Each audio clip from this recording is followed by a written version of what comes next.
Chapter 1074. Gu Shengyin and Shilei walked into the forest. After coming out of the mountain village, Shilei did not speak, which made Gu Shengyin feel a little strange. She turned her head and found that he had been looking at her with sparkling eyes. Gu Shengyin was a little amused. She asked, "Why are you looking at me like that?" Shilei's face suddenly turned red when he was caught peeping at her. He stammered, "No, nothing. I was just thinking about what Luan said just now. I think it's very novel and reasonable." Such words were probably the most honest and sincere praise from a man living in the mountains. Gu Shengyin's heart skipped a beat. She wanted to tease him. "Oh, then tell me what's the reason?" Shilei's face turned even redder when he heard this. He didn't know what the reason was. He simply felt that Luan was different from the women in the mountain village. This difference was not only referring to her rare beauty and elegant behavior, but also to what she did and what she said. Shilei couldn't explain it, but he just felt that Luan was different from others. He shook his head and said, "I can't explain it." Then he looked at Gu Shengyin and said seriously, "But I just think what Luan said is very reasonable. If what she said didn't make sense, why couldn't those people in the mountain village refute her words?" Shilei's ears were red as he thought about it. Gu Shengyin looked at his honest appearance and his heart skipped a beat. Just as he was about to say something, his ears twitched. Shilei also seemed to have noticed something. He was about to say, "There's prey coming," then he saw the woman beside him turn her left hand and the longbow on her back was already in her hand. She neatly nocked an arrow with her right hand. Almost at the same time, the arrow flew out like lightning in a certain direction. In the dense forest where the branches and leaves were trembling, there was the scream of an animal. They rushed over and saw that the arrow that Gu Shengyin had just shot was firmly stuck in a pheasant. The pheasant was not completely dead. Half of its body was stained with blood, and its body was still twitching and struggling. Gu Shengyin saw this and stepped forward to lift the pheasant up. She neatly twisted its neck and pulled the arrow out. Then she turned around and met Shilei's dumbfounded gaze. "What's wrong? Are you frightened by me?" she asked. Shilei came back to his senses and looked at the pheasant in Gu Shengyin's hand. He still couldn't believe it. No, I just didn't expect. Luan, you are really amazing." Shilei looked at Gu Shengyin his eyes. How could there be a woman like Luan in this world? She was so beautiful, she could reason, she knew martial arts, and she was so good at archery. Shilei lowered his head and thought about it carefully. Compared to Luan, he was a grown man, but he couldn't compare to her at all. As he thought of this, he felt dejected again. People in the mountains were simple and honest and didn't know how to hide their thoughts. He felt dejected and his face showed a sense of loss. Gu Shengyin looked at him and it wasn't difficult to guess what he was thinking. She comforted him. "Although I don't remember anything, look at my martial arts and archery. I must have hired a famous teacher to teach me. You relied completely on your talent. The two can't be compared." Although Shilei felt that Luan's words were a bit awkward, he could still hear that she was comforting him. Luan was really a very good woman, he thought. Chapter 1075. Gu Shengyin looked at Shilei, who had everything written on his face, and only felt that it was very interesting. She had seen his domineering, cold, and arrogant look many times, but this time, she felt that it was very fresh. It was also the easiest to get along with such a person. Shilei put the pheasant that Gu Shengyin had caught into the basket on his back, and the two of them continued to walk forward. Hunters relied on this forest to make a living, and also relied on the weather to make a living. Now was a good time, of course, they had to store more food, otherwise, when the season of rain and snow came, life would not be easy. Then, Gu Shengyin saw that she had just praised Shilei's talent. When he found the wild beast, Shilei's face lit up. This forest was closer to the mountain village, and it was not deep into the forest, so it was rare to encounter such a large wild beast. But it was too dangerous deep in the mountains, and only when the village was really short of food would a few strong hunters form a team and go further into the mountains to search for food. Of course, Shilei would not go to such a dangerous place with Gu Shengyin. Gu Shengyin looked at the wild beast carefully a few times, and found that she did not recognize it. It looked similar to the wild boar in her impression, but it did not have many spikes on its body like the wild boar. The moment she found the wild beast, Gu Shengyin shot the arrow in her hand. But she did not know what material the wild beast's fur was made of, and even with her strength, the arrow could not penetrate it. Even if it had something to do with the fact that Shirley's self-made arrow was not sharp enough. The wild beast's fur was also stronger than any animal that Gu Shengyin had seen before. Then, when Gu Shengyin was still thinking of a way to get rid of this prey, Shirley had already put down the bow in his hand and pounced on it. Gu Shengyin was shocked. She knew that Shirley only had brute strength, and was afraid that he would get hurt on impulse. Then, she saw a scene that made her eyes widen uncontrollably. Shirley actually used the strength of his two hands to grab the wild beast's front and back legs, and lifted it up. Gu Shengyin, she silently glanced at the beast. It seemed to be at least 500 or 600 pounds. Looking at Shirley's appearance again, he couldn't see the slightest bit of reluctance on his face when he lifted the beast. After that, she watched as Shirley exerted force with both hands and threw the wild beast out. The wild beast flew out and crashed into a tree, breaking a tree that was about 10 inches wide.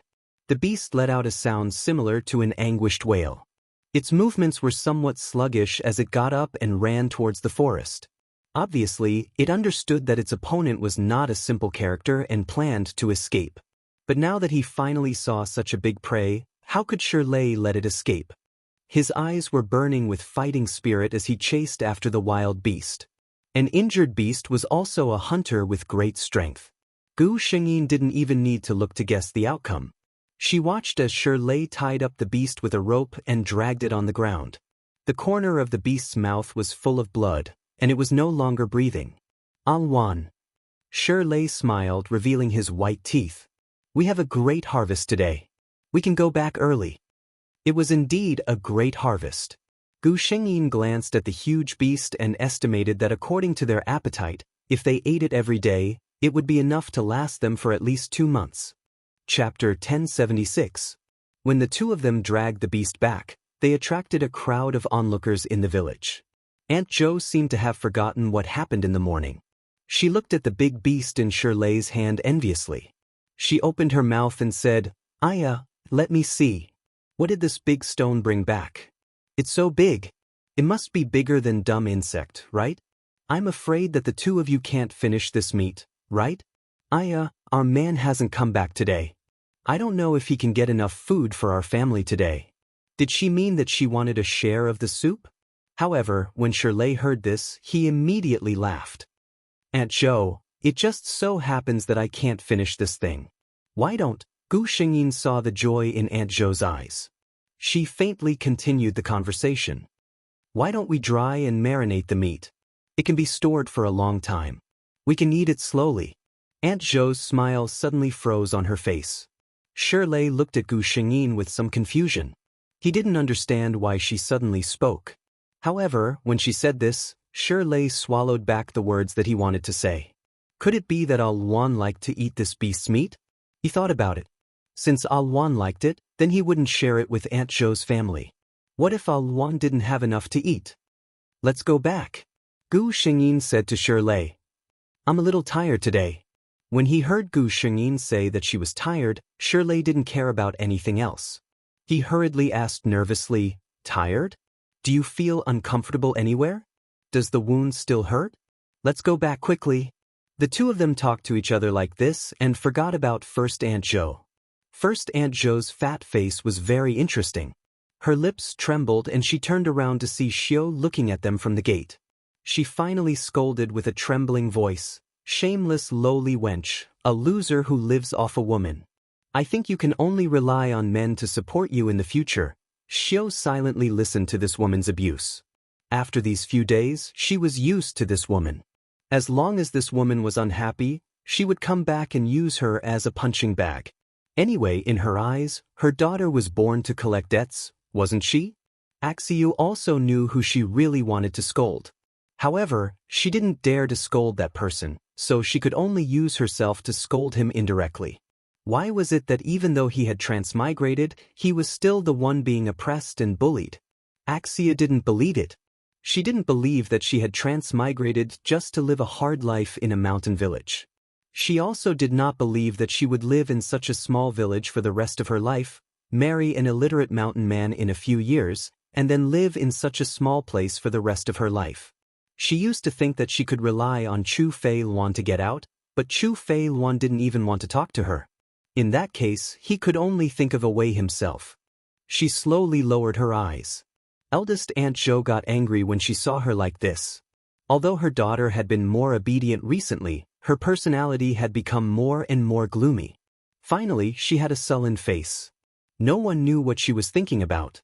It made people panic when they saw her. Why are you standing here like a block of wood? Have you washed the clothes at home? Have you peeled the corn in the yard? Do you really think you're a female bodhisattva? As long as you sit and don't do any work, the house doesn't raise idle people. Chapter 1077. Does A Luan like to eat wild beast meat? Shirley asked. Gu Xingyin turned her head strangely. She didn't understand why he asked this question. Looking at her expression, Shirley knew that he was probably wrong.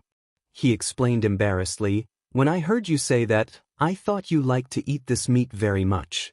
Gu Xingyin connected the dots and understood what Shirley meant. He thought that she liked to eat this wild beast meat, so he didn't want her to share it with others? Gu Xingyin. No, I've never seen such a wild beast. Shirley didn't understand. If that's the case, why? At this moment, the two of them had returned to Shirley's yard. Shirley put down the game in his hand. Gu Xingyin said lightly, nothing. I just feel that it's a waste to give the game you worked so hard to catch to someone like that. Shirley turned his head to look at her. Gu Xingyin had been here for more than a month, but she had never seen Aunt Zhou take out anything from home to give Shirley. Even if he was injured, Shirley would ask Aunt Zhang, who was far away from home, for help, not Aunt Zhou, who was just a fence away. This showed that in Shirley's heart he knew who would really help him. Today, listening to the conversation between Aunt Zhou and Shirley, and hearing Aunt Zhou's familiar tone, Gu Xingyin knew that she had done this kind of thing often. And looking at Shirley's appearance, he had probably never refused her. But Gu Xingyin didn't see any gratitude to Shirley from Aunt Zhou. For some people, if you were good to them, they wouldn't be able to return the same kindness. On the contrary, you would raise their hearts and make them want to bite a bigger piece of meat from you all the time. Aunt Zhou was such a person. Gu Xingyin always kept a respectful distance from such people. However, Shirley suddenly laughed. Gu Xingyin looked at him inexplicably. She did not understand what was wrong with this man all of a sudden. Shirley looked at her and said with a smile, actually, I know what A Luan said. I know what kind of person Aunt Zhou is. I don't expect her to remember my good deeds and help me when there's a problem. It's just that I feel that I'm still young and strong. I can't finish all these things anyway. Gu Xingyin said, then clean it up and send it to Auntie Zhang and Uncle Wang at the entrance of the village. The smile on Shirley's face never faded. Okay.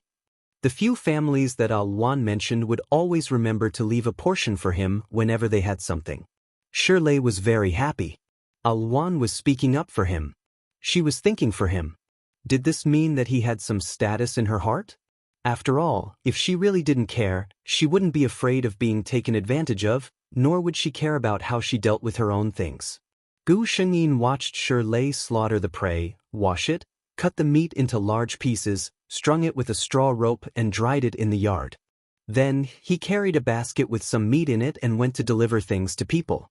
Before he left, he had already cleaned the yard and was especially careful to move out a bench for Gu Xingyin so that she could lie down and bask in the sun for a while. However, Gu Xingyin didn't enjoy the spring sunshine for long before an unexpected guest came to the yard. Chapter 1078. Miss A Luan. The person who came was a Xiao, whom she had not seen for a long time. Gu Xingyin raised her head to look at her. From the looks of it, Xiao had not been living very well during this period of time. Her originally plump figure had now slimmed down, her face was somewhat haggard, and her eyes were gloomy. She did not even look as lively and cute as before. What's the matter? Mr. Xiao? The eldest brother of the Shi family is not home. If you want to find him, you can come back later. Gu Xingyin said lazily. Xiao looked at her with some jealousy. This woman, even if she was plotted against and fell off a cliff, even if she came to such an isolated and poor mountain village, she still lived so freely. Her face was rosy and her eyes were lazy. It was obvious that she was very satisfied with such a life. Xiao thought maliciously. If this woman knew what kind of life she was supposed to be living, would she still be so free? I came here specially to find you, Miss Luan. Xiao looked at Gu Xingyin and said. Gu Xingyin looked at her. Her meaning was obvious. If you have something to say it quickly. She was clearly standing and Gu Xingyin was half lying down, but Xiao always felt that the other party was looking down at her. Some people, even if they lost their memories, the pride and reserve engraved in their bones could not be erased. Xiao considered her words and said, Miss Luan, you should know that you don't belong to this place. Look at your clothes and appearance. You should be in a big city, enjoying fine clothes and delicious food, and being served by groups of maidservants. You shouldn't be in a place like this, where you have to personally hunt and do things that a peasant woman would do. After she finished speaking, she looked at Gu Xingyin, waiting for her reaction. Unfortunately, Gu Xingyin did not give her any reaction. She said lazily, Oh, perhaps. I don't remember anything. Xiao was furious when she heard this. How come she had never heard that the Qinghuan king had such a lazy personality after losing her memories? Wasn't she supposed to be a domineering and cold beauty? She was unhappy in her heart, so her tone naturally carried a hint of disappointment. You're living a leisurely life here, but do you know how many people are looking for you outside? Your family members must be very anxious right now. Don't you think about them? Gu Xingyin's expression didn't even change when she heard this. Thank you for worrying about me, Miss Xiao, but I don't have any memories of the past. Even if I want to go out, I don't know who to look for. It's better to recuperate first.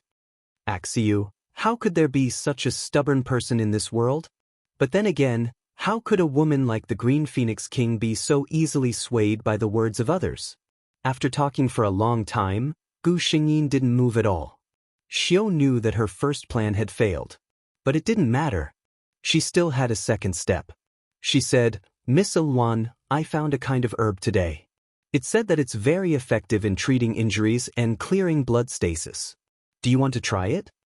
Gu Xingyin was a little amused. How could a village girl who had never learned medicine know medicine? It seemed that Xiao really couldn't help it. Chapter 1079. Gu Xingyin was about to refuse when Shirley, who went out to deliver something, came back. Xiao, I watched you grow up. How come I don't know where you learned that medicinal herb? Shirley looked a little bad. He was still carrying an empty basket in his hand. Gu Xingyin looked at it and saw that there seemed to be a fish jumping around in it. He wondered which family saw him send something over and gave him a gift in return. Xiao's eyes flashed when she saw Shirley. When she first came to this world, it was not that she did not have thoughts about Shirley. This man was handsome, had a good figure, and a good temper. If he was in the world she came from, he would definitely be the best choice for a good husband. But she finally gave up the idea. No matter what, he was just a mountain village hunter. It was impossible for her to stay in this place. When she went out, she would not be afraid that she could not find a better man. In her heart, she still looked down on people like Shirley who lived in the mountains. Hearing Shirley's words, she retorted with some indignation, I learned it from the doctor at the entrance of the village. Shirley replied to her rudely, I just came back from Uncle Wang and Dr. Li at the entrance of the village. Dr. Li did not tell me that he knew any medicinal herbs that could clear blood and remove blood stasis.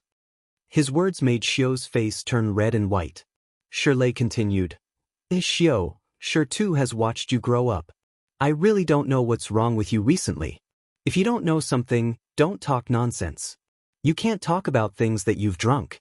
Be careful that Aunt Zhou will scold you again. Xiao saw that the two people did not believe her and heard Shirley mention Aunt Zhou. She knew that her plan was probably hopeless. She went out with a bad face. Shirley saw her leave and said to Gu Xingyin, I always feel that Xiao has been strange recently. If she says anything to you, you must not believe it. Gu Xingyin nodded, don't worry. She changed the topic.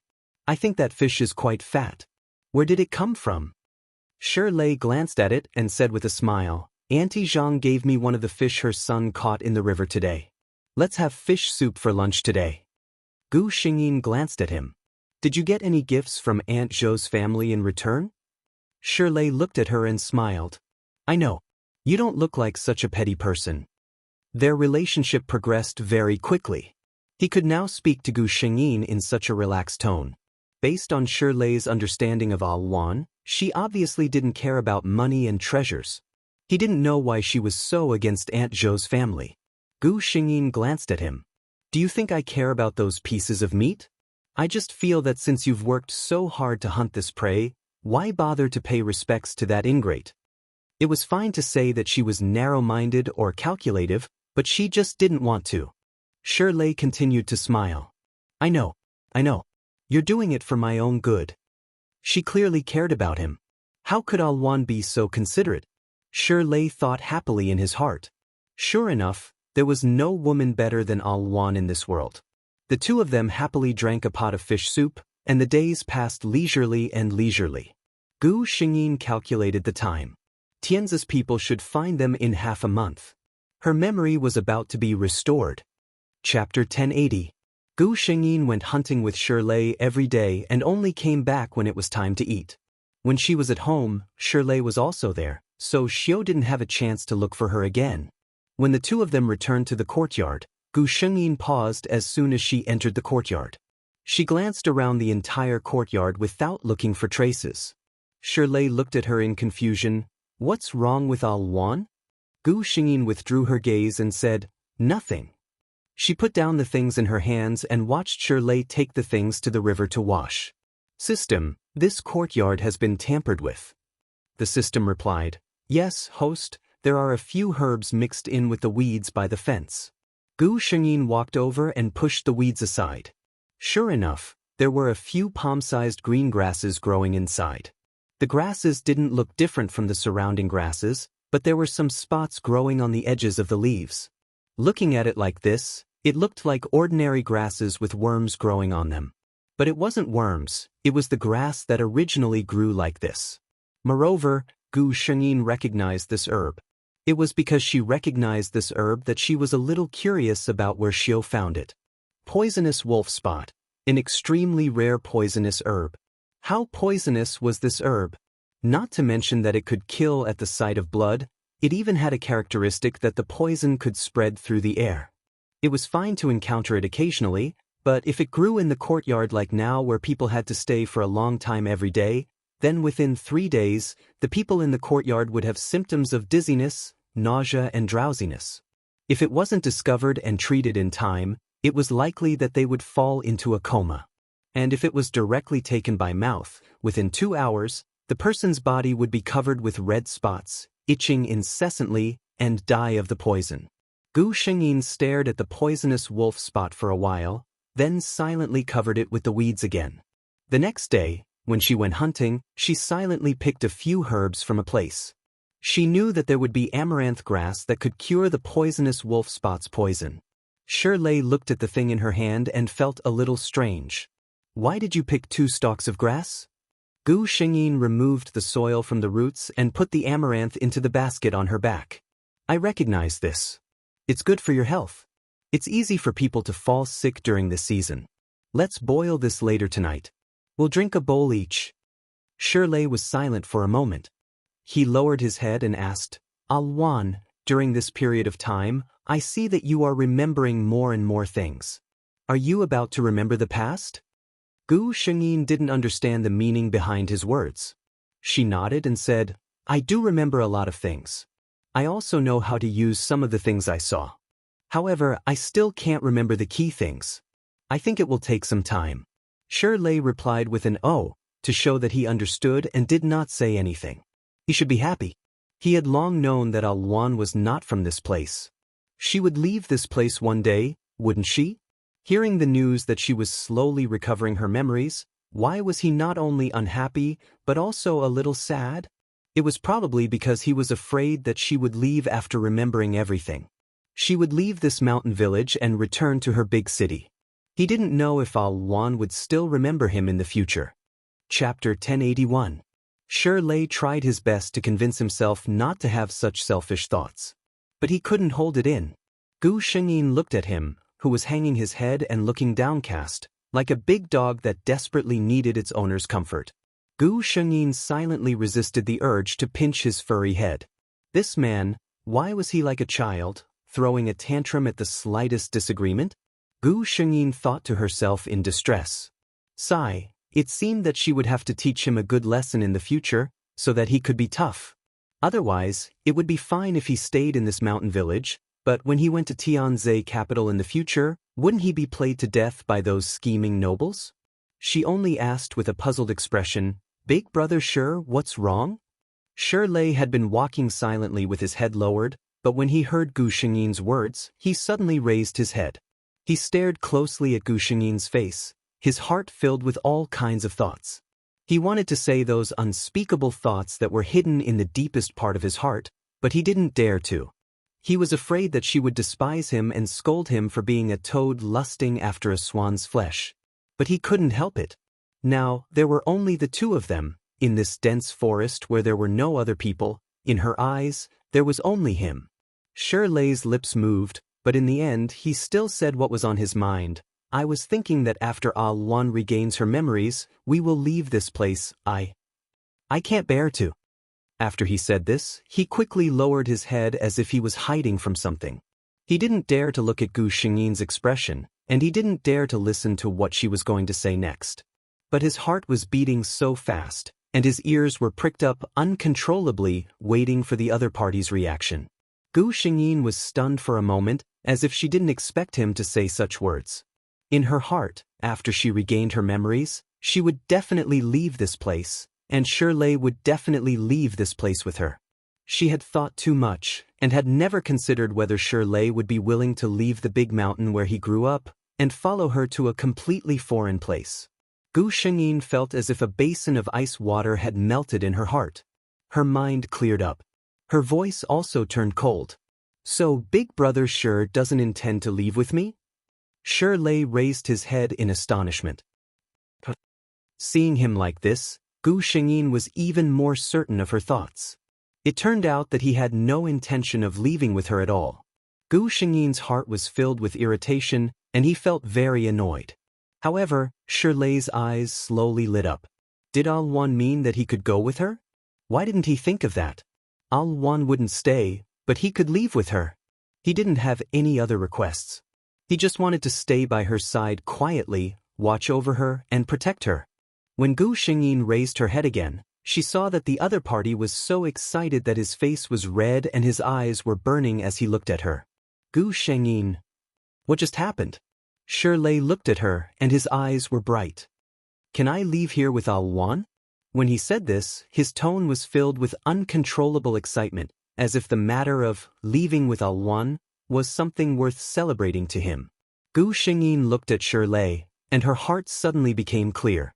It turned out that it was her own thinking that had never been on the same level as the other party. Chapter 1082. She had always thought that it was certain that they would leave together, so she had never thought that they would be separated. As for Shirley, he had always thought that they would be separated when she regained her memories and left. So every time he heard that she was leaving, he would be unhappy and depressed. It turned out that it was not that he was unwilling to leave with her, but that he had never dared to think that he would be able to leave with her. This man, Hushin looked at the man who was so emotional that his face had turned red. She only felt a slight heartache spreading in her heart. Was he not confident? He felt that his status was low, so he did not dare to dream of anything that did not belong to him. Gu Shengyin, who understood Shirley's thoughts, felt her eyes sting. She raised her head slightly and forced the bitterness back into her eyes. Then she revealed a smile. "Of course, I still have to rely on Big Brother Shi to bring me out." Gu Shengyin replied. Shirley looked at Gu Shengyin's smile and blushed. This was the second time he had seen Al-Wan smile. Unlike the first time, this time, when Al-Wan smiled, her eyes were filled with him. Her expression was gentle and her gaze was warm. If a stranger came to this forest and saw Al-Wan like this, he would definitely think that he was looking at a fairy from the mountains. Shirley felt that Al-Wan was really beautiful when she smiled. If only she could smile more. When he heard Gu Xingyin's question, Shirley realized that he had unknowingly said what was on his mind.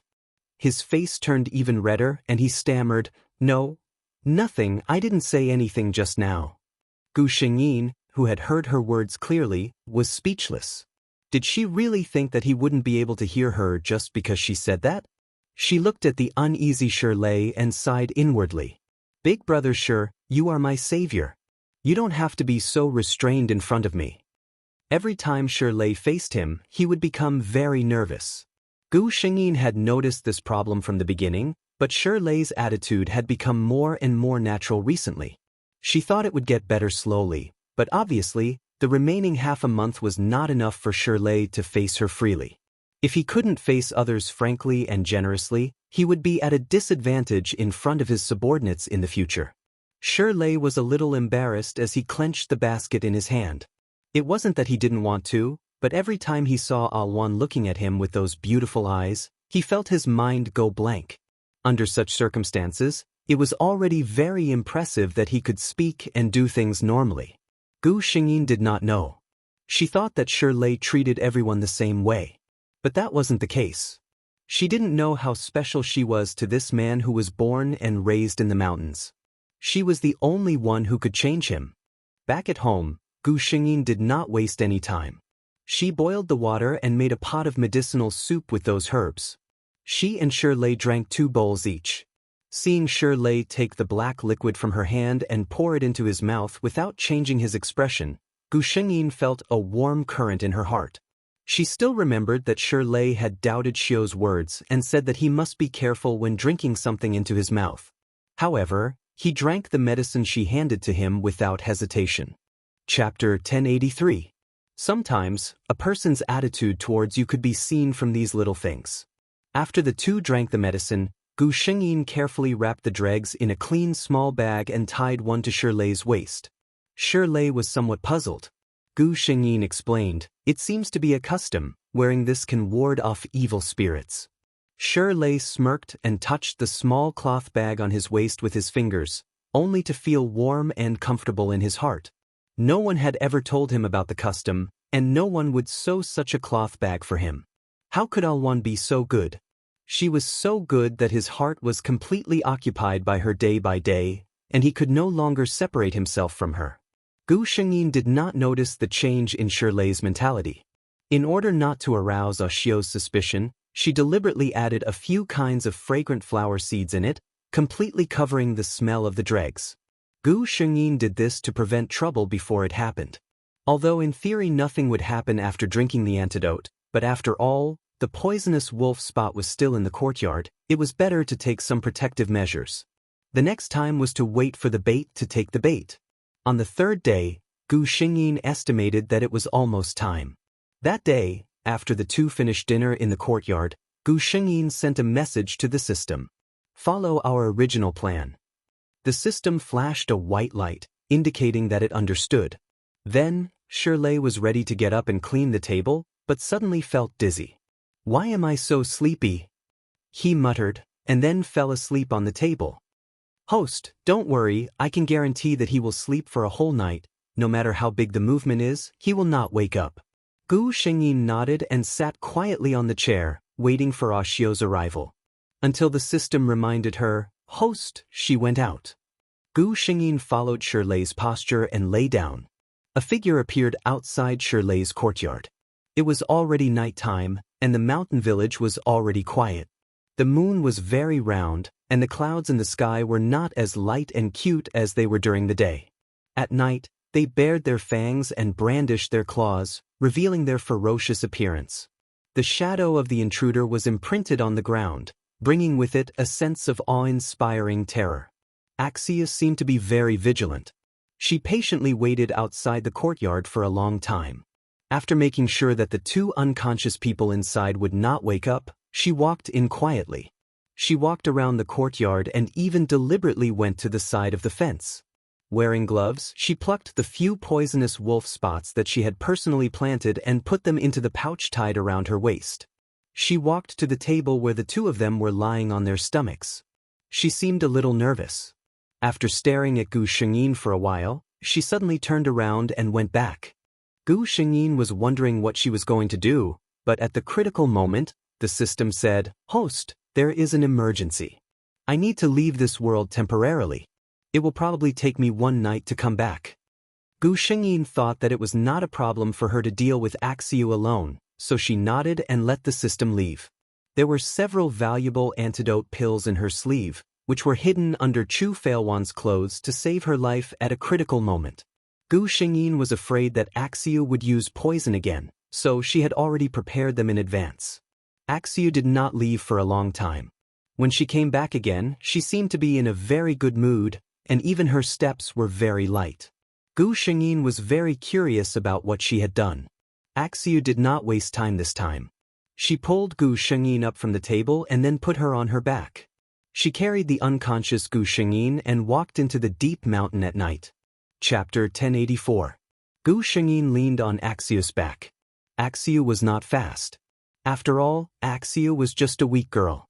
It was not easy for her to carry Gu Shengyin, who was taller than her. Gu Shengyin looked at the direction Axiu was walking. She seemed to have a clear goal. Obviously, Axiu even knew where the destination was. She must have been planning for this for a long time. After walking for about an hour, Axiu even stopped to rest twice during this time. They finally arrived at the destination. Without the system, Gu Shengyin could not see the environment around her. But when she was put on the ground, she quickly opened her eyes to take a look. It was a cave. It was very clean inside. Obviously, it had been cleaned by someone. There was hay inside, and there was even a cloth bag on the side. It was very likely that there was food inside. This was what Gu Shengyin saw at a glance. Obviously, this was the place Axiu was going to take action. Gu Shengyin also knew how Axiu lived alone in the deep mountains for so long after killing Chu Failwan in the original plot. It turned out that she was prepared. Axiu put Gu Shengyin on the ground. She sat on the side and panted for a long time. She walked for an hour with a person on her back.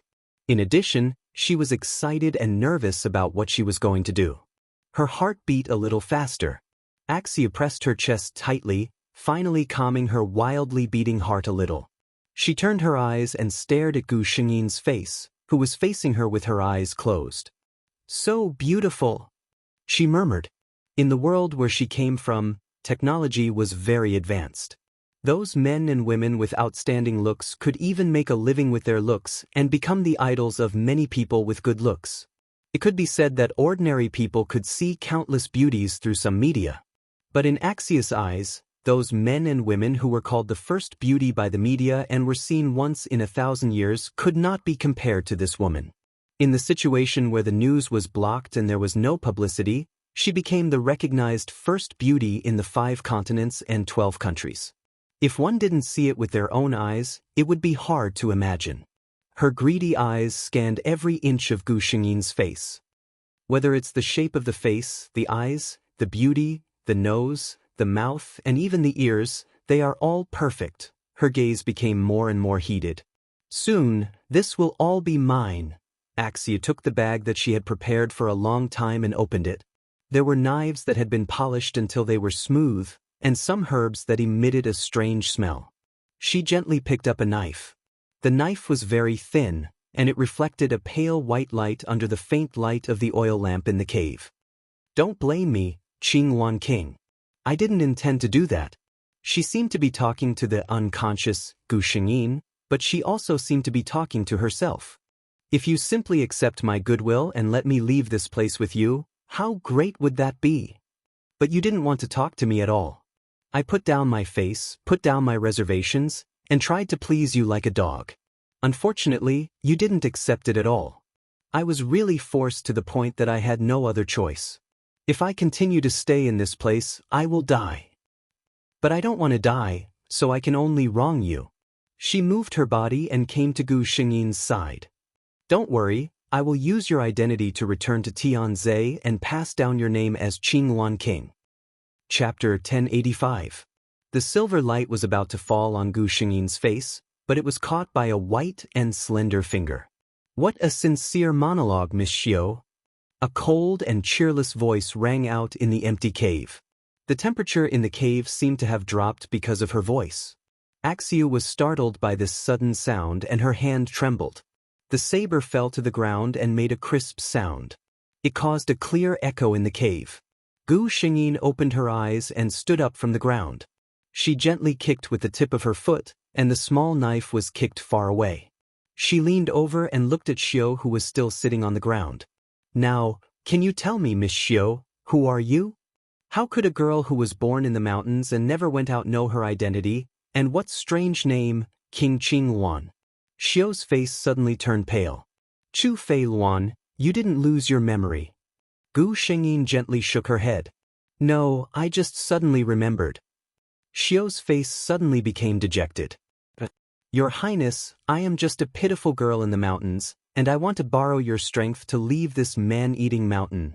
As she spoke, she secretly looked at Gu Xingyin's expression. Seeing that the other party's eyes seemed to reveal a trace of compassion, she was overjoyed and slowly stood up. Your Highness, I really don't have any bad intentions. She suddenly waved her sleeve, and a white powder was thrown towards Gu Xingyin. But Xiao didn't even see Gu Xingyin's movements clearly, and the other's figure disappeared in front of her. Then her neck was strangled by the others. Since Miss Xiao knows who I am, then you must also know that I am someone who has been on the battlefield. Gu Xingyin hit several acupoints of Axiu. She couldn't move in an instant and could only stare at Gu Xingyin. Gu Xingyin didn't care about her venomous gaze. The first thing this consort wants to tell you is that when you want to kill someone, don't talk so much nonsense. Otherwise, be careful that you don't die from your own nagging.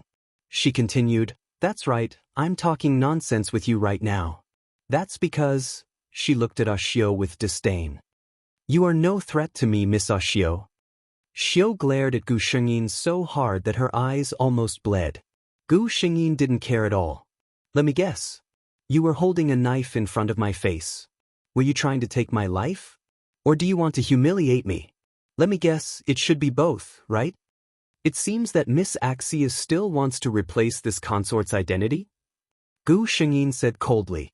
Unfortunately, you don't have the ability, and you don't have the life. She knew what kind of words could hurt Xiao the most for a woman with a lofty heart like Xiao. Sure enough, if the gaze could turn into a sharp weapon, Gu Xingyin would have been shot to death by Axiu's venomous gaze. Unfortunately, Axiu's gaze didn't have this ability, so she could only stare. Don't look at me like that. You want to take my life, but I don't intend to take revenge. Thinking about it, I'm really quite kind. Axiu's gaze paused for a moment and looked at Gu Xingyin suspiciously, as if she didn't believe that she would let her go. Chapter 1086. Gu Xingyin suddenly smiled. She seldom smiled. There were two reasons for a beauty who seldom smiled. One was that she was not as good-looking when she smiled. The other was that she was cold and did not like to smile. But when she smiled occasionally, it was extremely stunning. Chu Feiluan obviously belonged to the latter. When she smiled like this, Axia even vaguely felt that the entire dark cave seemed to light up because of her smile. Even though they were both women and she did not want to admit it. But the fact was, Chu Feiluan was a woman who was so beautiful that others could not even be jealous of her. However, Axia's mood didn't improve because of her laughter, nor did she relax because she said that she wouldn't take her life. She did not know Chu Feiluan, but she did not believe that a woman who had been undefeated in hundreds of battles, who was crowned as a queen and was respected by the emperors of 3 dynasties, would let go of her after being murdered. Seeing that Xiao did not look happy, Gu Xingyin thought to herself that Xiao was not as naive as she thought. She did not want to waste too much time on such a woman, so she only said one sentence, You can still avoid the evils of heaven, but you can't survive the evils you bring upon yourself. Then, Xiao felt that everything went black and she lost consciousness. She was woken up by the noise of the crowd. When she opened her eyes, she found that she was back at Xiao's house, surrounded by people. It seemed that all the people in this small village had gathered at her house. How could this happen? How could she be so vicious? She must have been possessed by something unclean. She listened to these words in a daze. Finally, she remembered something, and her expression suddenly became frightened. What did she remember? Just last night, before she went to take Gu Xingyin away, she thought that she would never return to this godforsaken place again. She also recalled the insults and disdain that Xiu's family had given her over the past few days. Resentment rose in her heart. She put a handful of powder ground from poisonous wolf spots in the big water tank at home. If it was in the teapot, it might be poured away, but if it was in the water tank, this family would definitely drink water. She just didn't want them to live. If her plan succeeded, she could naturally leave, and this place would no longer have anything to do with her. However, she had failed. Who would have thought that Qing Wan King would recover his memories ahead of time? To her, what was even more unexpected was that Gu Shengyin actually sent her back. She was tied up by the angry villagers and her mouth was gagged. She wanted to quibble, but those people didn't want to listen to her. Eldest Auntie Zhou's entire family was dead. She was the only one left alive. They also found some herbs in her room that had not been packed properly. The only doctor in the village flipped through the medical books and recognized that 3 of the herbs were highly toxic. He didn't recognize the others, but he didn't think they were anything good. Auntie Zhang looked at her and sighed. I watched Xiu grow up. She used to be such a well-behaved girl. Later, I don't know what happened, but she became like this. In my opinion, she must have been bewitched. Hearing this, Wang Pe became excited. Isn't that so? I already knew that something was wrong with her. She must have been possessed by something unclean. Chapter 1087. People in the mountains were simple and ignorant. In addition, Xiu's performance during this period was really suspicious. So, many people agreed with Grandma Wang's words. Someone hesitated and said, "Then what should we do now?"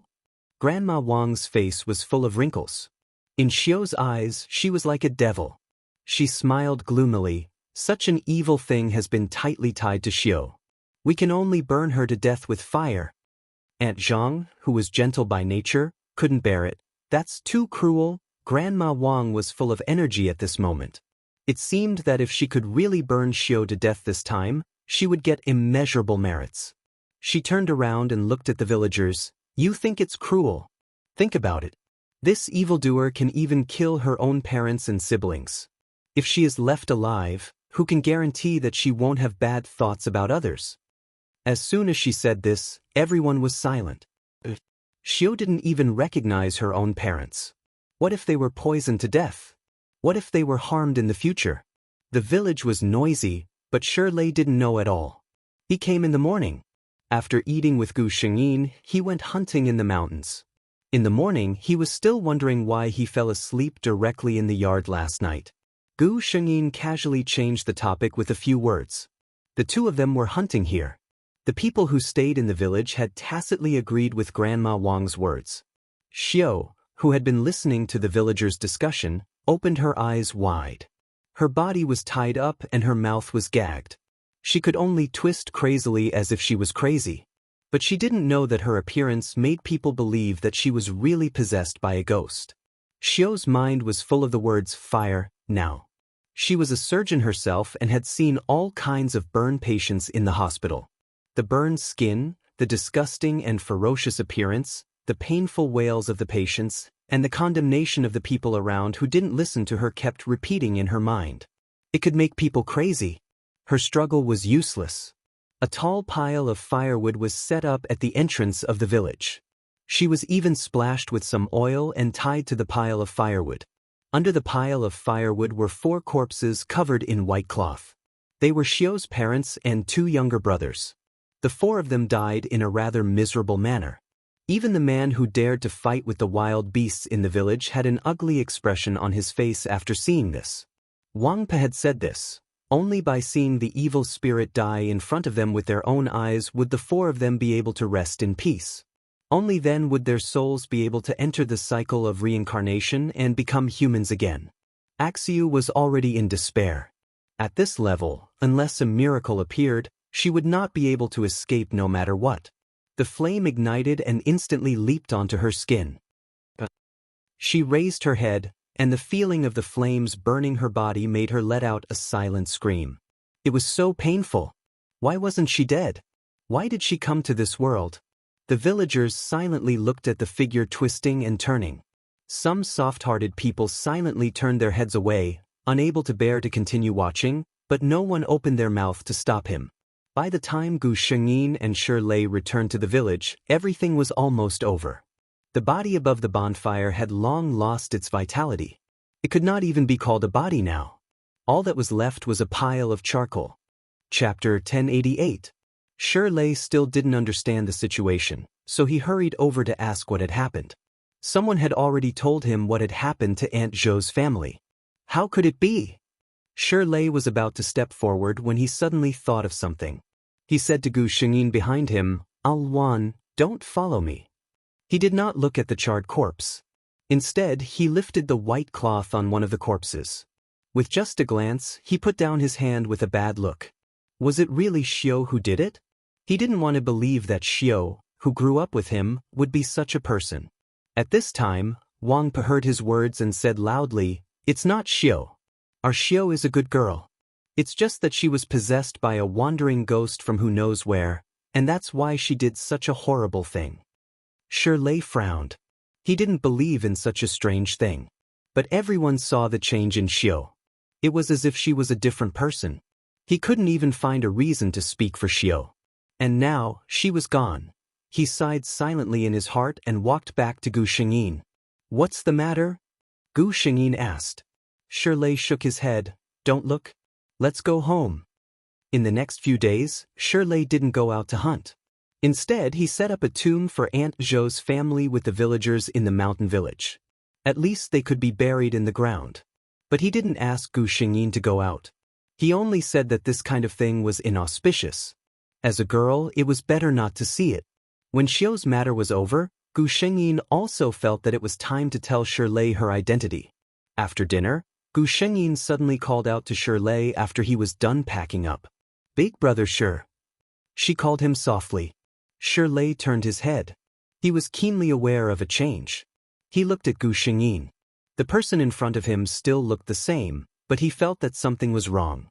"Alwan." He panicked for a moment and forced a smile. "What happened?" Gu Shengyin looked at him quietly. "I remember now." Shirlei's eyes trembled as he revealed a smile. "Congratulations."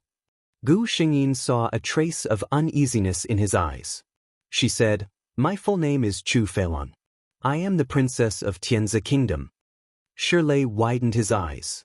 He had long guessed that Alwan's identity was not simple, but no matter how he thought about it, he had never thought that she was the princess. In their small mountain village, even the county magistrate was a legendary figure. Not to mention the princess. Alwan was actually a princess? It wasn't strange. For a woman like Wan, if she wasn't a princess, who else could be worthy of her? Shirlei didn't know what he was feeling right now. Amidst all these thoughts, what he was most concerned about was still, since Alwan had regained her memory, did she still mean what she said about leaving this place with her? Shirlei really wanted to ask this question. But looking at Gu Shengyin, who seemed to have an additional layer of dignity after regaining her memory, he actually didn't dare to ask. What if Alwan refused? In the end, he just smiled and said, "It turns out that Alwan's identity is so powerful." No wonder. He didn't finish his words because Gu Shengyin came in front of him. She reached out her hand and covered his mouth. "If you don't want to say something against your will, don't say it. If you don't want to laugh, don't laugh." Chapter 1089. Tianzi's men came a little faster than expected. On this day, Gu Shengyin was still hunting with Shirlei outside when she received a message from the system. The men sent by Emperor Tianzi to look for her had arrived at this small mountain village. "What's wrong with Alwan?" Shirlei asked when he saw her expression was a little strange. Gu Shengyin raised her eyebrows and smiled at him. "My men are here." Shirlei immediately understood what she meant. Did her subordinates come looking for him? The two were not in the mood to hunt, so they packed up and returned to the small mountain village. As soon as they entered, Shirlei found that something was wrong. Usually at this time, the mountain village would be lively. But today it was quiet. Even the little wolf cub raised by Aunt Zhang did not howl. The two walked inside and finally found the reason for all this at the gate of Shirlei's courtyard. Dozens of people were densely packed together. They were all wearing armor and holding strong horses in their hands. They stood there without saying a word. How could the mountain people have seen such a scene? After realizing that these knights had no malice towards them, The whole mountain village curiously ran out of their homes and stood there quietly to watch. It was said that they were looking for Miss Alwan. After the leading knight heard that a beautiful girl named Alwan had come here 2 months ago, he asked for the address of Big Stone's house and ran here to guard. Under such circumstances, Gu Xingyin and Shirlei, who came in from outside, made their footsteps extra conspicuous. The knights all looked over at him. Just a glance. A look of excitement appeared on everyone's faces as they knelt down in unison in the direction of Gu Xingyin. "Your Highness, we pay our respects to you." The people in the mountain were stunned by this scene. Her Highness? There was a princess in their village who had lived here for more than 2 months? Then they saw that Miss Alwan, who was usually just a little cold, had a serious expression, and her whole momentum seemed to be different from before. "Rise," Gu Xingyin said faintly. "It's been hard on you to find this place." The leading knight looked very excited. "It's not hard at all. To be able to find the princess, we don't feel that it's hard at all." He glanced at Gu Xingyin's coarse hemp clothes and felt that the princess had suffered a lot in the past few months. "Your Highness has suffered a lot during this period of time." Gu Xingyin shook her head. "No. I am indebted to the people of this mountain village for taking care of me during this period of time. I have not suffered any grievances." The leading knight didn't say anything, but in his heart, he still felt that the princess was just comforting him. He looked around the place. How could he not feel aggrieved in such a place? A casual female knight came over with something in her hands. "Your Highness, please change your clothes and follow us back to the capital." "All right." Gu Xingyin glanced at Shirlei beside her. "Prepare a set of clothes and a horse for him to leave with me." "Yes." Hearing this, those knights looked at Shirlei curiously. They didn't know what this mountain hunter had done to attract the princess's attention. However, Shirlei pursed his lips. Although he knew that the princess's life must be full of attendants, he still felt a little confused when he saw the valiant knights with his own eyes. Chapter 1090. Unlike Shirlei, who was at a loss, the other people in the mountain only felt unusually excited when they saw this scene. Shirlei, who was able to leave this place with Gu Xingyin, was also very envious.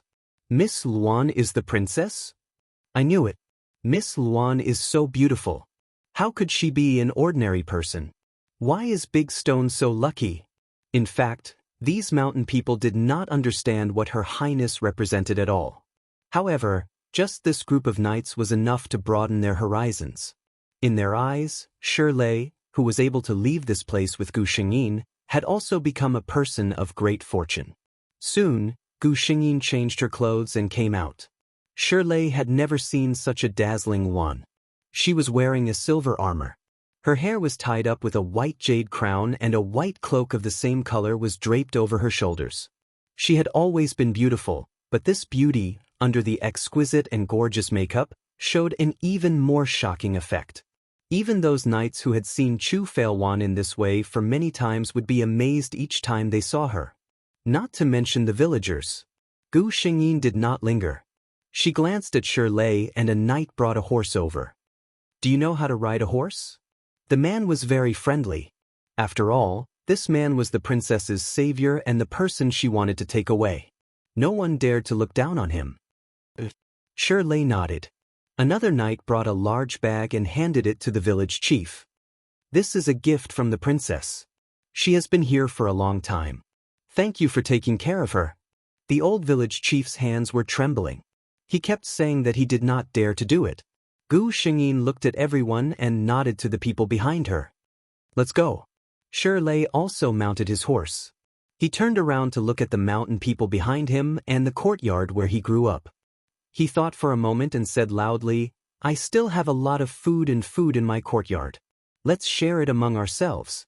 If I have the chance, I will come back to visit you." After he finished speaking, he turned his horse around and chased after the knights in front of him. There were no delays along the way. Every time they passed by a place, they would buy some food there. The rest of the time was spent hurrying along. Shirlei had broadened his horizons along the way. He had never seen so many people in his life. Such a big and beautiful house, so many dazzling goods, such a lively market. The knights in the team were very friendly to him. Seeing him like this, they didn't mock him. Instead, they patiently explained to him what he didn't understand. He even patted him on the shoulder and laughed. You think this kind of place is prosperous? When you reach our heavenly swamp capital, I'm afraid your eyes won't be able to see enough. Heavenly swamp capital city, where Al-Wan grew up. Shirley smiled and said, then I'll have to take a good look. Along the way, Gu Shengyin did not show any special expression to Shirley. Now this was the best. Someone who saved her life and was honest and dutiful. No one would be blind enough to dislike him or deal with him. However, if that person was deeply favored by Her Highness, and even won her heart, then Shirley's life would not be easy. Shirley was not stupid. He knew that Gu Shengyin was doing this for his own good. He also knew that his path was not easy. He wanted everyone to look at him seriously and think that he was worthy of Al-Wan. There was only one way. Become stronger. Chapter 1091. After 3 months, Emperor Tianzai, who finally received news of his daughter, personally welcomed Gu Shengyin and her entourage at the city gate. As a dignified emperor, in front of countless officials and commoners, he shed tears as he looked at his daughter who had been missing for months. Even Gu Shengyin's heart was filled with sorrow when she saw this. This emperor really loved his daughter from the bottom of his heart. Gu Shengyin also mentioned that when she was seriously injured and fell off the cliff, she was saved by Shirley. At this moment, the emperor was very grateful to the person who saved his daughter's life. After summoning Shirley to see him, he felt happy when he saw his handsome figure and resolute face. He immediately prepared to write an edict to bestow him with a noble title. However, Shirley stepped forward and bowed to the emperor. Your Highness is the daughter of the emperor and naturally has great fortune. Even without this commoner, your Highness would have been able to turn danger into safety. It is this commoner's fortune to be able to save your Highness' life by chance. I dare not claim credit for this. Gu Shengyin was very surprised. She didn't expect this big stone to become so eloquent in just a few days. The emperor seemed to be surprised that he could say such words. He looked at him carefully and saw that his eyes were sincere and didn't seem to be fake. His impression of him improved. He smiled and said, "But you saved my Al-Wan. Even as a father, I have to thank you." Shirley said seriously, "This commoner is from the mountains and only has brute strength. If your Highness doesn't mind, this commoner would like to join the army and contribute to Tianzai." At this time, Gu Shengyin's eyes lit up. She said to the emperor, "Father, I was just about to tell you that this Shirley doesn't just have brute strength. He was born with divine strength and infinite strength.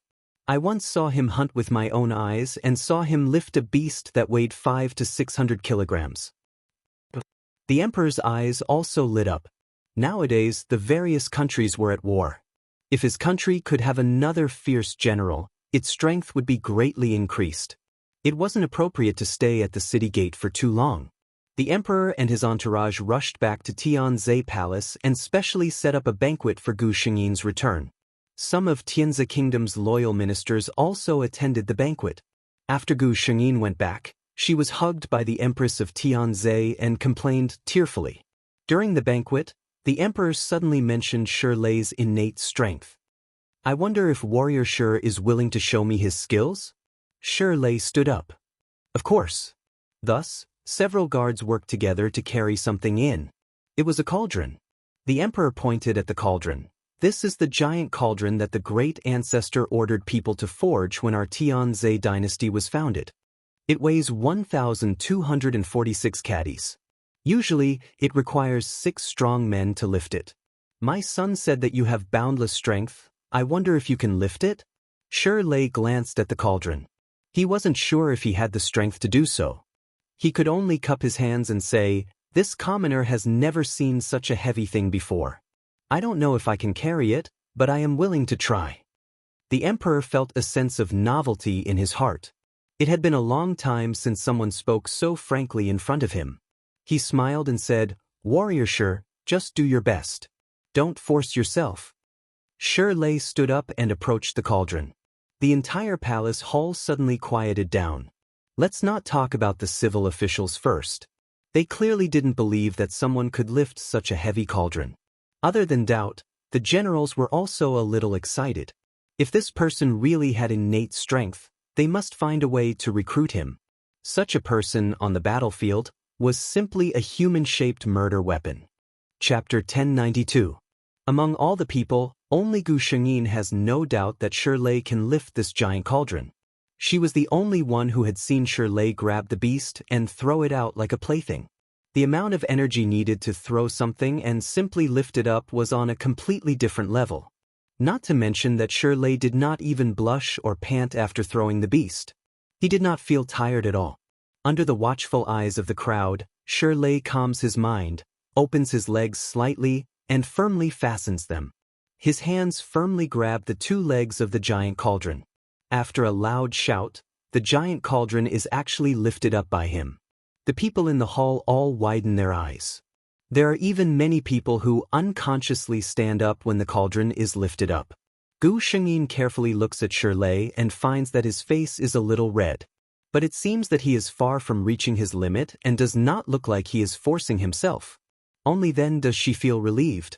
Shirlei even lifts the cauldron and walks around the hall before putting it on the ground. When the cauldron is put on the ground, it does not make a big impact, indicating that Shirlei still has the strength to put it down properly. Good. When the cauldron is put down, the emperor's face is overjoyed and says good. He personally pours 2 cups of wine and comes down from his seat in front of Shirlei. Mr. Shi Zhen salutes you. Shirlei took the wine cup and drank it without hesitation. Seeing this, the emperor is even more delighted. At this time, a person dressed as a general stands up. Your Majesty, Mr. Shi is born with divine strength. This is a gift from the heavens to our Tianze. This subject boldly asks Your Majesty to allow Mr. Shi to be under my command. As soon as he finishes speaking, another person stands up and says that he just happens to lack such a vanguard under his command. Tianze's army is in the hands of the emperor, but every general has his own army. Therefore, they all want to recruit such a promising young man under their command. Gu Shengyin watched them fight with each other calmly. Want to snatch someone from her? You are still a little lacking. Sure enough, Shirlei does not move. He quietly stands on the side and does not speak. The emperor leisurely drank a few cups of wine before he said with a smile, My beloved ministers, you're a little slow in taking action. What did His Majesty mean? The generals looked at each other. Could it be that someone else had known about Mr. Shi's innate strength before them? The emperor laughed heartily. My Luan told me as soon as she came back that Mr. Shi must be her subordinate. The emperor was so biased that he would give Chu Feilwan whatever she wanted. He even said that as long as she was willing, he could pass the throne to her. It was clear how much he doted on his daughter. The generals all looked at Gu Shengyin, who was sitting at the head of the table. When they saw her sitting there motionlessly, they suddenly realized why the princess was so calm today. It turned out that it had been prepared for a long time. Well, if the princess wanted someone, then it definitely had nothing to do with them. The generals are all shrewd people. They know exactly what the emperor is thinking. Not to mention that Gu Shengyin told the emperor in advance. Even if the emperor did not mention it as long as she wanted it, she would have to say it first. At this point, Shirlei's ownership is settled. Until now, Shirlei's tightly clenched fists relaxed a little. Chapter 1093. After they left the palace, Gu Shengyin led him onto the horse. Let's go, I'll show you my military camp. They didn't walk fast. Shirlei, you've seen today how much Imperial Father dotes on me. Gu Shengyin looked at him. I'm not saying this to show off. I just want to tell you that it won't be easy for you to marry me. Shirlei tilted his head and looked at her attentively with a unique gentleness. I know. So? Shirlei's tone was firm. So I won't give up. Alwan, you have to wait for me. Gu Shengyin smiled. Okay, I'll wait for you. She had waited for 5 years when she said wait. In these 5 years, she ignored the marriage proposals of countless princes and princes. She rejected her father and mother's suggestions and waited wholeheartedly for that man to grow up. Tianze country had a fierce general. When he first showed his talent, he was just a small soldier. But that soldier killed thousands of people in a battle between Tianze country and Yunze country and captured the enemy's leader alive. Then, he went from an ordinary soldier to a protector, to a deputy general, to a commander, to a general, to a general, to a general, to a general. He used the blood of his enemies and his own achievements to reach a point where no one could ignore him. Speaking of Heavenly Lake's military generals, the first people that came to mind were two people. Chu Failwan, the princess of Tianzi country who had never lost a battle despite being a woman, together with her subordinate, Shirlei, who was known as the Great General of the Heavenly Grace Army, who was known to be able to kill 10,000 people on the battlefield, whose strength could carry a cauldron and whose bravery was unparalleled in the world. Actually, with Shirlei's current rank, he could have led an army alone. But he had always been under Gu Xingyin's command. Everyone praised him for being grateful and said that he was grateful to the princess for recognizing his worth. Only he knew that he stayed here because he wanted to be closer to her. When the autumn leaves of Tianzi country all fell, the emperor of Tianzi country welcomed his 50th birthday. At this time, Shirlei was still on the battlefield. During the banquet, while the wine was being drunk, an urgent report came from the entrance of the palace. Reporting to your majesty, the general of the army has returned to the court. He has attached the document of Yunza's surrender to congratulate your majesty on your birthday. As soon as he said this, everyone was shocked. Are you serious? The emperor was overjoyed and sobered up. He couldn't help but stand up from his seat. It's absolutely true. The great general of the army rushed back to the imperial court, especially on the occasion of His Majesty's birthday. The army is still in Yunzhou. The wine glass in Gu Xingyin's hand trembled. The wine spilled out and soaked her sleeve before disappearing without a trace. This man had rushed here from the cloud state. Did he have to risk his life like this? Quick, quick, quick, come with me to welcome the great general. The emperor was overjoyed and actually got up to go out personally. Gu Xingyin hurriedly got up and stopped him. Father, it is enough for me to go and greet General Shi. If you go personally, I am afraid he will be uneasy. The emperor was too happy at first. Now that he had calmed down, he also felt that this was inappropriate. When he heard Gu Xingyin take the initiative to step forward, he nodded. Then go and greet the meritorious official of Tianzi on behalf of Father. Yes, your majesty. Gu Xingyin's footsteps were a little hurried. The eunuch behind her thought that it was because the princess was happy, so he didn't find it strange. But she didn't know. The princess was indeed happy, but it wasn't because Yunza had surrendered. It was because that man had finally returned. Chapter 1094. A black figure came into Gu Xingyin's sight from afar. He was wearing a thick black cloak, and his face looked haggard. His face seemed to be thinner, and his skin was darker. His eyes were colder. His aura was more frightening. This was the evil spirit accumulated from human blood in a mountain of corpses and a sea of blood. Even Gu Xingyin saw that the guards standing beside Shirlei were sweating profusely on such a cold day. Of course, it was not because of the heat. In fact, even Gu Xingyin's first impulse when he saw him was to draw his sword. Their eyes met. The two of them looked at each other quietly, without any extra movements. They all understood the meaning in their eyes. Gu Xingyin spoke first. General Shi, I am here to welcome you back under the orders of my father.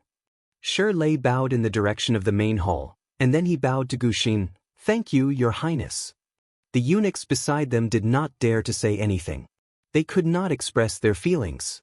They only felt that when the two of them were together, the atmosphere was so tense that no one dared to disturb them. When the two of them left, the guards at the gate of the palace sighed in relief. They finally left. You didn't see that when General Shi was standing here, my hand never left the long sword at my waist. Brother, you are amazing.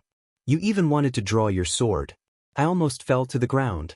The two guards were discussing in a low voice. They looked at each other and their eyes were filled with shock. It was too scary. He could do this with just one look. Gu Xingyin and Shirlei walked side by side. The two of them were very close to each other. In the eyes of outsiders, General Shi was the princess's trusted aide, so it was normal for them to have a good relationship. There was nothing wrong with it. Only the two of them knew that under the cover of their sleeves, their hands were tightly clasped together. Shirlei held her hand tightly, but he did not dare to use too much strength. It was as if he had placed all his attention on the hand that was holding the other person's. Later, When he presented his achievements, what awaited him would be countless praises and rewards. But to Shirley right now, none of that mattered anymore. He only wanted to make this road a little longer, a little longer. It was best to let him continue walking with her like this. But no matter how long the road was, there would always be an end. Even if they were holding hands, they would still have to part. Gu Shengyin released his hand and the two of them walked into the main hall. Shirley bowed deeply to the emperor. Maintaining a half-kneeling posture, he raised the document in his hand. It was the Cloud Swamp Country's emperor's surrender document. The emperor personally got off the main seat and pulled him up. Then he read the letter word by word. Good, good, good. He laughed loudly as he looked at Shirley. Almost without hesitation, he conferred the title of Marquis of 10,000 households. Shirley knelt down at this moment. I don't ask for a marquis, nor do I ask for a reward of 1,000 gold coins. I only ask for your majesty to promise me one thing. The emperor was in a good mood and asked, What is the matter? Shirley lowered his head and said the words that he had hidden in his heart for 5 years. I ask your majesty to marry Princess Fei Luan to me. The main hall fell into silence. The emperor's expression froze for a moment. Gu Shengyin held the wine cup in her hand. Even her usually calm state of mind showed a trace of nervousness. The emperor looked down at the man in front of him. This man was resolute and strong. Now, he had the best military achievements in the world. It was not bad for such a man to be his Luan's son-in-law. Chapter 1095. The emperor glanced at his expressionless daughter and felt a little troubled. Over the past few years, there had been quite a few men who had asked for Al Luan's hand in marriage. However, no matter who it was, Al Luan would always reply with 2 words, not marrying. Although it was true that the emperor's daughter didn't have to worry about marriage, which parent didn't worry about their children's marriage? If it was someone else, the emperor wouldn't have to be so conflicted. He would just issue an edict and the girl would have to marry him whether she wanted to or not. However, this stubborn girl was his favorite daughter. The emperor could even ignore the objections of all the courtiers and send her to the battlefield. Why would he let his daughter suffer because of a marriage? Hence, the emperor didn't agree on the spot. Instead, he turned to look at Gu Shengyin. The courtiers also lowered their heads and focused their attention on Gu Shengyin. Some of them were thinking, why doesn't General Shi take this opportunity to earn a title? With his military achievements, he would definitely have a bright future. Why would he have to worry about not having a beautiful wife? Princess Fei Luan was beautiful, but she was too stubborn. A woman like her might not be a good wife. Most importantly, this princess had already rejected countless marriage proposals. If General Shi were to be rejected again this time, as a man, it would not look good for him. Gu Shengyin didn't move under everyone's gaze. She remained silent for a long time before saying, Everything will be decided by father. See, it was indeed a rejection. Wait. Many people took a moment to react. What did Princess Fei Luan just say? Everything will be decided by father. In other words, the girl was too embarrassed to agree on the spot, so she pushed the blame onto her father. The emperor was also a little confused. However, he couldn't help but smile after recovering. Did Al Luan just agree? He looked at his daughter. She didn't have much of an expression on her face. It was as if the decision she just made wasn't something that would decide her life.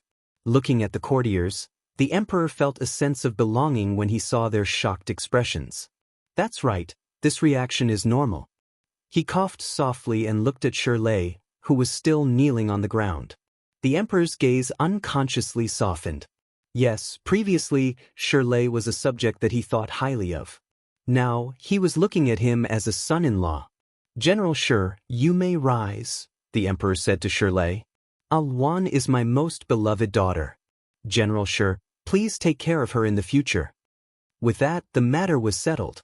Shirley tried his best to conceal the ecstasy in his eyes. He cupped his hands and said, Please rest assured, Your Majesty. When he returned to his seat, his colleagues around him looked at him differently. Before this, in their eyes, General Shi was a junior with a boundless future. With his military achievements, it was even possible for him to become one of the 3 ministers in the future. But now, it wasn't just a possibility. It was a sure thing. He was about to become Princess Fei Luan's son-in-law. Everyone knew how much the emperor doted on Princess Fei Luan. If she was a man, she would have been the heir to the throne a long time ago. For the sake of Princess Fei Luan's reputation, even if General Shi was a good-for-nothing, the emperor would still promote him. Not to mention, not only was he not a good-for-nothing, he was also a one-in-a-million talent. Chapter 1096. As soon as Shi Lei returned to his residence, a decree came from the palace. 2 decrees came one after another.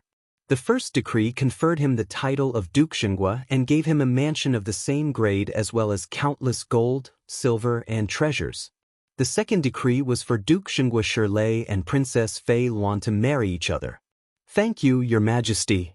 Shi Lei kowtowed. He had never been so sincere before.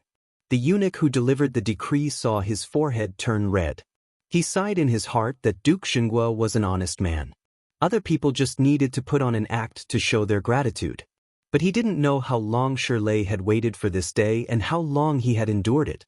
Chu Fei Luan was not young anymore. The emperor and empress were very anxious. It was rare for her to agree to the marriage herself. The next day, the emperor found someone from the imperial astronomer to calculate the date and pick the nearest auspicious day. Even if it was the nearest, it would be 2 months later. The princesses of this dynasty usually started preparing for their weddings half a year in advance. They had never been so anxious. If it was any other princess, people would say that she was not favored and the dowry would be overstated. But no one dared to think that it was Gu Shengyin. Anyway, this Princess Fei Luan was never a person who played by the rules. In the palace, the emperor and empress kept a close eye on everything that was sent to Princess Fei Luan. The empress had to check everything carefully. There was also the emperor, who had ordered his men to open up his own treasury. He wanted nothing more than to empty out the entire treasury and use it to supplement his daughter. Her husband, who had served her for dozens of years, was speechless. From the looks of it, those who didn't know better would think that Princess Fei Luan was going to get married to some desolate place, as if they would never see her again in this life. "My Majesty, Princess Fei Luan is in the capital." Anyway, the servants didn't dare to be careless with the empress' attitude. They prepared everything to the best of their ability. 2 months later, 10 miles of red dowry. From the palace gate to the princess residence. Shi Lei sat on a tall horse and looked at the red makeup in his eyes. He actually had a surreal feeling in his heart. 5 years ago, he met that fairy-like beautiful woman and followed her out of the mountains. At the very beginning, all he wanted was to stay by her side. Until now, he could finally take her under his wing in a justifiable manner. Duke Xinghua's manner. Everyone could tell that the Marquis was in a good mood today. There was a slight smile on his handsome face, and even the aura around him became gentler. That's right, there are 3 joyous events in life: the wedding night. Especially when the bride was such a beauty. Which man wouldn't be happy? There were a few men who had been rejected by Gu Shengyin who were jealous and secretly planned to get this lucky guy drunk. Shi Lei pretended not to know anything and did not reject anyone. In the end, the Marquis of country-guarding Marquis flew away, and the ground was littered with people. Many of Shi Lei's subordinates who had fought alongside him looked at those young masters with disdain. Master Ho could drink 1,000 cups without getting drunk.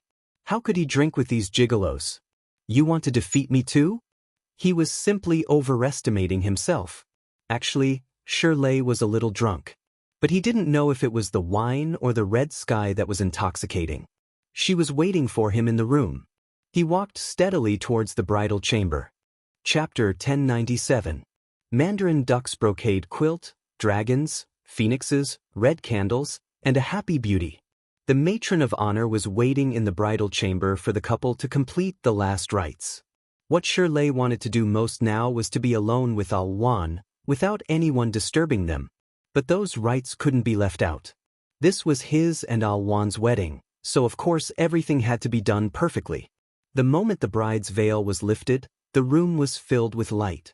They ate raw glutinous rice balls, drank cross-cupped wine, and tied the knot without any hesitation. Finally, all the extra people left. In their world, there was only each other left. Shi Lei could no longer suppress the excitement in his heart. His hands trembled slightly as he caressed Gu Xingyin's face. Alwan. Gu Xingyin looked at him and smiled, softly replying, yes. You're mine? In the end, there was a trace of uncertainty. Gu Xingyin held his leaving hand and smiled like a flower. I am yours. The hibiscus curtain was warm, a night of spring. Historical records. Tianzi country's Qinghuan king, Chu Feiwan, fell off a cliff at the age of 20 and met the country guarding Marquis, Shi Lei. They were comrades for 5 years, and after that, they were husband and wife for 40 years. The two had a son and 2 daughters and were very close. The Qinghuan king's old injury flared up and he died in the backyard. In less than a month, the country guarding Marquis, who had always been healthy, fell ill and died. Shi Lei lay on the bed, unable to speak.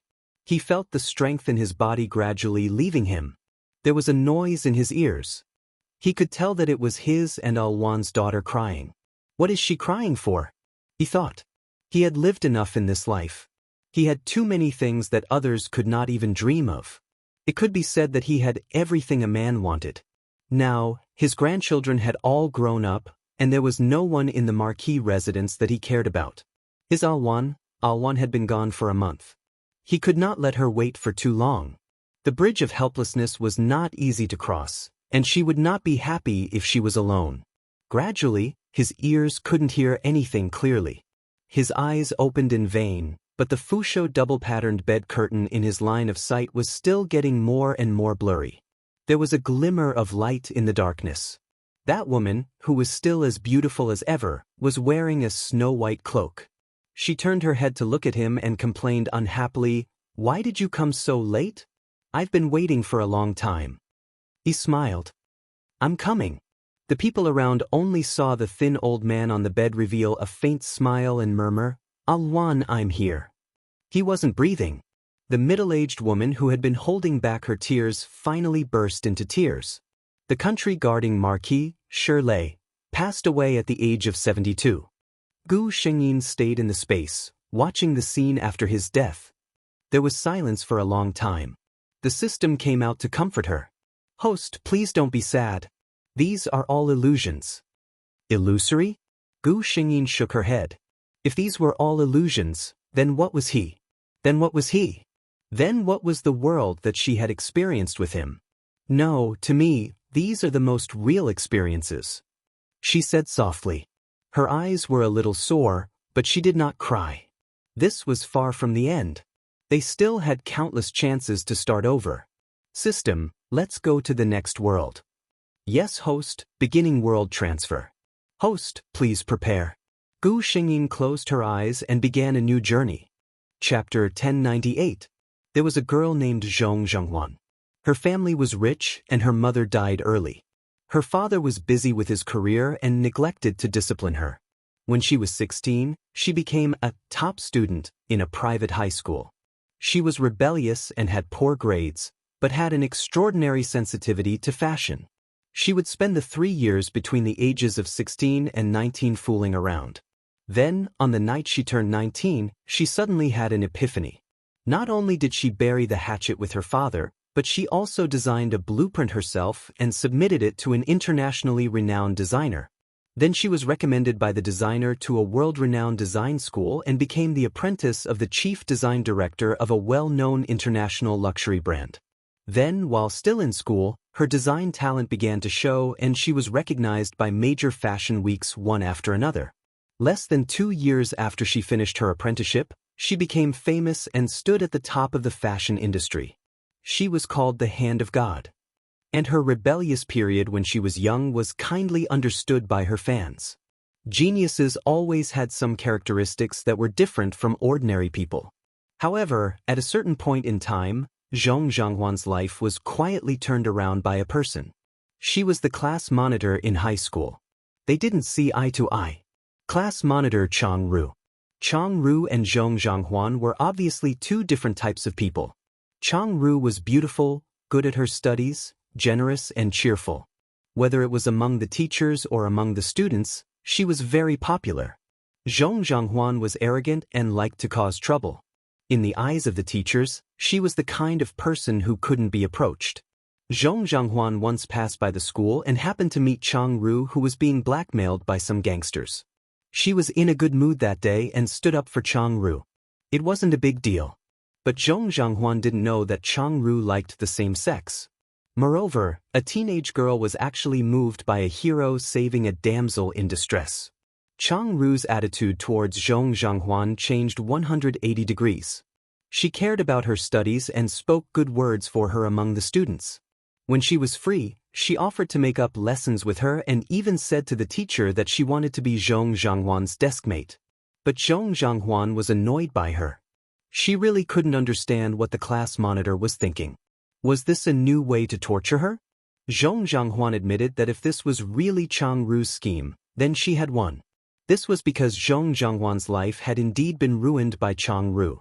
She appeared in all the places in her life where she could appear and had a hand in everything. At the age of 18, during the second semester of the second year of high school, Zhong Zhanghuan fell in love with a sports student from the school next door. In fact, Zhong Zhanghuan didn't have a good impression of that guy, but as a delinquent girl, she had never been in a relationship at a young age. How embarrassing would it be if word got out? Then, Zhong Zhanghuan felt miserable. Because, on their first date, they were caught red-handed by their homeroom teacher. Then, she wrote a self-reflection letter and called her parents. Zhong Zhanghuan was severely beaten by her father. The next day at school, Zhong Zhanghuan asked Chang Ru directly if she was the one who told on him. Chang Ru admitted to it. Zhong Zhanghuan was so angry at that time. If it weren't for the fact that he didn't hit women, he would have beaten Chang Ru to death. This was not the end. What Zhong Zhanghuan couldn't stand the most was the fact that Chang Ru had tricked her. Chapter 1099. During the third year of high school, Zhong Zhanghuan came to her senses and finally started to study hard. She was smart to begin with. After cramming for half a semester, her grades were actually pretty good. Although her grades weren't enough to get her into a top university in the country, it was enough to go overseas. She heard that a designer she admired happened to be in Z country with his team. She spent 3 days and 3 nights drawing a design that she was most satisfied with. This was the work that she could have used to be recommended to the design academy. However, she didn't try to hide it, so Chang Ru naturally saw it. When Chang Ru asked what it was, Zhong Zhanghuan couldn't stand her repeated questioning and finally told him. When Chang Ru heard that she was going overseas, he didn't disturb her for the entire day. Zhong Zhanghuan was free. However, she didn't know that when she thought that Chang Ru wouldn't disturb her anymore, he did something even worse. At noon, she specially bought an envelope and carefully placed her design into it. After confirming the address, she prepared to send it to the designer after lunch.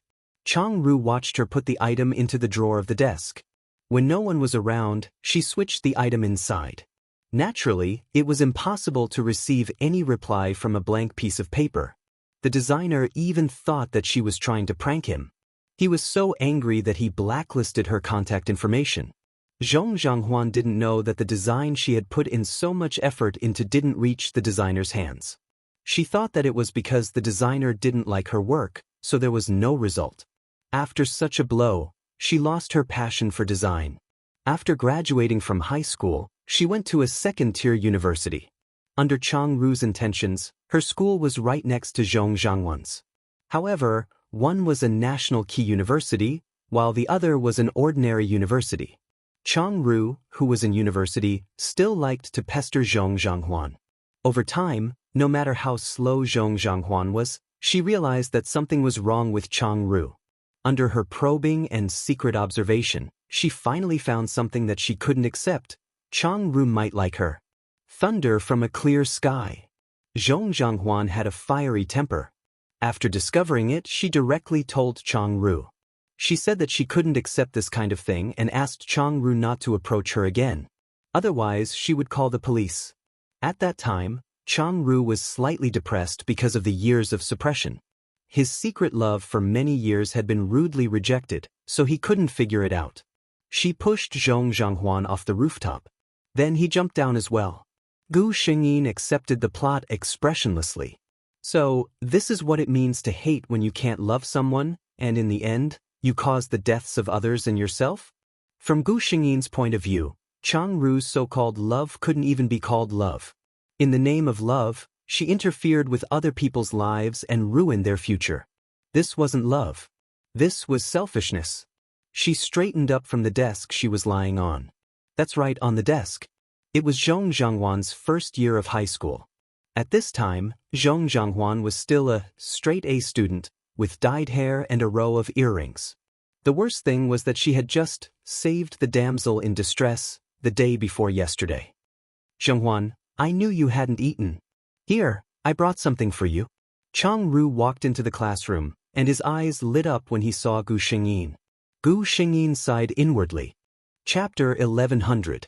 Placed on her desk was a cup of hot milk tea and a paper bag of jianbing. A tempting aroma wafted from the desk into Gu Xingyin's nose. Her stomach, which hadn't eaten lunch, rumbled. Normally, Zhong Zhonghuan would probably turn his face away and pretend he didn't see it. At this moment, the classmate sitting in front of her turned around and said enviously, Chang Ru, you brought lunch again. Chang Ru smiled and didn't say anything. Gu Xingyin could tell from the student's eyes that he did not think highly of him. Indeed, from their point of view, Chang Ru saw that she hadn't eaten and specially brought her lunch. However, she didn't care about it and let it cool down every time. Then, Chang Ru would silently throw it into the trash can after school. No matter how she looked at it, it was her fault. Gu Xingyin thought for a moment. The jianbing was very fragrant and she was very hungry. Moreover, she needed to turn the situation around. She reached into her trouser pocket and took out $100 bill and placed it in front of Chang Ru. Chang Ru's expression changed. That's not what I meant. Gu Xingyin said, I know you're helping your classmate out of kindness, but there's no reason for the class monitor to spend money for nothing. Take this $100 bill as the money you'll pay for lunch for the next 2 days. If you don't want it, I won't be able to eat lunch. It was just before lunch break. Many of the students in the class had already finished eating and returned to the classroom. Gu Xingyin didn't lower her voice when she spoke. Everyone in the class heard what she said. In all fairness, there was nothing wrong with what she said. Gu Xingyin and Chang Ru were just ordinary classmates. There was no reason for her to spend money. However, Gu Xingyin's words made it seem like they were helping each other out. The intimacy that Chang Ru had wanted to connect the two of them instantly disappeared without a trace. Moreover, Chang Ru had to accept the money. Gu Xingyin said, Class monitor, you can't be so generous. Right now, I'm the only one in our class who doesn't eat. If one day no one eats, won't your living expenses be gone in a day? Chang Ru choked. She couldn't possibly say that he was different from them and that he was special, right? She had no choice but to take the money with a reluctant look on her face. Only then did Gu Xingyin take the still steaming Chinese crepe on the table and eat it in big bites. It smelled so good. At this time, her desk mate was not Chang Ru, but a quiet girl with glasses. As she ate, Gu Xingyin thought about how to solve Chang Ru's problem. He had to think of a way to make her give up on him. Gu Xingyin looked out of the window casually while eating. A figure caught her attention. He was tall and slender, and Gu Xingyin could tell from his back alone that he was quite good-looking. Actually, she didn't need to look at him to know that he wasn't bad-looking. This man, has he ever looked different in any world? Lin Zhe! Someone shouted from outside. Then, the boy turned his head over. Ah! Gu Xingyin heard a soft exclamation from her desk mate. She turned around and saw her quiet desk mate covering her face with her hands and looking at the boy outside with blushing cheeks. Sensing Gu Xingyin's gaze, the girl lowered her head in embarrassment. Gu Xingyin didn't think there was anything wrong with her reaction. It was normal for girls to like handsome guys. Moreover, this handsome guy was the trump card of all handsome guys. Chapter 1101. Gu Xingyin looked at the handsome guy outside the window and thought of something. She was staring at the handsome guy outside without blinking. The guy seemed to have sensed something and turned his gaze to her side. Their eyes met. Gu Xingyin smiled brightly and walked over. She waited for him to respond. In the end, he just glanced at her face expressionlessly, as if he didn't see anything. Then he lightly retracted his gaze. Gu Xingyin. Very good, he is character. The boy's figure left, and Gu Xingyin also received his information. Lin Zhe, a high school freshman, class 3 student. In this year's freshman entrance ceremony, with his perfect 185 meters figure and impeccable facial features, there was no doubt that he ascended to the throne of the school's most handsome boy. In this world where beauty was justice, it was easy for good-looking people to be accepted for anything they did. For example, although Lin Zhe was very handsome, his character was really unflattering. He was like a human-shaped iceberg, expressionless all day long, as if the whole world owed him something. But this kind of character was definitely not a problem in the eyes of these teenage girls. This was character. This was cool. Gu Xingyin looked away and turned back. She immediately met Chang Ru's eyes. It seemed very gentle. She frowned slightly. Actually, Chang Ru's behavior was very obvious. If she had done this to a man and a woman, no one would have suspected what she was thinking. It was because this kind of thing was too unbelievable that the people around her couldn't relate it to love. Gu Xingyin looked away as if she didn't see anything. She wanted Chang Ru to completely give up on her. After school in the afternoon, Gu Xingyin ignored the math teacher's murderous gaze and deliberately left the classroom 10 minutes early. She walked to the door of Class 3's classroom and waited for them to finish school. The sun was very strong and Gu Xingyin couldn't help but close her eyes. When Lin Zhe turned his head, he saw the girl leaning against the railing outside the classroom. She was wearing exaggerated clothes that were obviously not suitable for the school's style. Her hair was also different from the hair of high school girls, which was long and straight. A string of shiny earrings hung from her ears. Lin Zhe felt that it was very strange. Logically speaking, he didn't like such exaggerated dressing. Moreover, most people wouldn't feel that it was cool when they put it together like that. Instead, it would feel that it was very tacky. But when it came to this girl, it didn't make people feel that way. She was cool. This was what Lin Zhe thought. This was the difference brought about by aesthetics. Although Zhong Zhanghuan was in her rebellious phase and liked to be independent, her natural sensitivity to fashion prevented her from messing up her image. However, Lin Zhe's admiration was limited to this. It had nothing to do with him. He retracted his gaze. School was about to end. There was no such thing as procrastination in this school, so when the bell rang, the teacher stopped teaching and the students began to pack their things. Gu Xingyin watched the teacher leave. Lin Zhe also packed his things and was about to get up. At this time, she entered Class 3's classroom. The students in Class 3 looked at her curiously. A few of them seemed to recognize her and whispered to each other. Gu Xingyin walked straight to Lin Zhe's desk.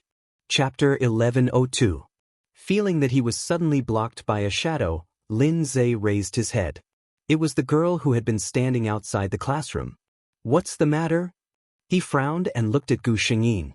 The strange combination of the two was undoubtedly very easy to arouse people's interest. The students who were tidying up their things all slowed down their movements. They pricked up their ears and paid attention to the movements here.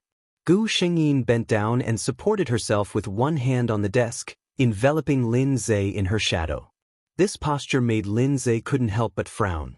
Gu Xingyin's mouth raised into a cynical smile little by little. "Lin Zhe, let me introduce myself. My name is Zhong Zhanghuan. Zhong as in love at first sight, Zhanghuan as in happiness." Lin Zhe's eyebrows didn't even move when he heard this. He just said lightly, "I see. Can you please leave my desk?" Gu Xingyin's smile didn't change, and she even moved closer.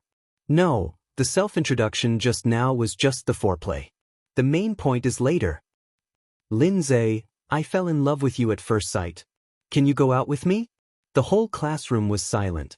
Lin Zhe's eyebrows could be piled up into a small mountain. He looked at the girl in front of him with some confusion. She just happened to be looking at him calmly, as if she didn't feel that she had just done anything shocking. He suddenly stood up. This action made Gu Xingyin have to let go of his hand on the desk. The aura that had just been created with great difficulty was instantly destroyed. Lin Zhe was taller than Gu Xingyin and more than half of his head was injured. He lowered his head and looked down at Gu Xingyin. "I'm sorry, classmate. I don't have any thoughts about you, and I refuse your request to go out with you." After he finished speaking, he didn't hesitate to put his bag on his shoulder with one hand and turn to leave. Gu Xingyin half leaned on his desk with a faint smile and didn't chase after him. Sure enough, He had the same personality as the rumors said. However, she wouldn't give up so easily. There was still a long way to go. Gu Xingyin went home. It was rare for her to return home so early. Zhong Zhiping, who had just returned home from work, was surprised to see his daughter sitting on the sofa. If this made him feel surprised, the next moment his daughter raised her head and called him father, which almost made this man, who was a man of his word in the business world, cry. How long has it been? Ever since the rebellious phase of puberty, this child had an inexplicable hostility towards him. Every time, he would play with someone until the middle of the night before returning home, causing his grades to plummet. When he saw him at home, he would frown and look at him coldly. At most, he would call him dad coldly. He was, after all, a man who had experienced great battles. He was able to return to his normal state in a short period of time. She smiled and replied, "You're home so early today?" Zhong Zhanghuan looked at the man in front of him. He was wearing a well-ironed suit and his hair was carefully combed. He looked like a handsome middle-aged man. Calculating his age, Zhong Zhiping was less than 40 years old, but there were already traces of white hair on his temples.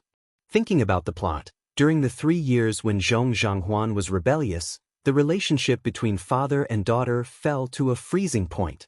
Zhong Zhanghuan didn't know that her father was secretly worried about her.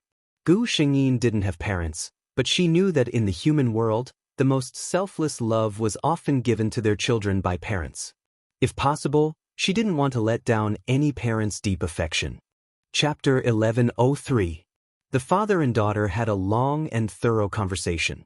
In Gu Xingyin's opinion, there was no unsolvable knot between the father and daughter. Why did they come to this point? It was nothing more than one who always liked to keep things in her heart, and the other who was too busy with his career to discipline her.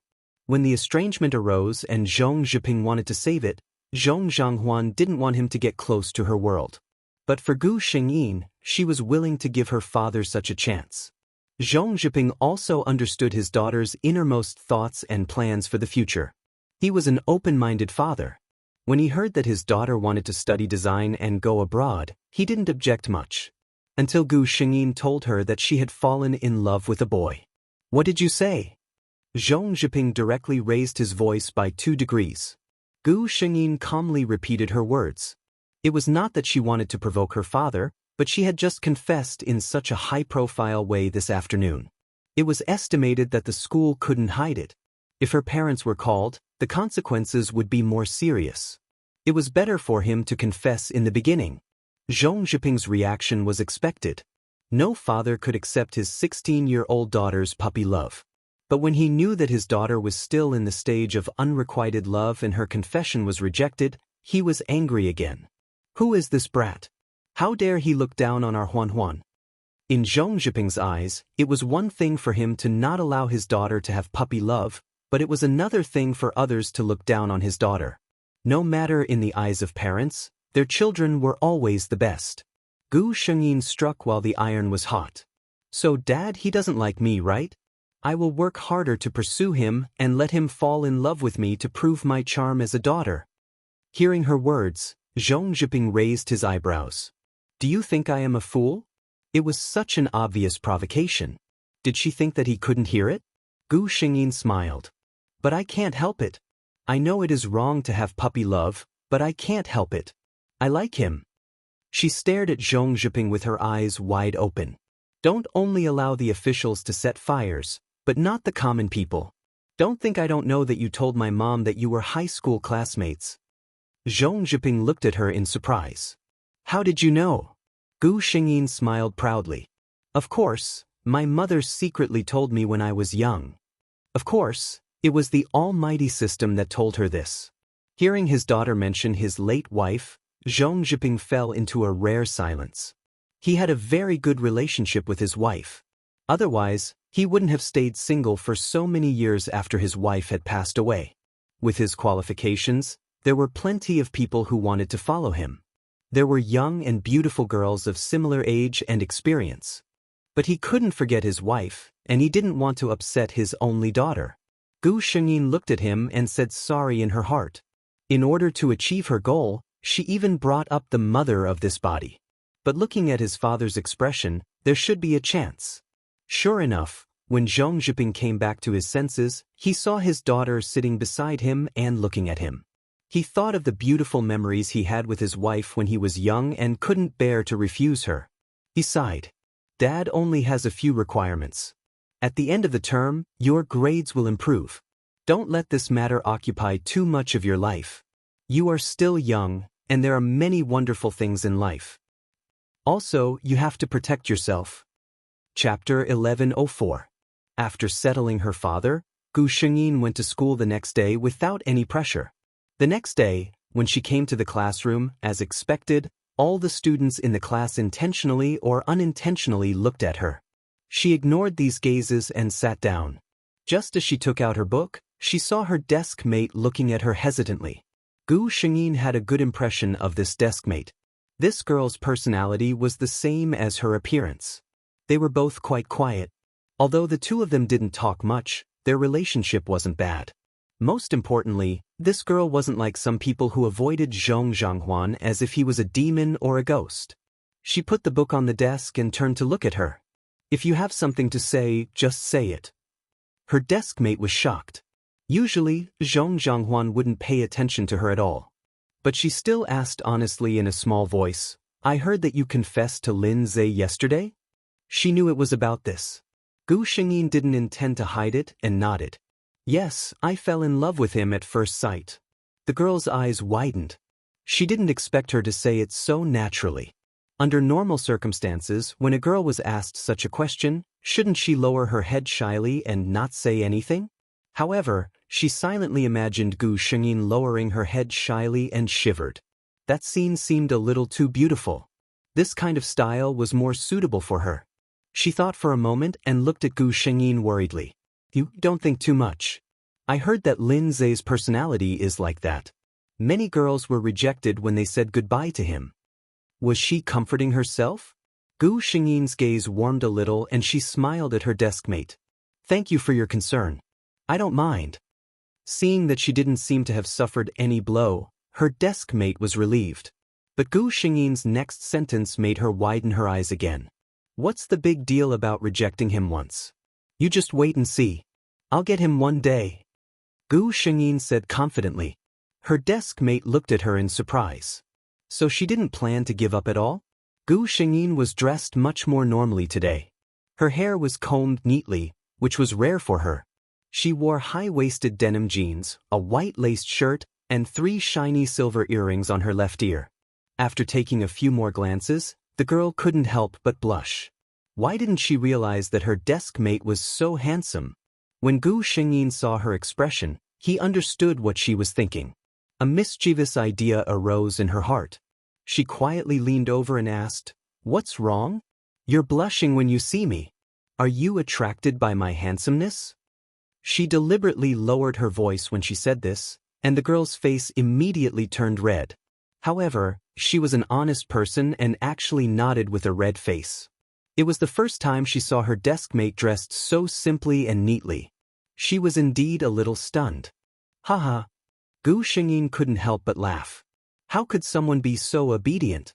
The students in the class all turned their heads to look at the two of them, curious about what had happened between the two of them. 2 rows away, Chang Ru looked over, his hands tightly gripping his sleeves. She could whisper intimately with that girl without any scruples and laugh out loud, but she didn't even look at him nicely. Chapter 1105. After the morning self-study session, Gu Shengyin sat lazily in her seat without moving. Chang Ru walked over to her seat and said to Gu Shengyin's deskmate, Cici, can you give us some space? I have something to talk to Zhang Huan about. Gu Shengyin's deskmate, Cici, knew that the two of them didn't get along. Although their relationship seemed to be improving, she was still a little worried. However, she had always been a soft person. At most, she glanced at Gu Shengyin worriedly before standing up obediently and leaving. Gu Shengyin raised her eyebrows and looked at Chang Ru. Class rep, do you have any instructions for me? Chang Ru looked at her face, which had instantly turned cold, and her tone was completely businesslike. Anger rose in her heart. She was clearly chatting and laughing with others just a moment ago. Why did she become like this the moment she arrived? Why didn't she think about her relationship with Zhong Zhanghuan in the past? She had inexplicably changed her opinion of Zhong Zhanghuan, but to Zhong Zhanghuan, Chang Ru was still the same Chang Ru he used to dislike. Suppose someone who was always at odds with you suddenly changed their temper and treated you well. What would a normal person's reaction be? Most people's first reaction would probably be that there was a conspiracy. But Chang Ru took it for granted, or rather, she was too self-centered. She was very popular and almost everyone liked her. So she naturally thought that since she liked Zhong Zhanghuan and treated her so well, it was only natural that Zhong Zhanghuan would like her back. But Zhong Zhanghuan didn't improve their relationship like she wanted, so she felt extremely wronged. So, Chang Ru impulsively blurted out, "Zhong Zhanghuan, do you hate me?" Gu Shengyin seemed to be very surprised as he looked at her and asked in confusion, "Class rep, isn't it obvious that I hate you? I thought the whole class knew that we hated each other." Chang Ru's face turned pale when she heard Gu Shengyin's blunt answer.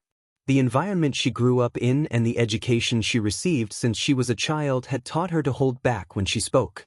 This was the first time she had seen someone as impolite as Gu Shengyin. Gu Shengyin, on the other hand, felt refreshed. The original owner had a domineering and flamboyant personality. It was simply too awesome. When speaking to a cold person like Chang Ru, one had to be simple and crude in order to be effective. Chang Ru seemed to have been dealt a huge blow by Gu Shengyin's words. Her voice trembled as she asked, "I thought we could be friends." Gu Shengyin shuddered at his resentful tone. She resisted the urge and said, "Don't. I have not the slightest interest in being your friend. Class rep, if you really want what's best for me, let's go our separate ways in the future. What the eye doesn't see, the heart doesn't grieve over. That's for the best." Chang Ru ran out crying. Gu Shengyin, did she say something outrageous? His deskmate, Cici, walked over cautiously. She had been standing to the side, so she didn't hear what the two of them said. She only heard her deskmate say a few words, and then the class rep ran out crying. Did I say something outrageous? Before she could ask, Gu Shengyin asked first. Cici was dumbfounded. Gu Shengyin repeated the conversation between the two to Cici. After that, he asked the same question again. Cici thought for a moment and said uncertainly, "It should be a bit outrageous, right?" Chapter 1106. Gu Shengyin asked, "If I were to say something like that to you, how would you react? Would you cry and run out?" Cici thought for a moment. "I wouldn't cry, right? I'd probably ignore you." Gu Shengyin nodded. That was a normal reaction. If a normal girl was said to hate someone of the same sex, even if it was someone as gentle as Cici, she'd probably just ignore it with a cold face. If she had a fiery temper, she'd probably go up and fight with the other person. Running out with tears of sadness or something like that, this was obviously an unusual scene. The first class was the form teacher's class. Chang Ru was still comforting her hurt heart in some corner. The form teacher had always been very concerned about this kind of obedient student. She hurriedly asked her what was wrong. Then, as Gu Shengyin expected, Gu Shengyin was called to the teacher's office. In the office, Gu Shengyin saw Chang Ru with red eyes. Obviously, the form teacher had found this good student. The form teacher was comforting Chang Ru softly. When she saw Gu Shengyin, her expression immediately became serious. "Zhong Zhanghuan, students should love and help each other. Look at what you've done to Chang Ru to make her so sad." Gu Shengyin's expression was calm. "Teacher, I only told the class monitor that I don't like her." The form teacher obviously didn't expect her to be so honest. Gu Shengyin was even more honest. She looked at the form teacher and said sincerely, "Teacher, the class monitor and I really don't get along. I just don't like her. There's nothing I can do about it. I told the class monitor that I don't like her. She probably doesn't like me either. I'm a bad student. It's better not to affect a good student like the class monitor." Chang Ru looked at Gu Shengyin with red eyes. "Zhanghuan, I don't dislike you," Gu Shengyin interrupted her. "Class monitor, please call me Zhong Zhanghuan. I'm not that close to you." Chang Ru's tears that had just dried up fell again. The form teacher was speechless when she saw this. In the office, in front of her, Zhong Zhanghuan was not even willing to give her face. She really believed that Zhong Zhanghuan did not like Chang Ru. This kind of thing is not something that can be changed just by teaching her a lesson. The homeroom teacher looked at Chang Ru, who was still crying inside. In the end, Gu Shengyin was punished to be on duty for a week. The reason was that she did not treat her classmates well. Strictly speaking, there was no right or wrong in this matter. However, in the eyes of a teacher, the good student he liked and the bad student who always gave him a headache couldn't be treated equally. Gu Shengyin did not care about this. The effect she wanted was to let everyone, including her teacher, know that she didn't like Chang Ru. She glanced at the head teacher and Chang Ru in the office and said calmly, "Teacher, if there's nothing else, I'll take my leave first. Class is about to start." If Chang Ru had been a prideful girl, she would have hated her to death. However, to Gu Shengyin, she would rather someone like Chang Ru hate her than like her. When Gu Shengyin returned to the classroom, Cici looked at her nervously. "Zhonghuan, are you okay?" Gu Shengyin smiled and shook her head. "What could be wrong? I didn't do anything to her." Cici thought about it and agreed. At the same time, she felt that the class monitor was indeed a little too sensitive. During the third period, Chang Ru finally returned to the classroom. She did not look in Gu Shengyin's direction.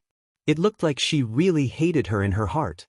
After the fourth period, Gu Shengyin asked the system and went straight to the cafeteria.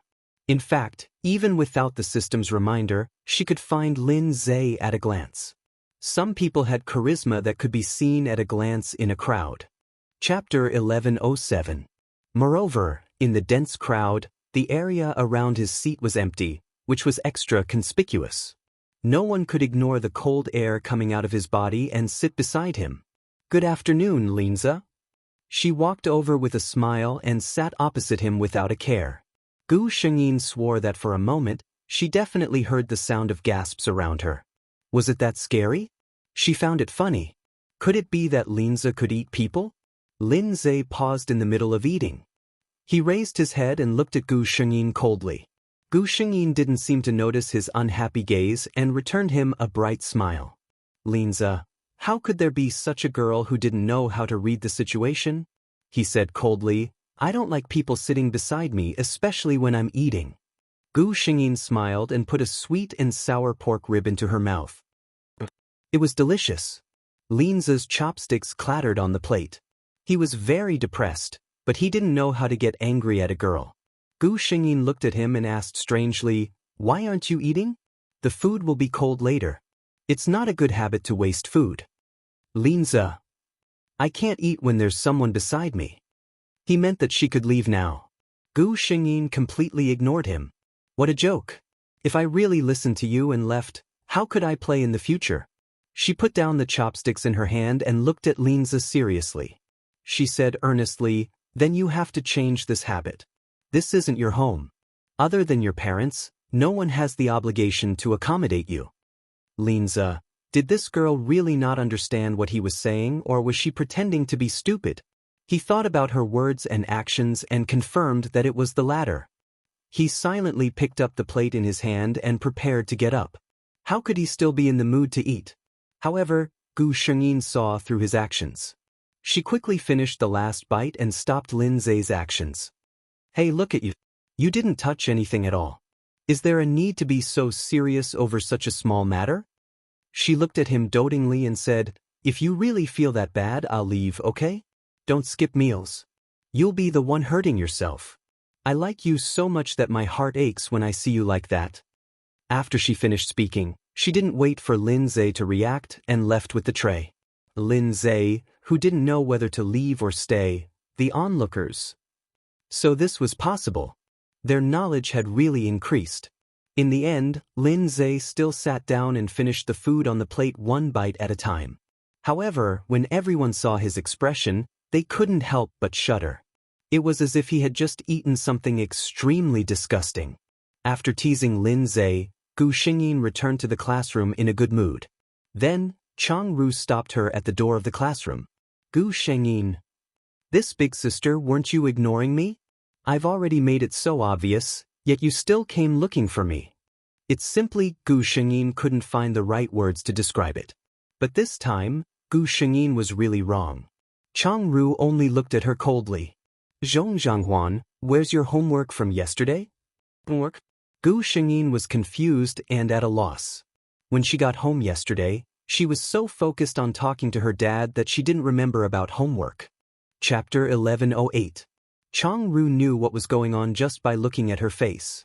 She said coldly, there are school leaders coming over for an inspection today. Yesterday, the homeroom teacher specifically reminded you.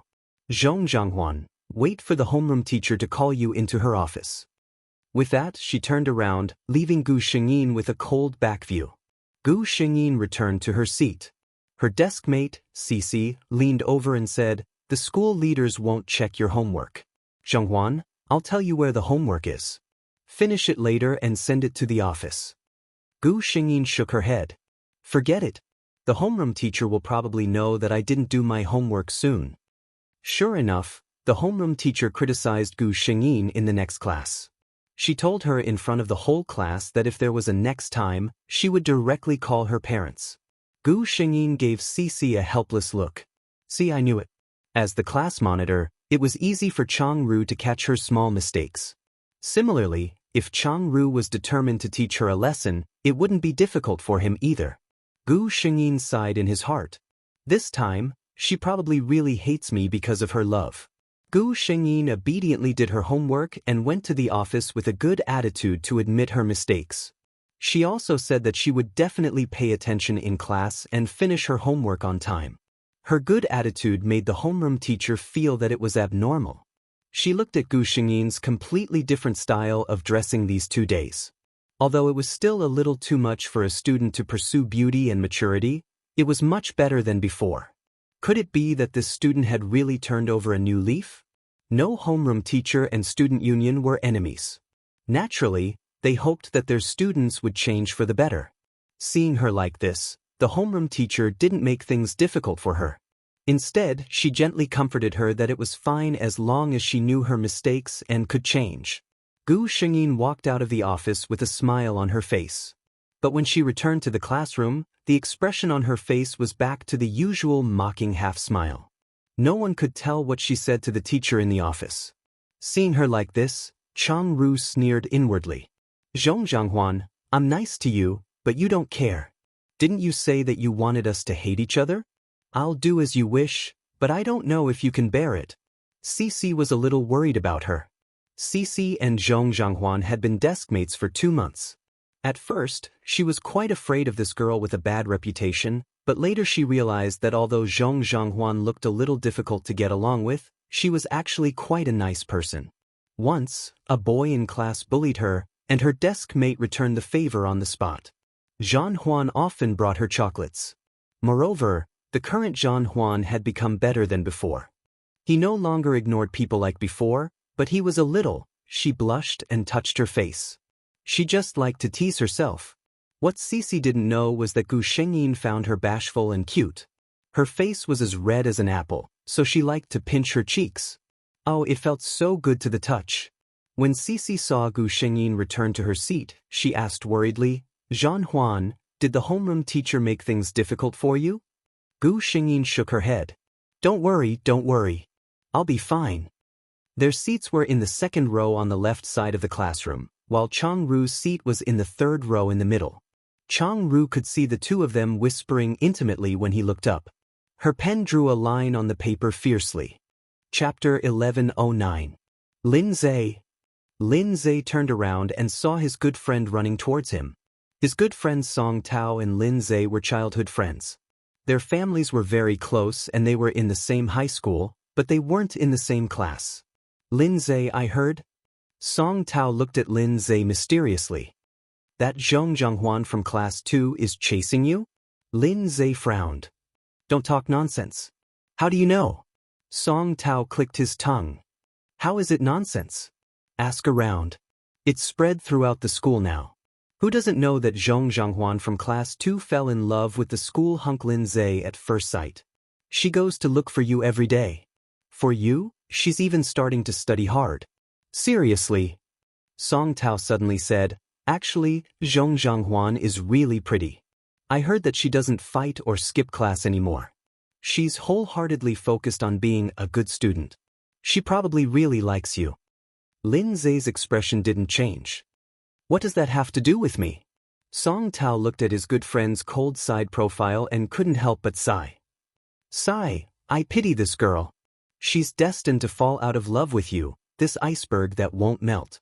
I don't know who can move your heart of stone. Lin Zhe didn't say anything. In Class 2's classroom, Gu Xingyin sat seriously while Cici explained a math question to her. She solved the question correctly according to what Cici taught her. Zhenghuan, you're really smart. You can solve any question after just one explanation. Cici looked at Gu Xingyin in amazement. Gu Xingyin smiled and didn't say anything. How was she smart? She knew how to solve these questions, but in order not to arouse suspicion, she had no choice but to ask Cici one by one. Before Changru walked out of the classroom, she couldn't help but glance at their seats. She watched as Zhong Zhanghuan changed her dressing style for that boy and started to listen to class seriously and study hard. All of this was because she heard that the boy liked girls like that. Changru pressed his hand to his chest in a daze. She actually still liked Zhong Zhanghuan. If she really didn't like her, why would she ruin her outstanding image and make things difficult for her? If she really didn't like it? Just as Zhong Zhanghuan had said, the two of them had already gone their separate ways. But now, she liked him so much that she was willing to change herself for him. Would there really be a result for her liking him? She shook her head. If she were a man, she would have pursued Zhong Zhanghuan no matter what price she had to pay. However, Zhong Zhanghuan clearly had a normal personality. Was he really going to risk everything to bring her onto this path? For the first time, she felt a struggle. All right, thank you, Cici, for delaying your break time after school. By the time the two of them finished talking, the classroom was already empty. Cici smiled. That's nothing. You're studying hard now. The teacher even praised me. Speaking of this, she blushed a little. Everyone knew why Zhanghuan had become like this. But the teacher didn't know that. He thought that it was his good student who had influenced Zhanghuan and made her work hard. Speaking of which, Cici looked at Gu Shengyin with some heartache. She was doing this for Linza, but the other party was still as blunt as ever. Zhenghuan, how are you and Linza now? She couldn't help but ask. Chapter 11:10. Gu Shengyin's expression darkened, and Cici caught sight of it. She already knew the answer. But Gu Shengyin quickly perked up. That's it. It's not like I don't know how hard it is to woo the school beau. I'm already prepared for a long battle. Cici looked at her carefree expression and laughed. I wish you all the best. Gu Shengyin looked certain. Of course. After saying goodbye to Cici, Gu Shengyin returned home.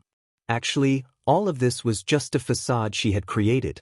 She did like Linza, but she wouldn't lower herself to such a level for him. On one hand, it was to show Changru that she liked men and that it would never be possible with her. On the other hand, it was to show her father that Zhong Zhanghuan was rebellious, but Gu Shengyin didn't want her father to go through 3 years of exhaustion. She would try her best to be a good daughter that her father would be proud of. Also, her final goal was to let Zhong Zhanghuan walk the path she should have walked and become the hand of God in the field of design. If she wanted to do it, she would do it to the best of her ability. She would slowly change until the day she finally transformed. As for Linza, she was sincere in chasing him, but if he was always like this, Zhong Zhanghuan wouldn't be able to keep her eyes on him for the rest of her life. Huan, your Uncle Chen's family has a wedding banquet tomorrow. Are you going with Dad? Zhong Zhiping looked at Gu Shengyin expectantly. This gaze made Gu Shengyin's heart ache. In the original owner's memory, she hadn't attended any parties with her father in a long time. Outsiders only knew that Chairman Zhong had a daughter, but they had only heard of her name and never seen her in person.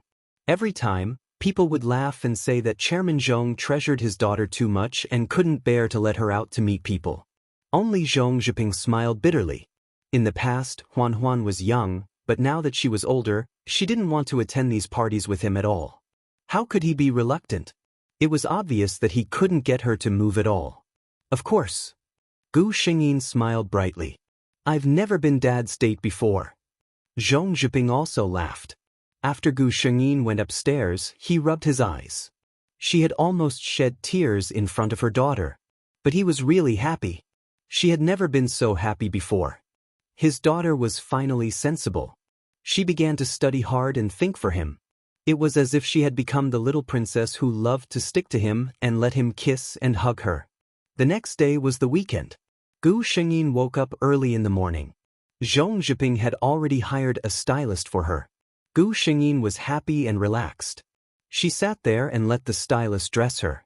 "Miss Zhong is so beautiful." The stylist's eyes were full of admiration.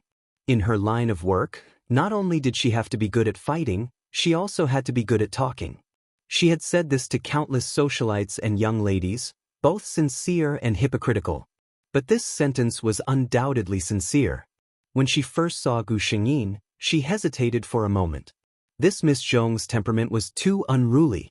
With such an aura, wearing a standard gown might not be a suitable choice.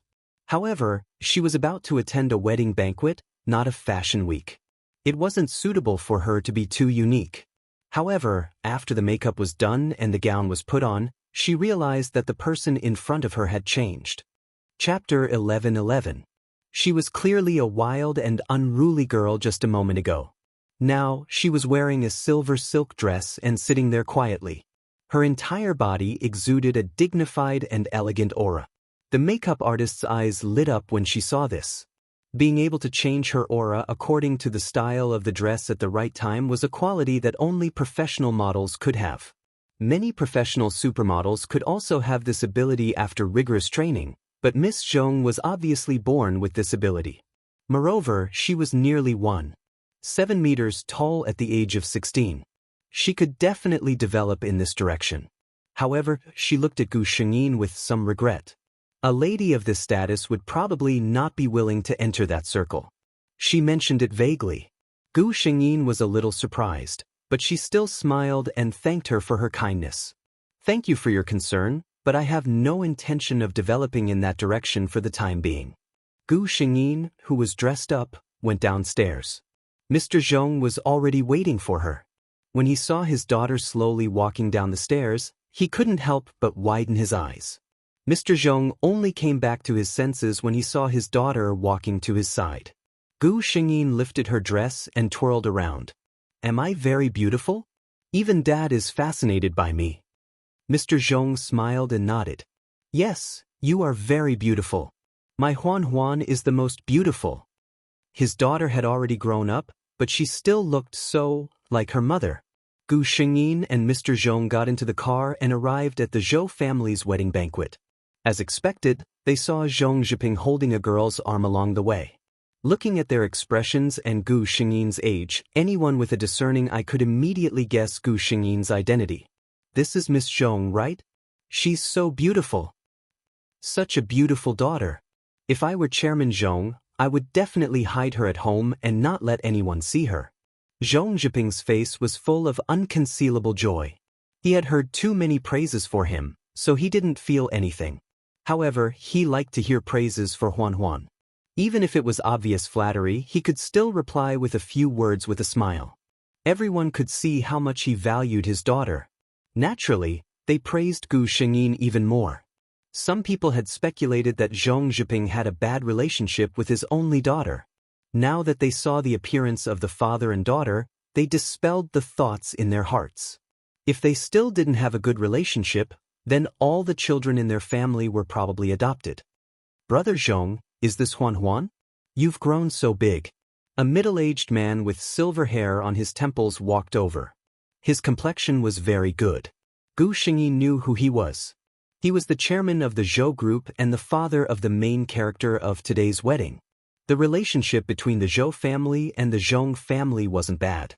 Zhong Zhanghuan had seen this Uncle Zhou when he was young, but he hadn't seen him in recent years.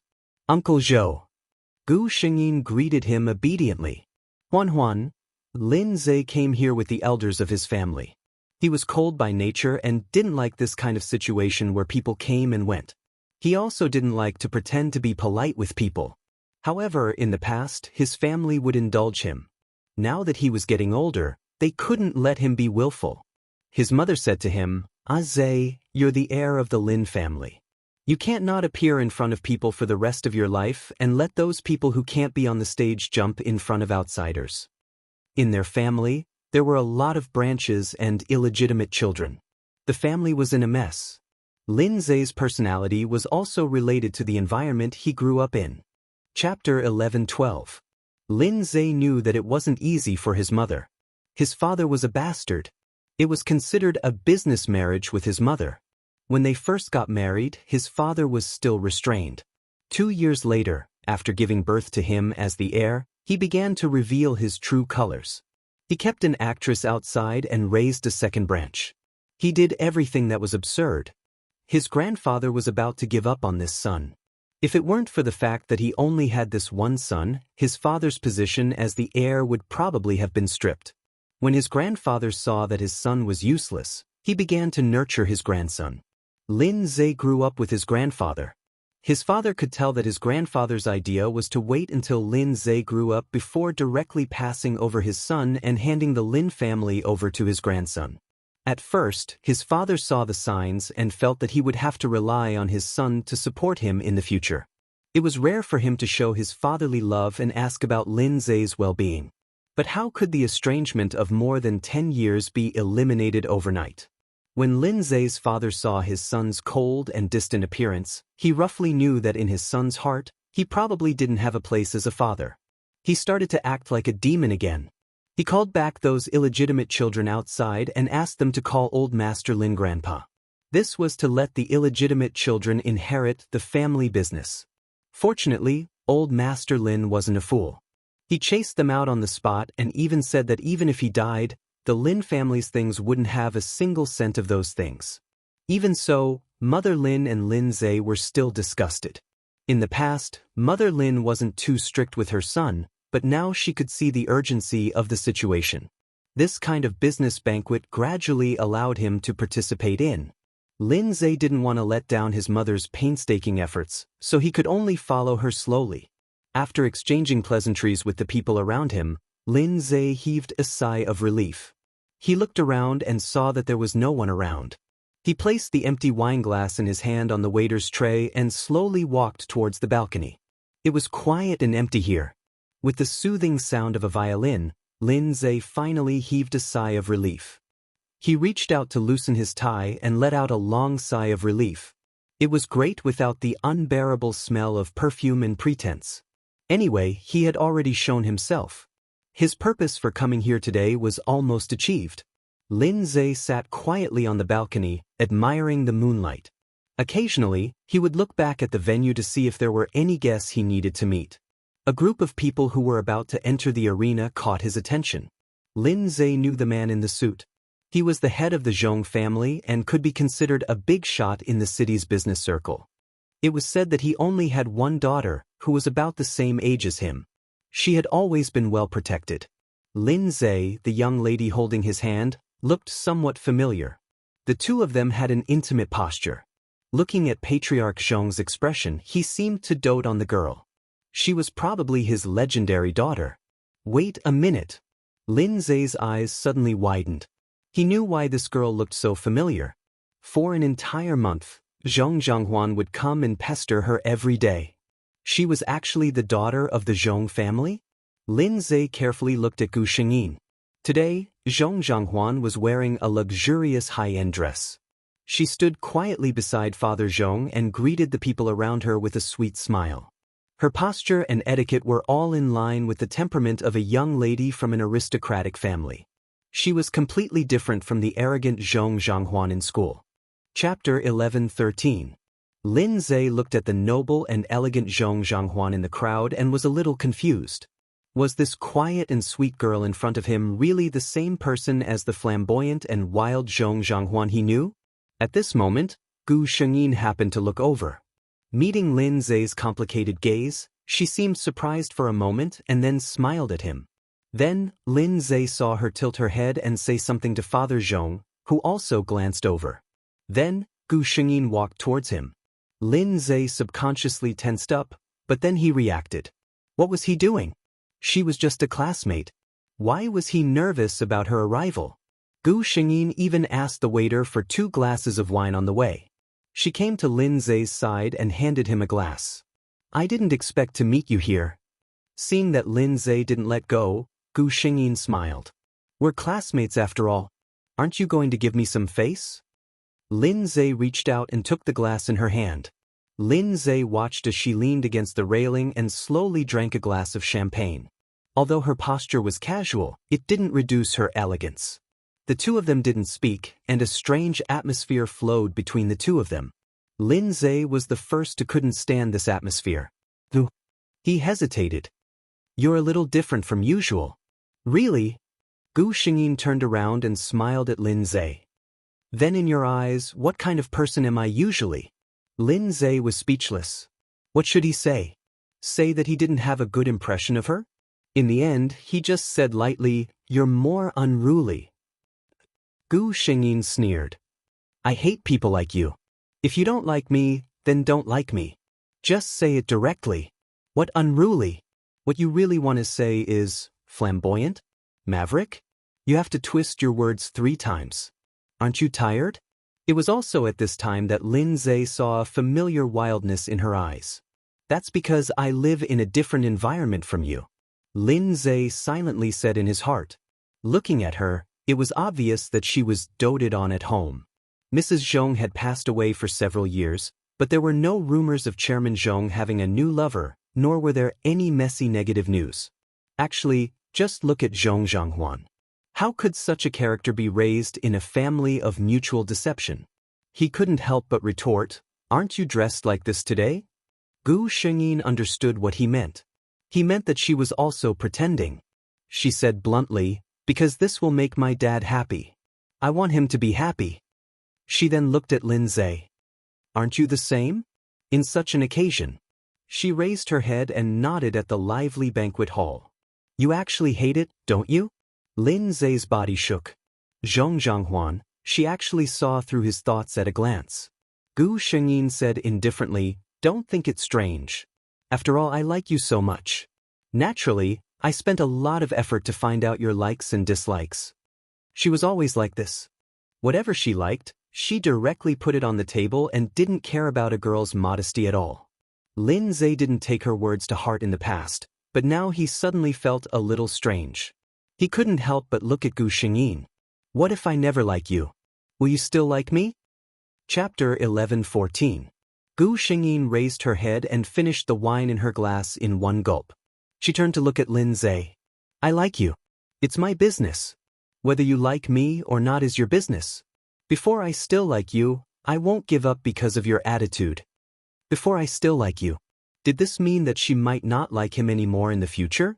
Lin Zhe didn't know why, but when he thought of this possibility, his heart sank. You mean that no matter what I do, you won't change your mind because of it? Gu Xingyin glanced at him. Of course. Lin Zhe, you don't have to be too narcissistic. I like you and chase you like this.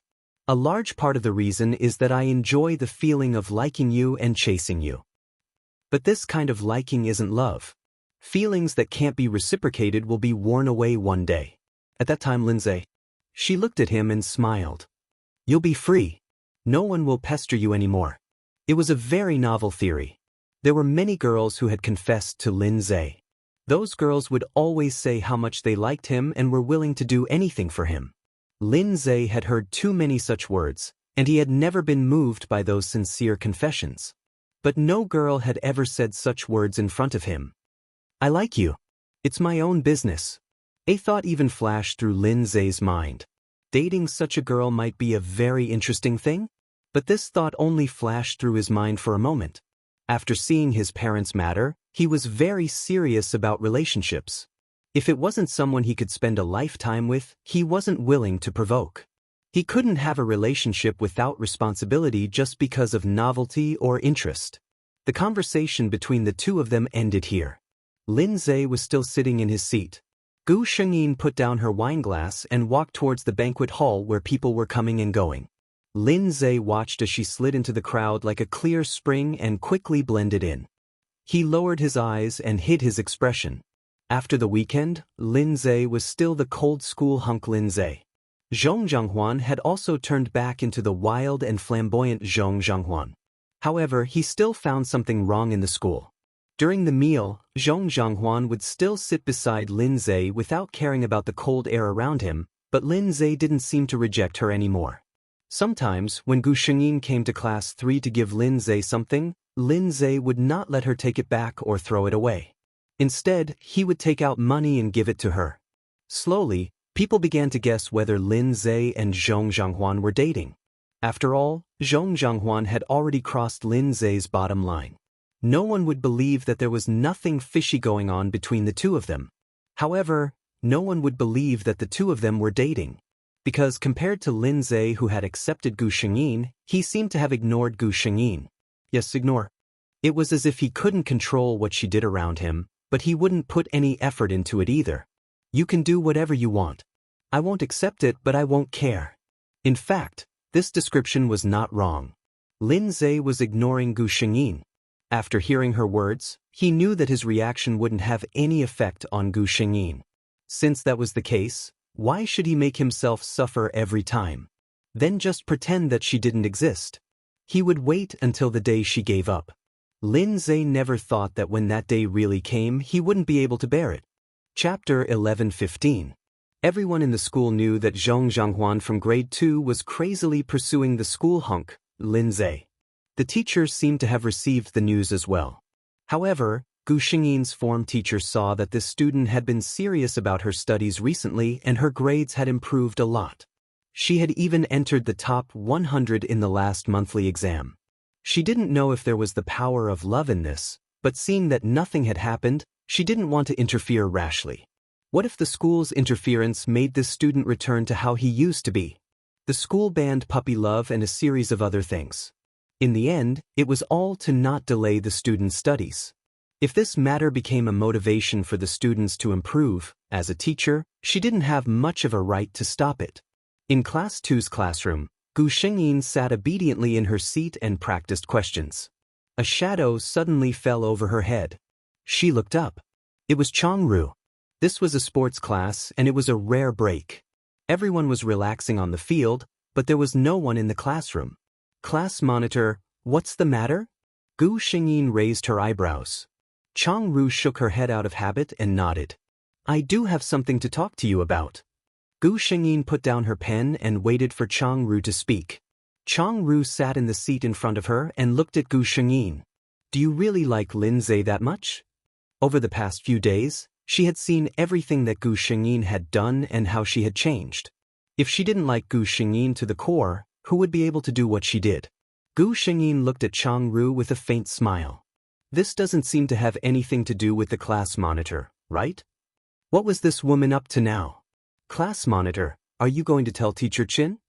Changru's face paled. Am I such a person in your eyes? Gu Shengyin didn't say anything, but the expression on her face said everything. Changru recalled what she had done when she was jealous and resentful of her, and her expression darkened. Indeed, she had done something similar in the past. She couldn't help but soften her tone. Don't worry, I won't do that. She looked at Gu Shengyin seriously and said, I just think that you're good the way you are, really. Zhong Zhanghuan, everyone is unique. You don't have to change yourself for others and become someone you don't even know. Upon hearing this, Gu Shengyin looked at Changru in surprise. She was actually thinking for him? She looked at Changru seriously and found that his expression was very serious. These words were indeed from the bottom of his heart.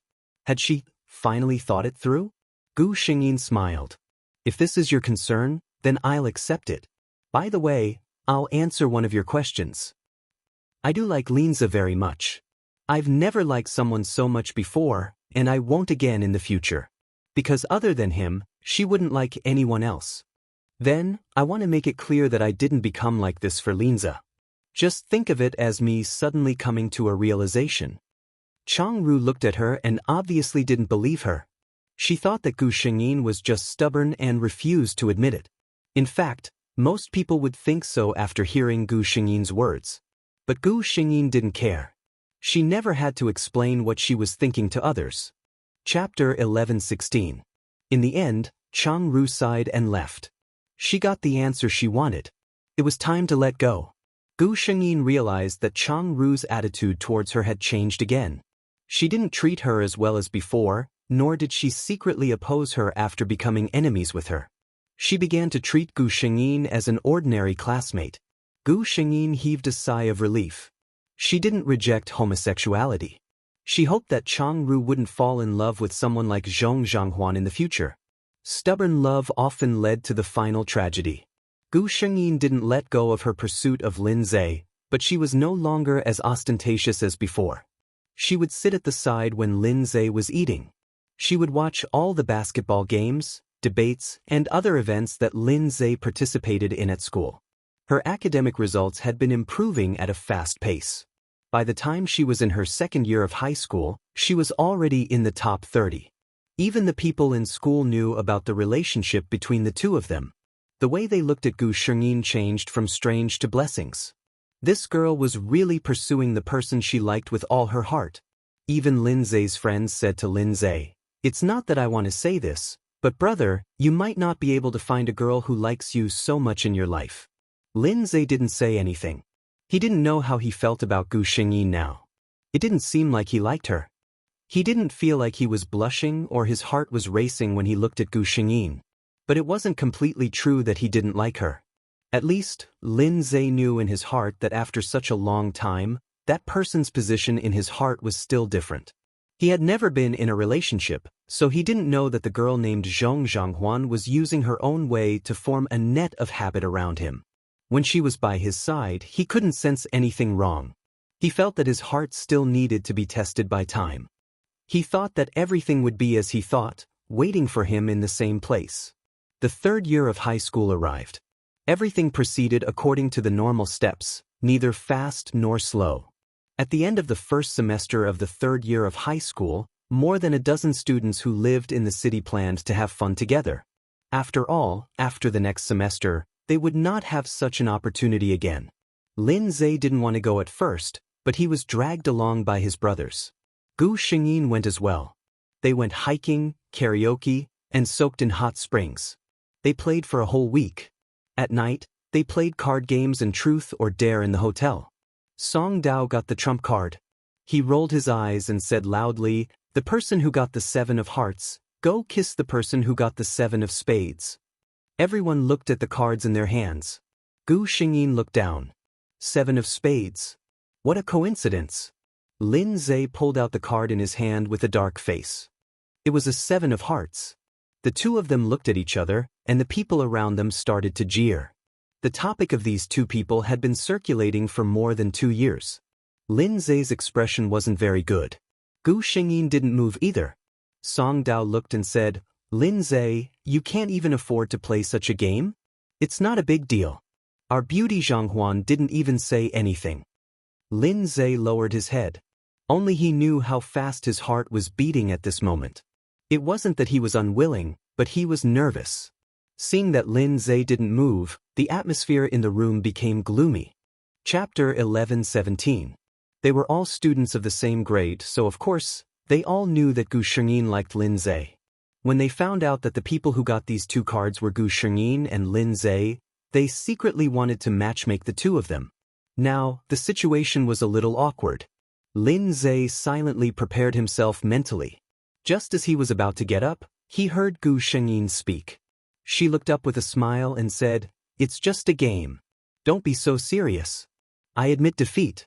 How about 3 glasses of wine as punishment?" Song Dao was secretly anxious, but when he heard this, he quickly said, "How can you let a girl drink as punishment? Lin Zhe, you have the guts to play games but don't have the guts to accept punishment. Quick, punish yourself with 3 glasses of wine." Lin Zhe's figure froze the moment Gu Shengyin spoke. He silently stiffened his body as he listened to her casually ask everyone to cancel the punishment. For some reason, unhappiness rose in his heart, but he didn't know what to say. He just remained silent as he picked up 3 glasses of wine and downed them.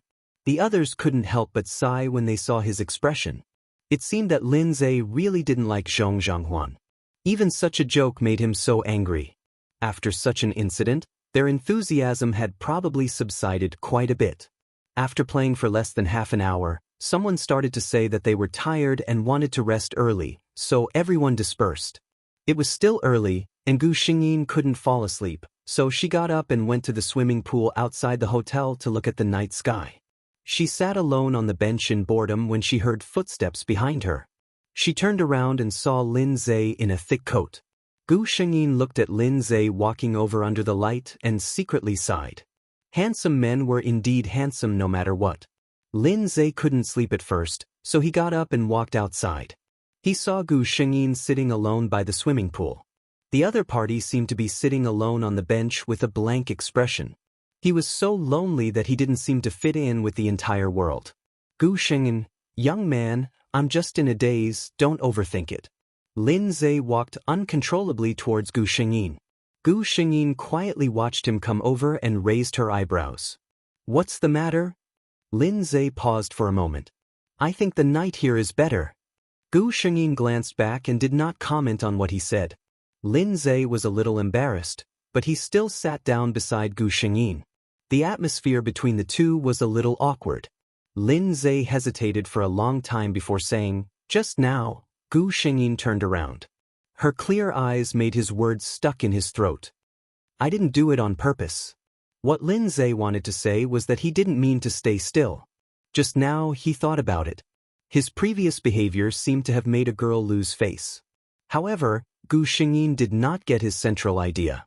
She said faintly, you don't have to mind. This kind of thing is more of a prank. If it were me, I wouldn't be willing either. Her expression was very calm when she spoke, and it was impossible to tell that she was in a bad mood. Lin Zhe was still frowning, as if he wasn't satisfied with such an answer. Gu Shengyin looked at him and joked, what? Could it be that when you think about it later, you feel that you lost a chance to be intimate with a beauty like me? Or did you suddenly realize that you like me? Chapter 11:18. Lin Zhe was silent. He wasn't sure of his true thoughts, so he didn't know how to tell Gu Shengyin. His silence, however, made others think it meant something else, silent rejection. Gu Shengyin's face darkened. She seemed to have lost interest in sitting here and watching the night sky and got up. She said to Lin Zhe, I'm going back to my room, you can enjoy it. Good night. Lin Zhe, good night. Gu Shengyin turned and walked back to her room without looking back. As she walked, she talked to the only system she could communicate with. System, I think there's no hope between Lin Zhe and me for the time being. The system thought so too. Gu Shengyin was a little confused. Logically speaking, with my experience in many worlds, although he won't remember me, I don't have any soul ties. He can't have no feelings for me. The system thought about it and expressed that it didn't know either. Gu Shengyin was still guessing. Could it be that Lin Zhe's values are so high that he doesn't even allow himself to have puppy love? System. It didn't really understand. One person and one system discussed this question for a long time, but they didn't get an answer. Until the end of the event, they all went back to their own homes. Then, the peaceful winter break of high school ended, and the last semester of high school arrived. Gu Shengyin decided to study hard and improve every day. This also meant that she didn't have so much time to find Lin Zhe every day and appear in every corner around him. On the first day, Lin Zhe didn't feel that anything was wrong. He even felt relieved when Gu Shengyin didn't appear around him. He felt that he still hadn't figured out how to face her. Maybe it was best to calm down and think about it. On the second day, on the third day, Gu Shengyin still didn't look for him. Lin Zhe started to feel a little uncomfortable. He once again returned to eating alone in the cafeteria. Logically speaking, it was a good thing for him that no one was invading his territory. However, he realized that his original habits had changed. If his previous habit was to eat quietly by himself, then in the past 2 years, he had become a habit of eating quietly with Zhong Zhanghuan.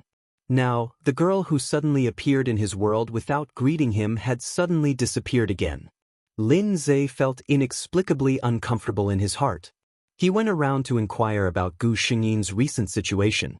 Knowing that she was now preparing for the college entrance examination with all her might, even eating nutritious meals that were specially prepared at home and sent to school every day, he heaved a sigh of relief. Fortunately, it was not because of any other reason. Song Tao winked at his good friend. Say, do you have the legendary masochistic physique? When Zhan Huan threw himself at you wholeheartedly, you ignored him. Now that she has found something more important, you are starting to care about her. That last sigh of his was full of meaning. This time, after a moment of silence, Lin Zhe gave his own answer in front of his childhood friend. It's not that I don't care, it's just that I don't know what I'm thinking. Song Tao's eyes lit up. Looks like there's hope. He hurriedly pulled Lin Zhe to the side and asked, Brother, what do you mean? Could it be that you actually have feelings for Zhan Huan in your heart? Chapter 1119. As a close friend of Lin Zhe, Song Dao quite liked Zhong Zhanghuan.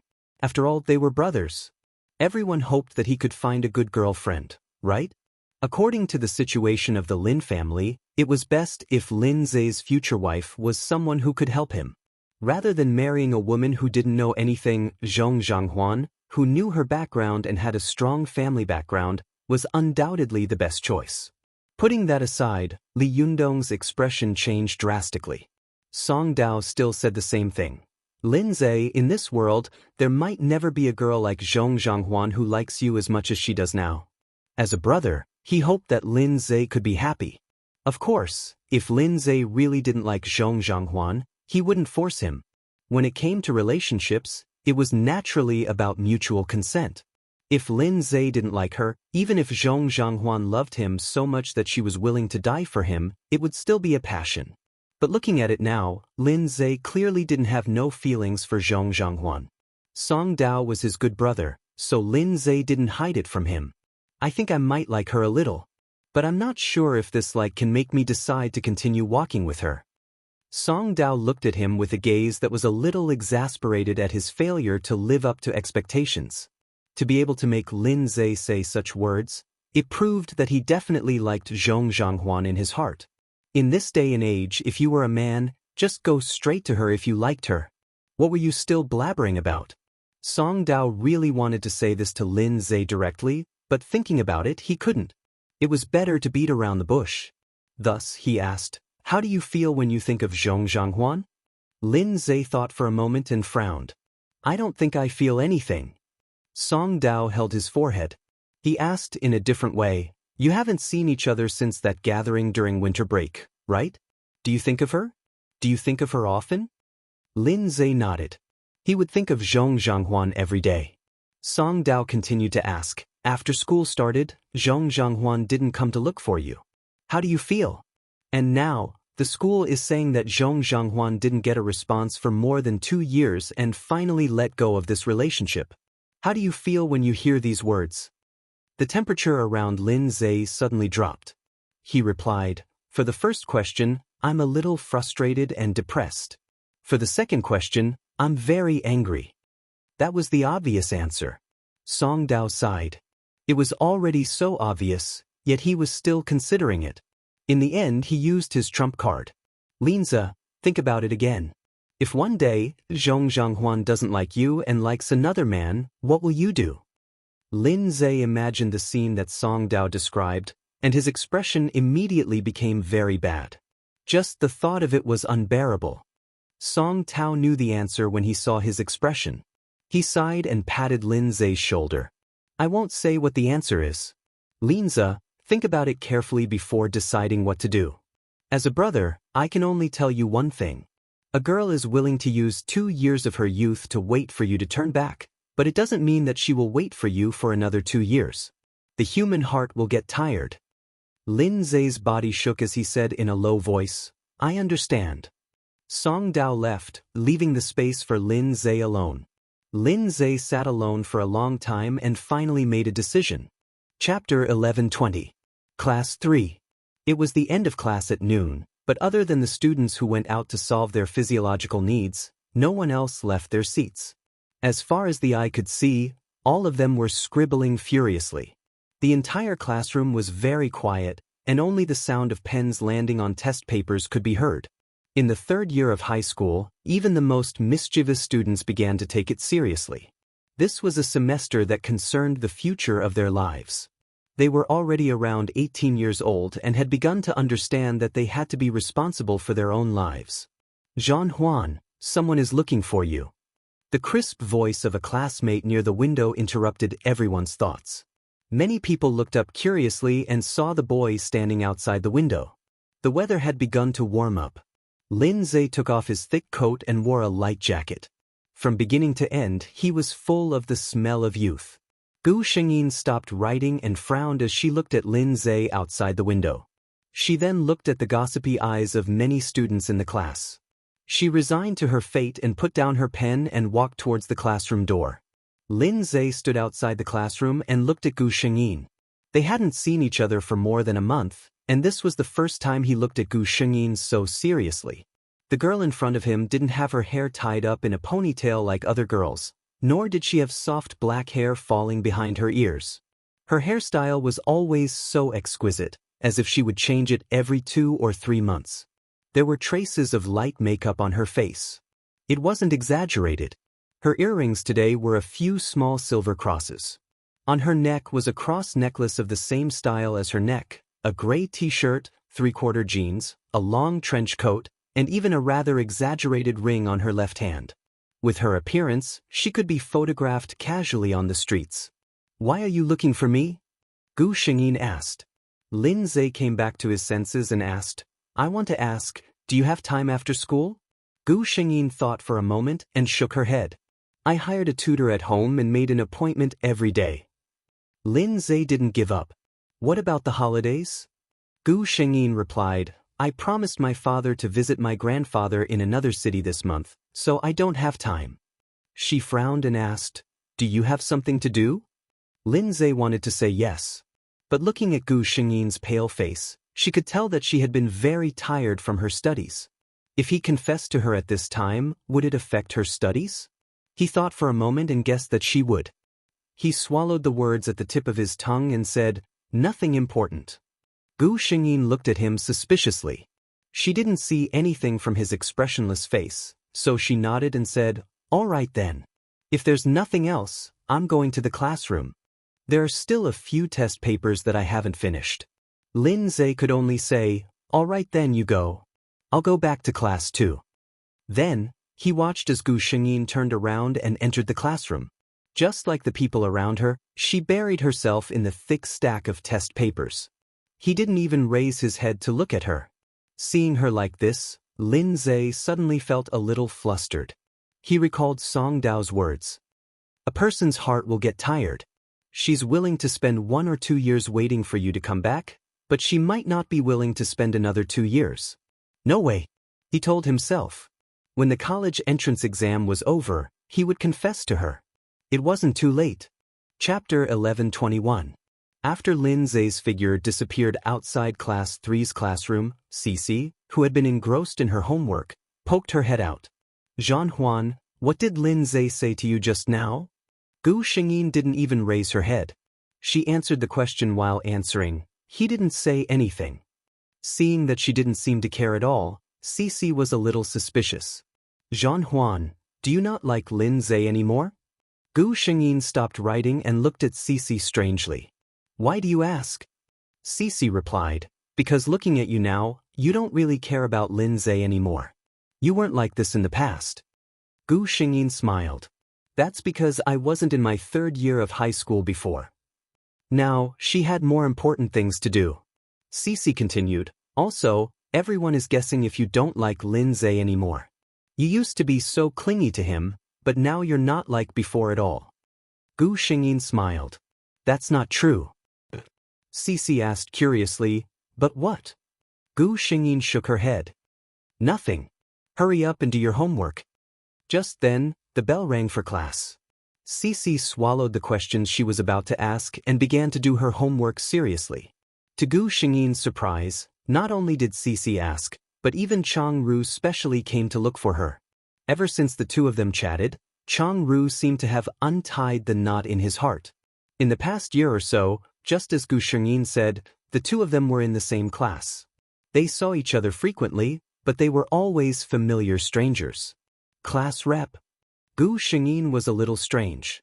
The two of them no longer fought against each other and got along quite harmoniously. "Did you have a conflict with Lin Zhe?" Chang Ru asked hesitantly. Gu Shengyin shook her head. "Why are you all asking this question?" "I didn't." Chang Ru looked at Gu Shengyin. "Actually, it's not that we're curious, but your reaction is too strange." Gu Shengyin smiled. Because I no longer put all my focus on him? Changru did not say anything. That was indeed what she was thinking. Gu Shengyin laughed.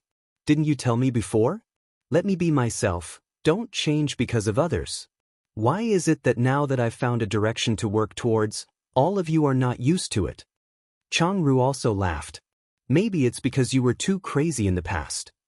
It made people feel that Linza was the only thing in Zhong Zhanghuan's life.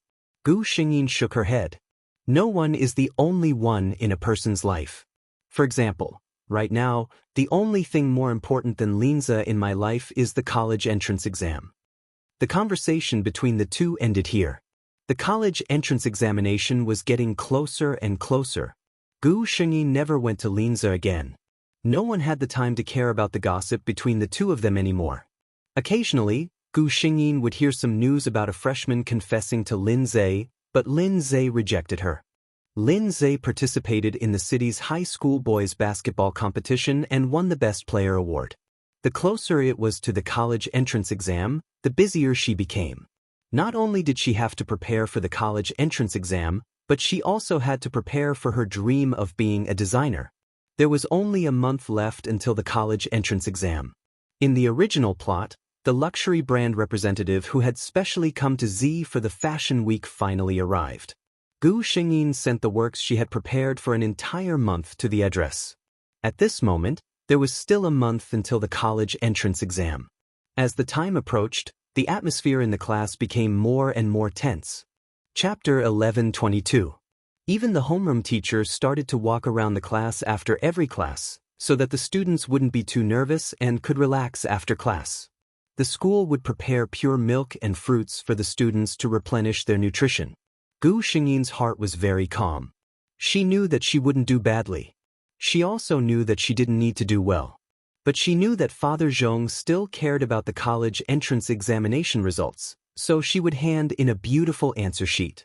The 2-day college entrance examination ended. As soon as Gu Shengyin came out of the examination room, Father Zhong, who had been waiting outside, took her home. He had already prepared a nutritious meal for his precious daughter. When she returned home, the housekeeper also told Gu Shengyin a piece of good news. She had received a reply to the design director's work that she had sent. The content of the reply was within Gu Shengyin's expectations. The other party was very interested in her work and requested to meet her. Gu Shengyin called the contact number left on the letter. The other party's assistant answered the phone and found out who Gu Shengyin was. The assistant was very enthusiastic and made an appointment with Gu Shengyin. Obviously, the design director had already told him about it. The next afternoon, Gu Shengyin met the famous design master. The two chatted for a long time. The master was very amazed by Gu Shengyin's talent and said that he could write a letter to his old friend and recommend Gu Shengyin to his school. Everything developed exactly the same as in the plot. When Gu Shengyin returned home that day, she received a call from Lin Zhe. Do you have time tomorrow? I have something to say to you. Gu Shengyin thought about it and felt that she didn't have anything to do. Let's have lunch together at 11 o'clock tomorrow morning. She suggested. Lin Zhe was obviously very happy. Okay, I'll text you the address later. The two hung up the phone and within a few minutes, a text message appeared on Gu Shengyin's phone. It was a very famous Western restaurant in the city. The next day, Gu Shengyin dressed up and arrived at the appointed place at 10:30 a.m. The system suddenly said, "Host, I need to sleep for a while." Gu Shengyin felt a little strange. Why do you always want to hibernate? It was the same in the previous world. When Ah Xiu poisoned Aunt Zhou's family, the system went into hibernation. Otherwise, she could have helped that family. The system answered honestly, because the host completes more and more missions, every time the host receives a gift from the world, the system that has signed a contract with the host will also receive benefits. There is too much energy stored in the system and it needs to be digested through hibernation. Gu Shengyin keenly grasped the main point. According to what you said, you may need to hibernate often in the future? The system gave an affirmative answer. Yes, host. However, once the system has completed its evolution, it won't need to hibernate anymore.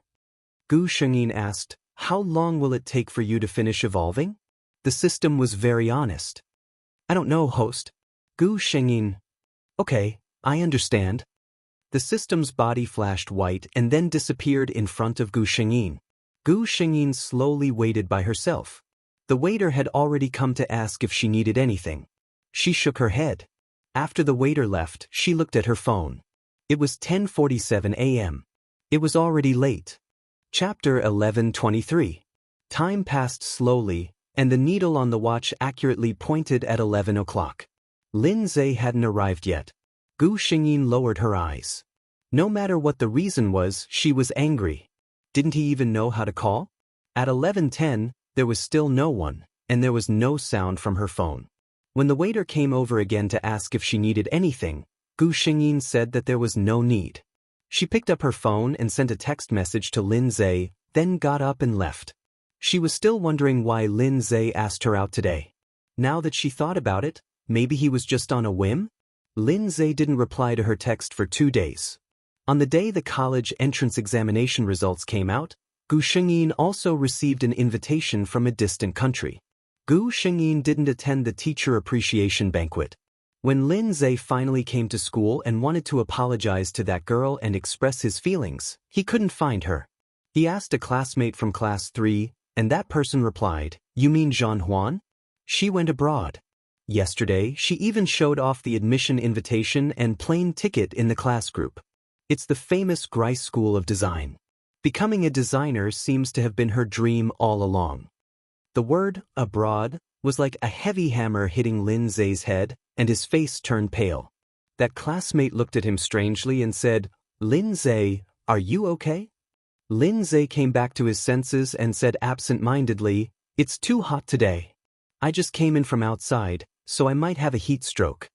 That classmate was still a little worried. Lin Zhe forced himself to say, "I'm fine, I'm just a little dizzy. I'll be fine after drinking some water and resting." He returned to his seat in a daze. Everything that happened after that was meaningless in Lin Zhe's eyes. He watched numbly as others cried and laughed, toasted, and took photos. He just sat there quietly as if all of this had nothing to do with him. Yes, it didn't matter. But he always gave people the feeling that he wasn't easy to get close to, and no one noticed that something was wrong with him. When everything was over, Song Dao, who came to look for him, saw that something was wrong with his expression. At this moment, most of the people had left, and Lin Zhe was the only one left in their private room. Lin Zhe looked up with a blank expression on his face. She went abroad. Song Yao was stunned for a second before she realized who he was referring to. He was a little surprised. Zhang Huan went abroad? Lin Zhe shook his head. "I don't know. I just found out." Song Tao immediately grasped the main point. "No, you said that Zhang Huan went abroad and didn't tell you?" Lin Zhe nodded. Song Tao frowned. "This shouldn't be. She shouldn't have hidden this from you. Did she confess to you and you rejected her?" Lin Zhe shook his head again and talked about the matter from a few days ago. "Fuck." Song Tao's eyes widened. "You mean to say that you took the initiative to ask her out, but she waited for you for more than an hour, and then you didn't even send her a message?" Song Tao sighed. "Brother, I have no choice. No matter which girl it is, they can't stand it." Lin Zhe growled. "I didn't fucking expect that I would receive news of my mother fainting and being hospitalized as soon as I left the house. When I reached the hospital, I remembered to call her and realized that my phone had been stolen. At that time, I thought that I would explain it to her in 2 days. Who knew? Who knew? Who knew that when he looked for her, he couldn't get through her phone and she wasn't even in the country?" Chapter 11:24. Lin Zhe's heart felt empty.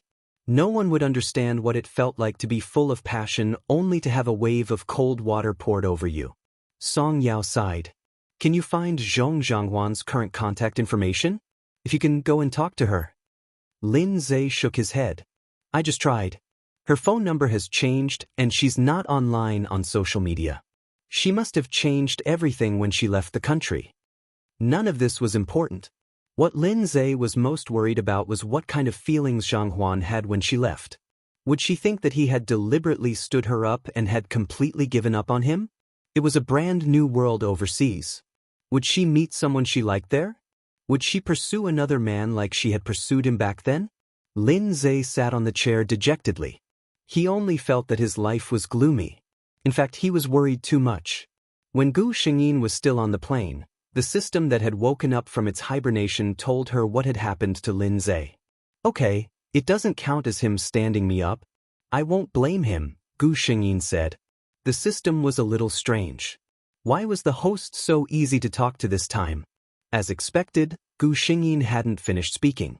But I spent 2 years on him and still couldn't warm up this stone. Now I don't have the patience. Gu Shengyin picked up the drink provided by the first-class cabin and took a sip. Only know how to cherish something after losing it? I'll teach him a good lesson today. There's no such thing in the world. The system trembled silently and lit a candle for Lin Zhe. It sounded like the host was angry. Gu Shengyin was really angry. If Lin Zhe didn't like her, then forget it. The problem was that he obviously liked her, but he was still dragging his feet for so long. If Zhong Zhanghuan wasn't Gu Shengyin, if she didn't have the system to tell her the truth, would Zhong Zhanghuan be willing to forgive Lin Zhe? No, she wouldn't be willing. Gu Shengyin would forgive Lin Zhe, but it wouldn't be so easy. He had to realize that there were some things that wouldn't just stand there and wait for him. Gray School of Design was indeed one of the top design schools in the world. Many well-known design masters came from here. The school was very busy. Gu Shengyin didn't even have time to go home for the new year for 2 whole years. In the end, Mr. Zhong flew over himself and had a reunion dinner with his daughter in a foreign country. 5 years. For the first 2 years, Gu Shengyin studied all kinds of professional knowledge in school. For the next 2 years, she followed her tutor and learned from him. In her last year, she began to design some works on her own. Zhong Zhanghuan did have some outstanding talent in the field of design. Several of her works had been recognized by masters in the industry. As a rising star in the fashion industry from the East, her reputation gradually spread in the fashion industry. While developing her career, Gu Shengyin did not forget to pay attention to the situation of these people. Back then, Chang Ru had taken the college entrance examination and entered a top-notch school in the country with outstanding results. In the school, he had met his lover. Now, she had graduated a year ago and was working in a foreign company. Her work ability was outstanding and her future was promising. Moreover, she was living with her lover and seemed to be living a good life. He probably wouldn't be in the mood to do anything to his former first love. Chapter 11:25. As for Lin Zhe, he also entered university with the college entrance examination, but he chose a local university famous for financial management. When he was in his 3rd year of university, he started to come into contact with the Lin family's family business. During his internship, old Master Lin directly gave him a department. Now Lin Zhe was the general manager of the Lin Corporation. Young, handsome, and the crown prince of the Lin Corporation. Many young and beautiful girls wanted to be in front of him. Not to mention marrying into a rich family, having a romantic relationship with such a handsome general manager was also a good thing. Okay? Unfortunately, Lin Zhe was famous for not understanding romance. The women outside of the Lin Corporation all rejected him with cold faces. The employees of the Lin Corporation, other than rejecting him, also included a termination letter. Such a ruthless style caused the number of girls around him to decrease a lot. Lin Zhe's reputation for not understanding romance also spread. But there were still many girls who were quite confident in themselves. They felt that those people couldn't get Lin Zhe because they weren't good enough. And they might be the Cinderella who moved the prince's heart.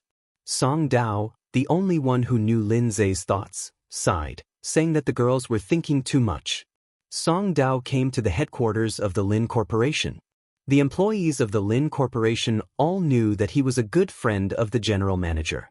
The general manager had personally said that there was no need to stop him. Song Dao went all the way to the general manager's office on the top floor without any obstruction. The office was very quiet. Lin Zhe was looking at something in front of the desk. Song Dao immediately saw the fashion magazines spread out on the sofa. Lin Zhe's secretary had always been puzzled by the general manager's inexplicable attention to this fashion magazine. After all, Lin Zhe's personality didn't seem like someone who pursued these things. Song Dao was probably the only one who knew the reason behind this. He picked up the magazine and opened the front page to see this familiar person. Best New Designer by APB. TSK Zhang Huan has been doing well these 2 years. In the picture, Gu Xingyin was dressed neatly. She held an exquisite trophy in her hand and smiled brightly while surrounded by a group of models. Lin Zhe looked up and put down the information in his hand. He didn't speak. Song Dao suddenly looked at him and said, "It's been 5 years, Lin Zhe. What are you thinking in your heart? If you really love her so much, go find her. No matter how much you struggle and endure here, she won't know." Lin Zhe didn't speak. In the beginning, he was really busy. He was busy with his studies and fighting with the people in his family's company. But in the end, he had completely gained a foothold in Lin Group. As long as he wanted to, he could go to Grey Academy to find Gu Xingyin. But he didn't dare. He was afraid that if he went over, he would see Gu Xingyin nestled in someone else's arms with a smile on her face. In front of Song Dao, he did not need to disguise himself. Lin Zhe covered his face and said in a low voice, "All the hesitation and fear in my life have been given to her. I don't dare to look for her." Song Dao looked at his good friend and couldn't help but sigh. Who would have thought? 5 years ago, Zhang Huan presented his heart to Lin Zhe, practically begging him to accept it. But at that time, Lin Zhe didn't realize his own heart. 5 years later, Lin Zhe put all his attention on Zhang Huan, but he didn't even dare to make a phone call. As someone who had watched the entire process, he only felt that all of this was simply too dramatic. Perhaps this was the so-called Heavenly Dao's reincarnation? She had tasted bitterness, and now Lin Zhe was going to pay it back double. Chapter 11:26. "Zhong, is this your hometown?" The handsome blonde man asked Gu Xingyin curiously. Gu Xingyin nodded. "Ladle, follow me. Be careful not to get lost."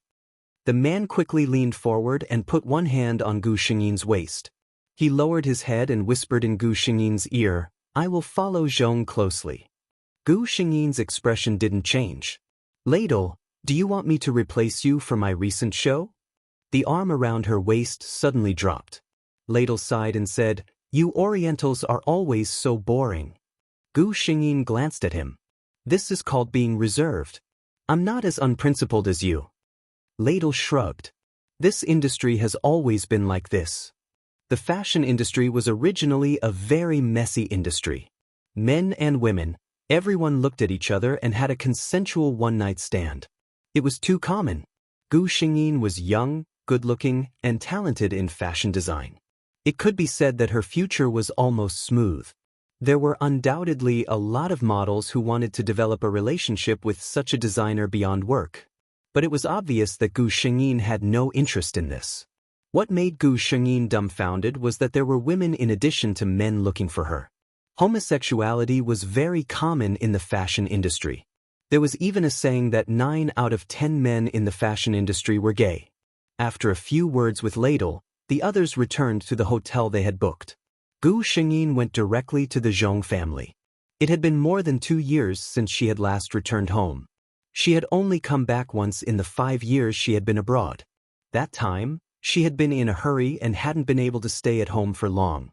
This time, she had returned to China because there would be a fashion show here.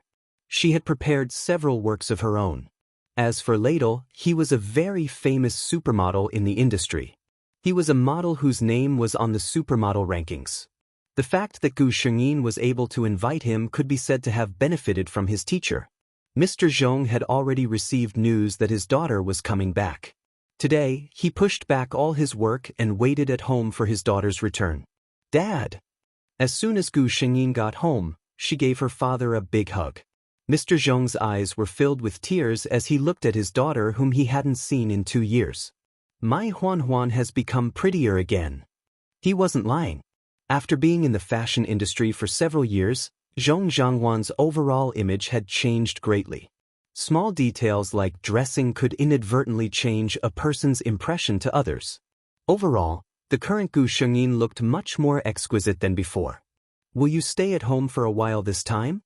Mr. Zhong asked. Gu Xingyin had already calculated that in the first half of this year, other than this fashion show, she had nothing else to prepare. As for the usual designs, he could also complete them at home. She smiled and said, "Don't worry, Dad. I can stay at home for a few months."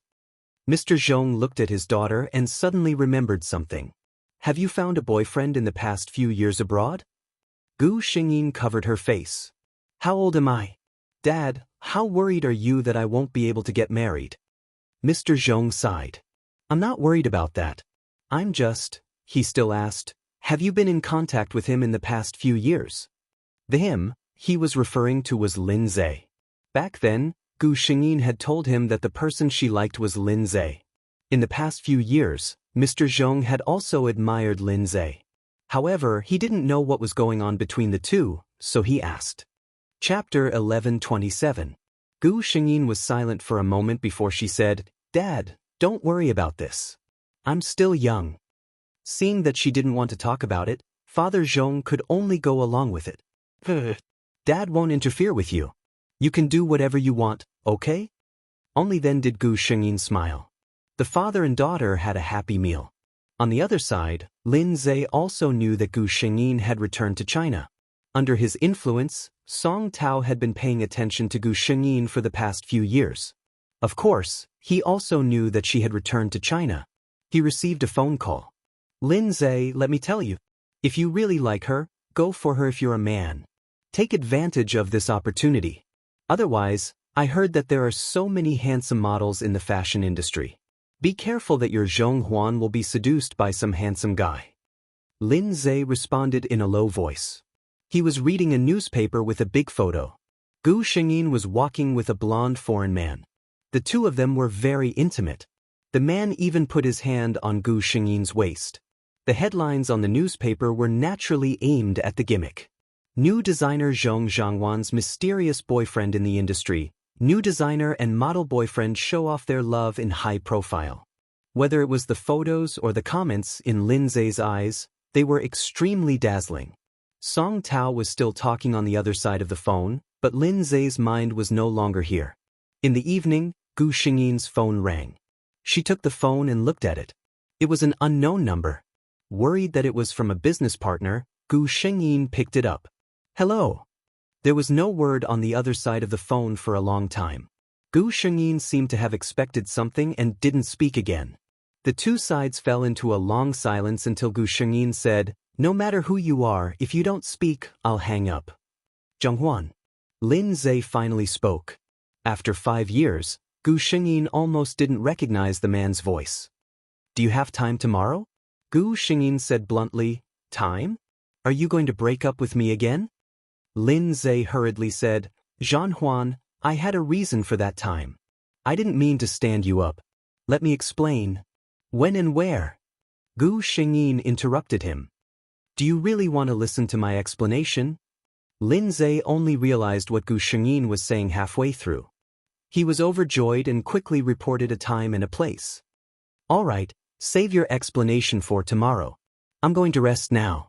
The other party didn't seem to want to talk to him anymore, but Lin Zhe was already quite satisfied. Good night then. Gu Xingyin hung up the phone.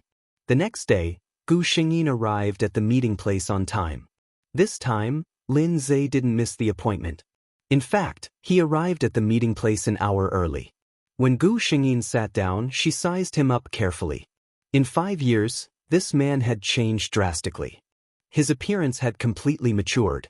Unlike the exquisiteness of an 18-year-old boy, the edges of a man were revealed. Compared to 5 years ago, he was less exquisite and more handsome. In general, whether it was the Lin Zhe 5 years ago or the Lin Zhe 5 years later, he would always be the type that women liked. Lin Zhe was also looking at Gu Xingyin greedily. Actually, he had been paying attention to her changes in the past few years. But knowing and seeing with one's own eyes were two completely different concepts. Chapter 11:28. Gu Xingyin looked up and saw Lin Zhe's dark and deep eyes staring at her without blinking. What do you want to tell me today? Tell me. Gu Xingyin picked up the coffee in her hand and took a sip. Lin Zhe thought for a moment and decided to start with the matter of him standing her up. After all, this was a misunderstanding between the two of them.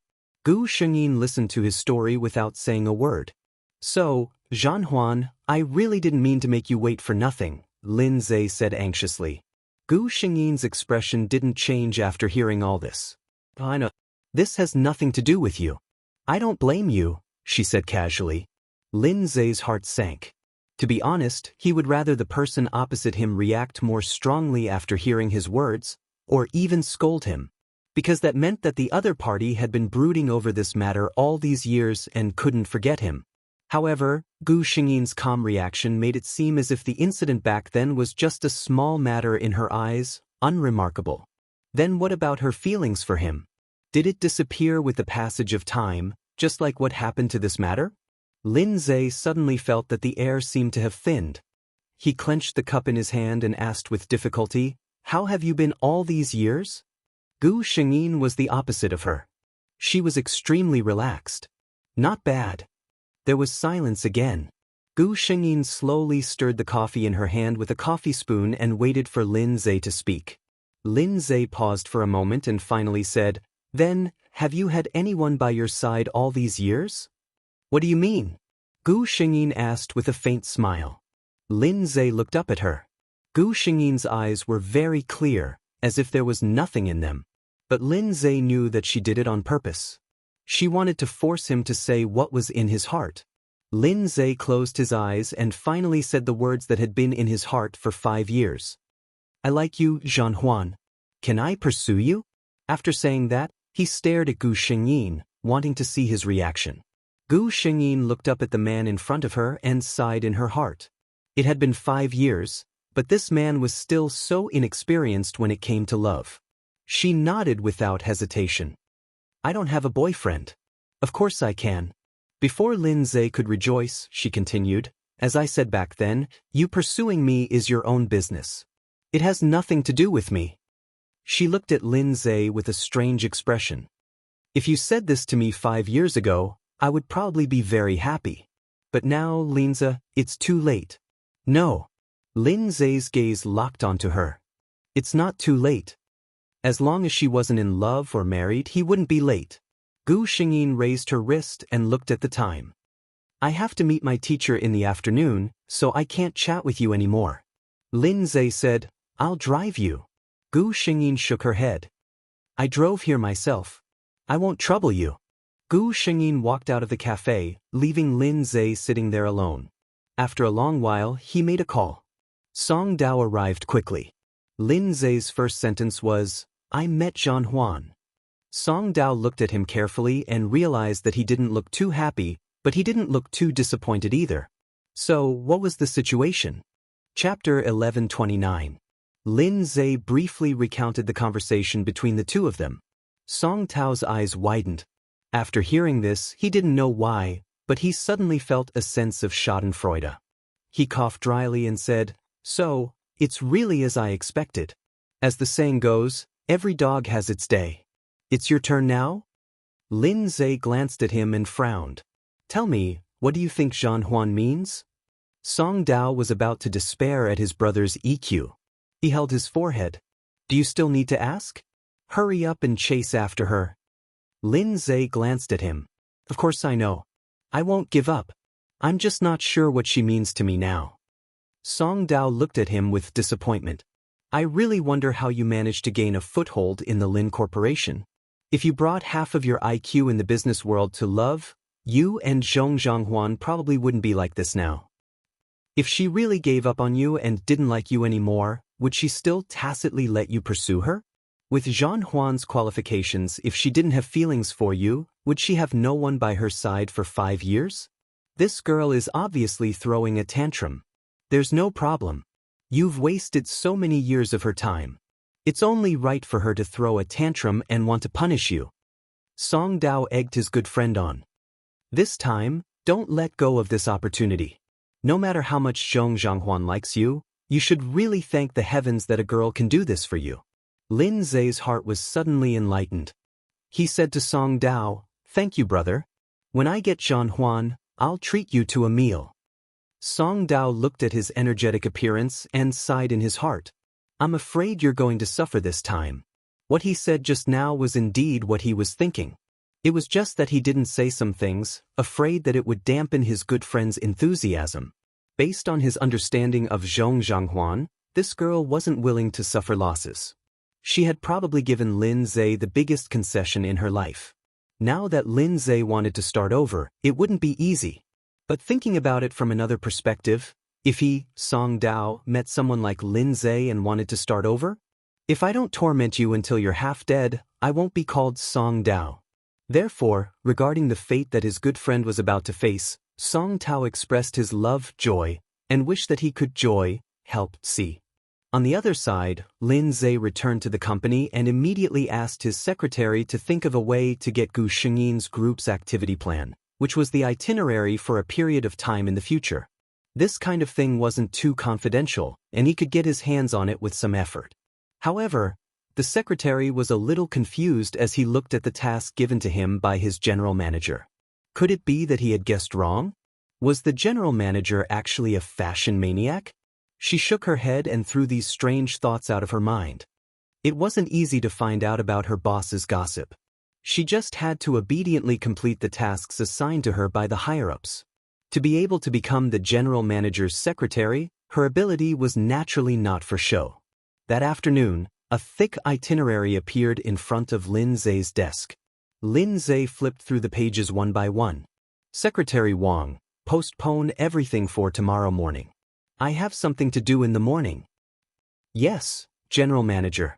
Secretary Wang was a little puzzled. There was originally a department report meeting tomorrow morning, but it seemed like he could only push it to the afternoon. However, he hadn't heard of any activities for the General Manager before. Chapter 1130. After Secretary Wang left and closed the door, Lin Zhe slowly ticked off some items with a pen.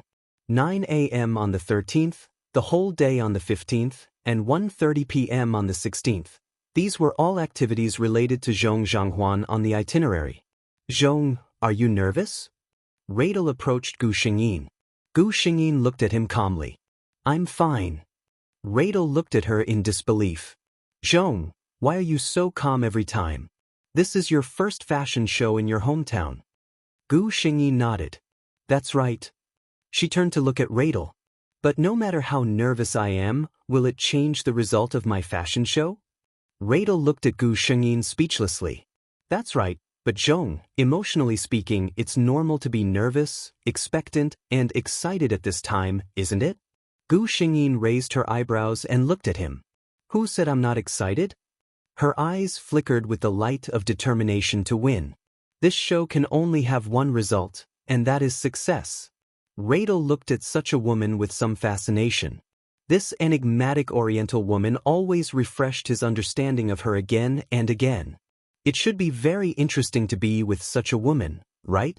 For the first time, Radel, a playboy, began to think about the idea of spending his life with a woman. The tea stage was very busy now, and all kinds of preparations were in full swing. Gu Xingyin raised her hand and looked at the time. You should go and prepare for my opening model.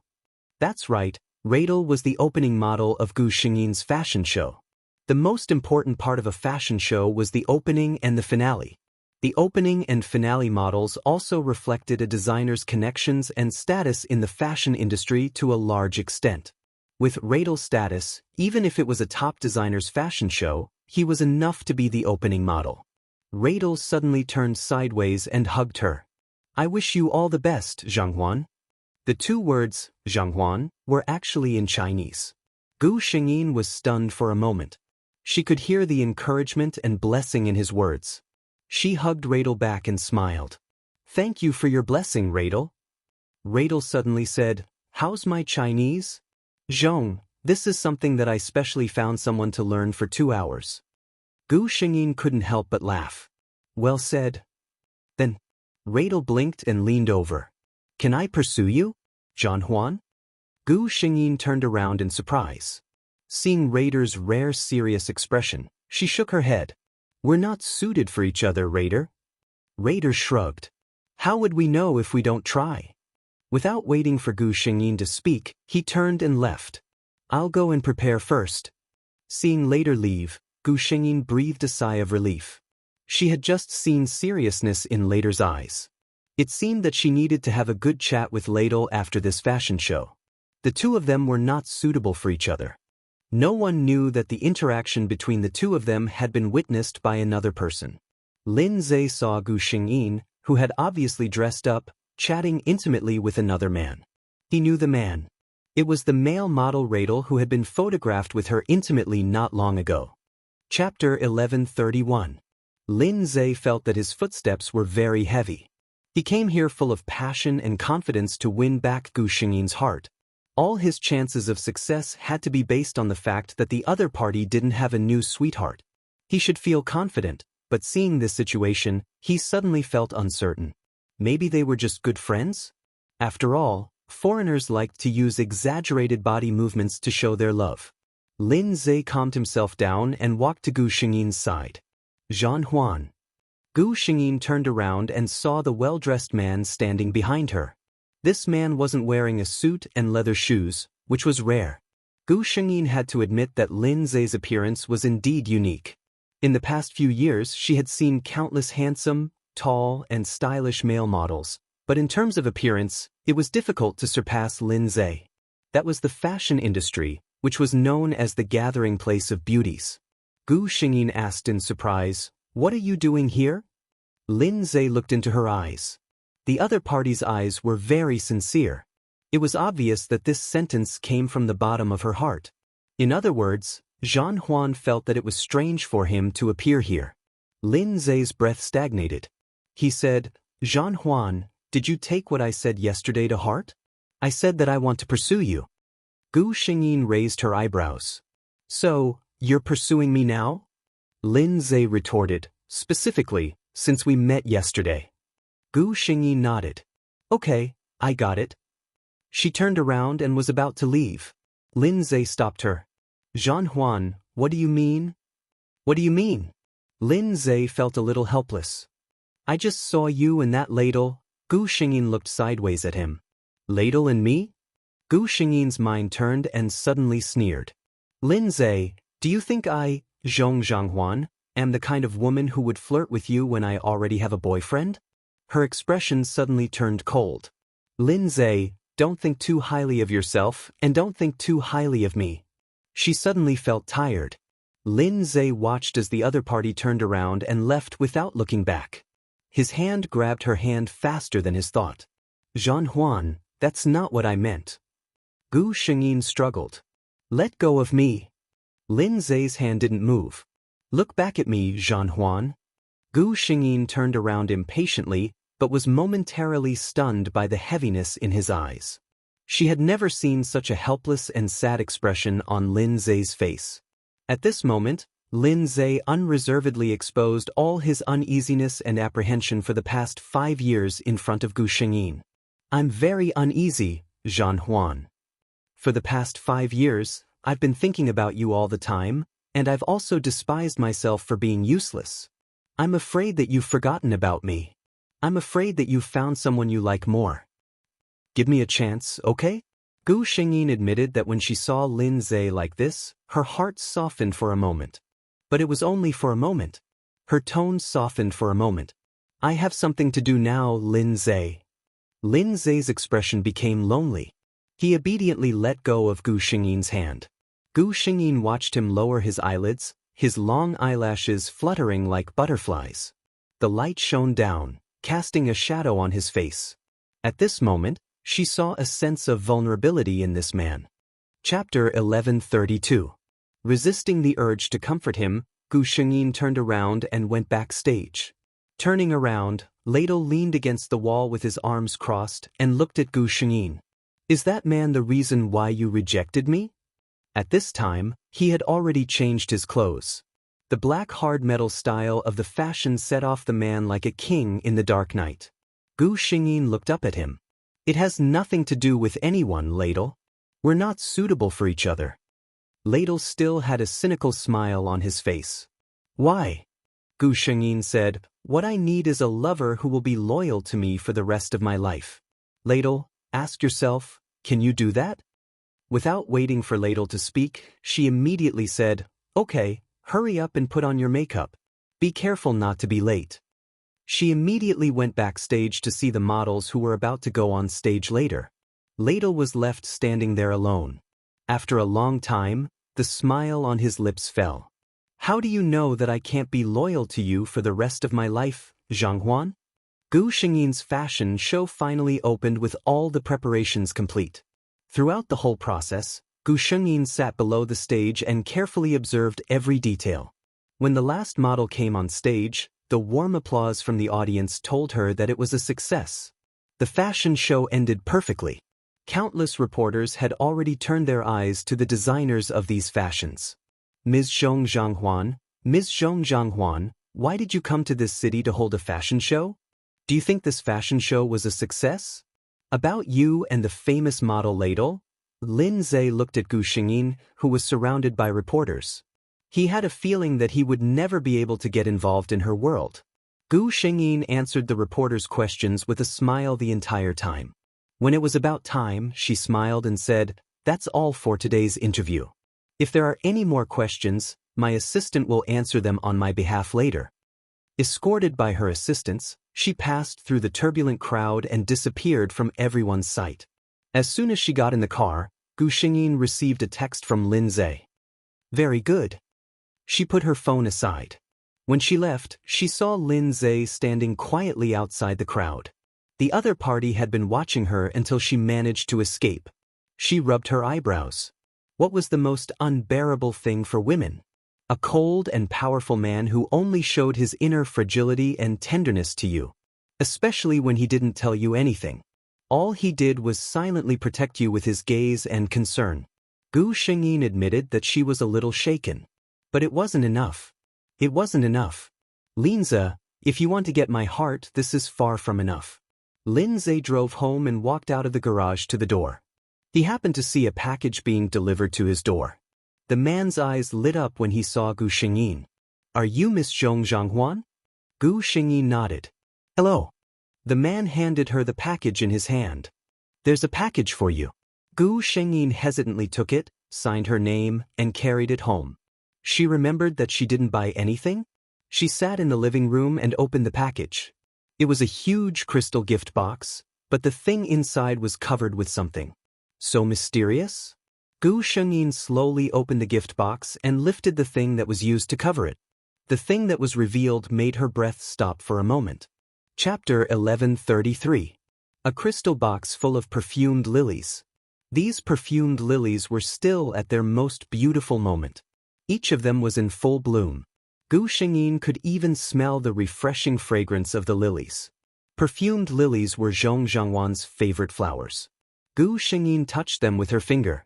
She didn't know what method he used to make these perfumed lilies into such lifelike specimens. Between these beautiful and delicate flowers, there was a simple and elegant piece of paper. On it were beautiful words written with a fountain pen. "May your beauty and talent be like these perfumed lilies, never withering. Happiness and smiles will always take care of you. Fu Xinghuan." Fu Xinghuan. This was Gu Xingyin's self-introduction to Lin Zhe when she and Lin Zhe officially met for the first time. "My name is Zhong Zhanghuan, Zhong for love at first sight, Zhanghuan for joy." Her mood suddenly became very good. He knew how to be romantic, so he wasn't too hopeless. Gu Xingyin placed the crystal box of perfumed lilies on the bedside table in her room. On the other side, Lin Zhe was scribbling something on his notebook with a pen. When Secretary Wang came in, he saw the general manager's serious look. It was said that a man in a serious state of work was the most handsome. Secretary Wang narrowed his eyes and admired his general manager's beautiful face. In the end, he didn't dare to disturb Lin Zhe and quietly put the document in his hand on the desk. At this time, if Secretary Wang had the courage to take a look at Lin Zhe's notebook, he would find that the other party was seriously studying not some business secret or important decision, but how to make your sweetheart happy. Some of the words had already been crossed out with red lines, such as a sincere confession. The latest one to be crossed out was to give her her favorite thing. As for Lin Zhe, he was staring at his notebook and struggling with what to do next. Gu Xingyin had also been troubled recently, because she didn't know why Ladle had gone crazy and started to pursue her. Of course, Ladle had said this to Gu Xingyin many times. But this time, it seemed like he was serious. Because this morning, Randall suddenly came to Gu Xingyin. "I've already severed all ties with them. Now, do I have the right to pursue you forever, Zhanhuan?" Gu Shengyin felt a headache coming on as she looked at Ladle's serious expression. What was he doing here at a time like this? In all fairness, Ladle was handsome, humorous, and rich. He was indeed a good choice for a lover. But that was for other girls. For Gu Shengyin, Ladle was a very good friend. But that was how it was. The relationship between the two could only go this far. She stopped herself and said, "Radel, I told you a long time ago that we are not suitable." Radel lowered his head. Gu Shengyin's height of 1.7 meters was so petite in front of him. Is it because we're not suitable for each other, or are you unwilling? Gu Shengyin fell silent. She raised her head. Radel, let me tell you clearly. I already have someone I like, and I will be with him for the rest of my life. Radel's smile fell. I don't believe you, Jean Huan. I've known you for so many years, but I've never seen a man in front of you. Zhong Zhanghuan looked at him seriously. You've seen it, Radel. Don't deceive yourself. Chapter 1134. Radel's eyes trembled. Is it the man from that day? That man had left a deep impression on Radel. His first reaction was him. It turned out that he was right. Gu Shengyin answered his question with silence. Radel was a little unwilling. When did you start? I've been by your side for 5 years. In terms of time, I'm afraid I'm earlier than you. A low and cold voice came from behind. Lin Zhe walked out of the shadows around the corner. He didn't know how much of their conversation he had heard. We knew each other before Jean Huan went abroad. The two men faced each other for the first time. Radel didn't want to be outdone. So what if you knew Zhong before me? I've known her for 5 years and I've never heard her mention that she had a boyfriend. Lin Zhe didn't hold back. This is between the two of us. No matter what happens between Jean Huan and me, it has nothing to do with an outsider like you. Not in front of Gu Shengyin, but in front of anyone. Lin Zhe's IQ was online. Although Lin Zhe was arguing with Radel, his eyes were bright. Looking carefully, there was even a flash of joy in them. How could he not be happy? Although Jean Huan hadn't said it to him personally, she had admitted in front of another man, a man who was pursuing her, that the person she liked was him. Radel was speechless by Lin Zhe's words. He turned his head to look at Gu Shengyin. At this time, the key to the decision was undoubtedly Gu Shengyin. Gu Shengyin glanced at Radel. At this time, she could only make one choice. Radel, leave first. I have something to say to him. Radel's beautiful blue eyes dimmed. He took a deep look at Gu Shengyin and asked, Zhong, do I really have no chance at all? Gu Shengyin looked at him. Radel, my meaning has always been clear. You are a very good friend. He could only be a very good friend. Radel suddenly laughed and shrugged his shoulders. Well, Chong, I wish you happiness. Gu Shengyin also smiled. Thank you. Ladle left in a carefree manner. However, when he reached a place where the two of them could no longer be seen, he stopped and leaned against the wall. It was still a little uncomfortable. He thought. For the first time in his life, he wanted to start a serious relationship. But it ended before it even started. Only Gu Shengyin and Lin Zhe were left. Jean Huan. Lin Zhe called out to Gu Shengyin. His eyes were sparkling, which reminded Gu Shengyin of a child who had received his favorite candy, although it was somewhat inappropriate to use candy as an analogy for Lin Zhe.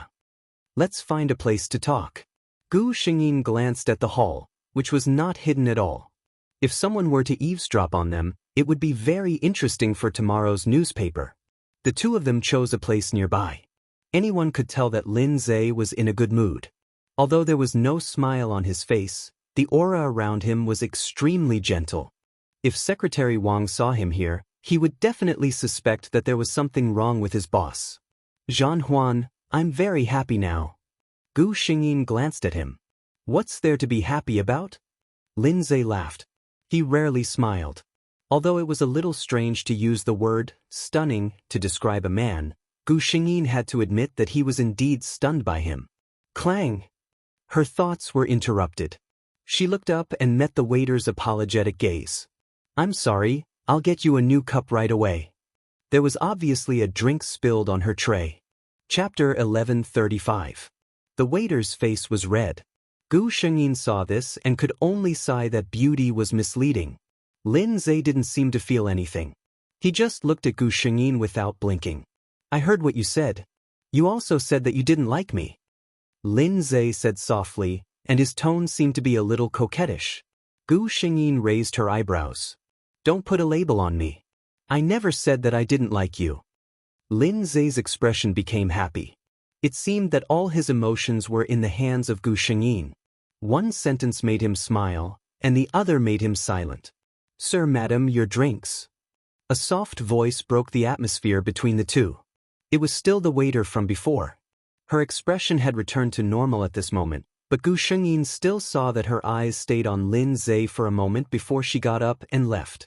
The waiter left, and there were only two people left in this small space again. Lin Zhe suddenly had an epiphany. He understood Gu Shengyin's hidden words, I like you. But just because I like you doesn't mean that I'm willing to be with you. He asked directly, then Zhanghuan, what do you want me to do for you to accept my pursuit and become my lover, my wife, and the mistress of the Lin family? Gu Shengyin's eyebrows didn't move. Do you need me to teach you how to please a girl? This was the first time the two of them sat together calmly and talked after 5 years. After that, Lin Zhe sent Gu Shengyin home as he wished. After getting Gu Shengyin's approval, Lin Zhe finally stopped restraining himself and began to pursue Gu Shengyin openly. Everything seemed to have been turned upside down. 5 years ago, Gu Shengyin pursued Lin Zhe, but Lin Zhe was always so cold. 5 years later, the roles were reversed. Lin Zhe began to follow Gu Shengyin around, and now it was Gu Shengyin's turn to ignore her. Both of them were not nameless people. News of the two of them spread quickly. Of course, the news was that the head of the Lin family, Lin Zhe, was crazy about the famous designer Zhong Zhanghuan. Basically, wherever Zhong Zhanghuan appeared, the general manager of Lin Group would be there. There were even some people who didn't have the means to see Lin Zhe. They specifically researched Zhong Zhanghuan's schedule and blocked Lin Zhe at some fashion industry gatherings. Someone really did succeed, and the romance between the two of them spread even further. The first person to call was Song Tao. I say, Linza, you're not being honest. I've been giving you advice for so long. You actually didn't tell me that you've made such great progress? Lin Zhe replied in a good mood, I'm going to tell you after I succeed. I'm still working hard. Song Dao roughly understood what was going on. He said, all right, I'll be waiting for your good news. When the time comes, don't forget this meal. The next to know the news were some of his former high school classmates. After all, there were many rich people among his high school classmates. Now, there were also many people in the business world. Back then, the matter between Zhong Zhanghuan and Lin Zhe was a well-known matter in school. After graduation, Zhong Zhanghuan went abroad, and the entanglement between the two of them ended without any results.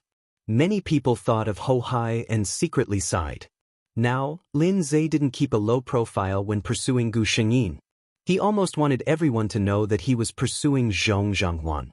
Chapter 1136. Gu Shengyin had just finished an appointment with a brand when she received a message. When she was abroad for a few years, she had basically cut off all contact with her former high school classmates. After she came back, an active member of her former class somehow got her contact information and pulled her into a group chat. It was filled with her former classmates from grade 12, class 3. The message was from Cici. Zhanhuan, the class has decided to organize a class reunion. It's the day after tomorrow. Do you have time to come?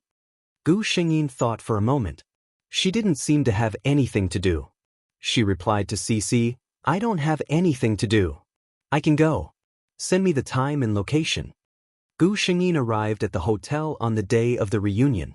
When she opened the door to the private room, there were already more than 20 people sitting inside. Gu Shengyin looked at them one by one. 5 years was enough to change a person completely.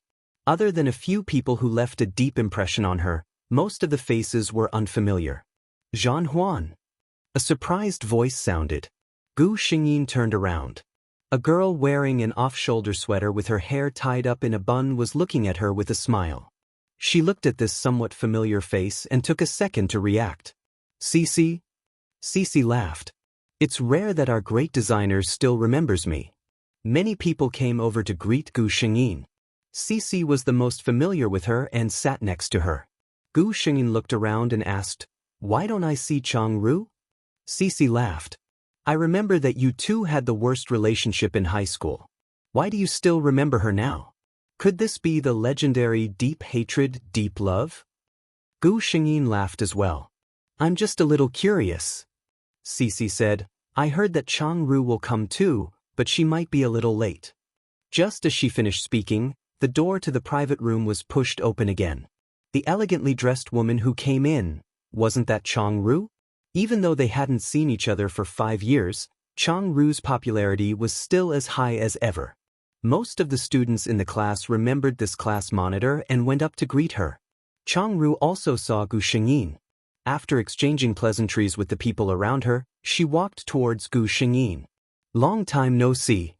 Chang-Ru smiled at Gu Xingyin. Cece pointed at the seat beside her and gestured for Chang-Ru to sit down. "Jean Huan was just asking why you weren't here, and now you're here." Chang-Ru smiled at Gu Xingyin in surprise. "Jean Huan has been thinking about me for so long. It seems like you really hated me in high school."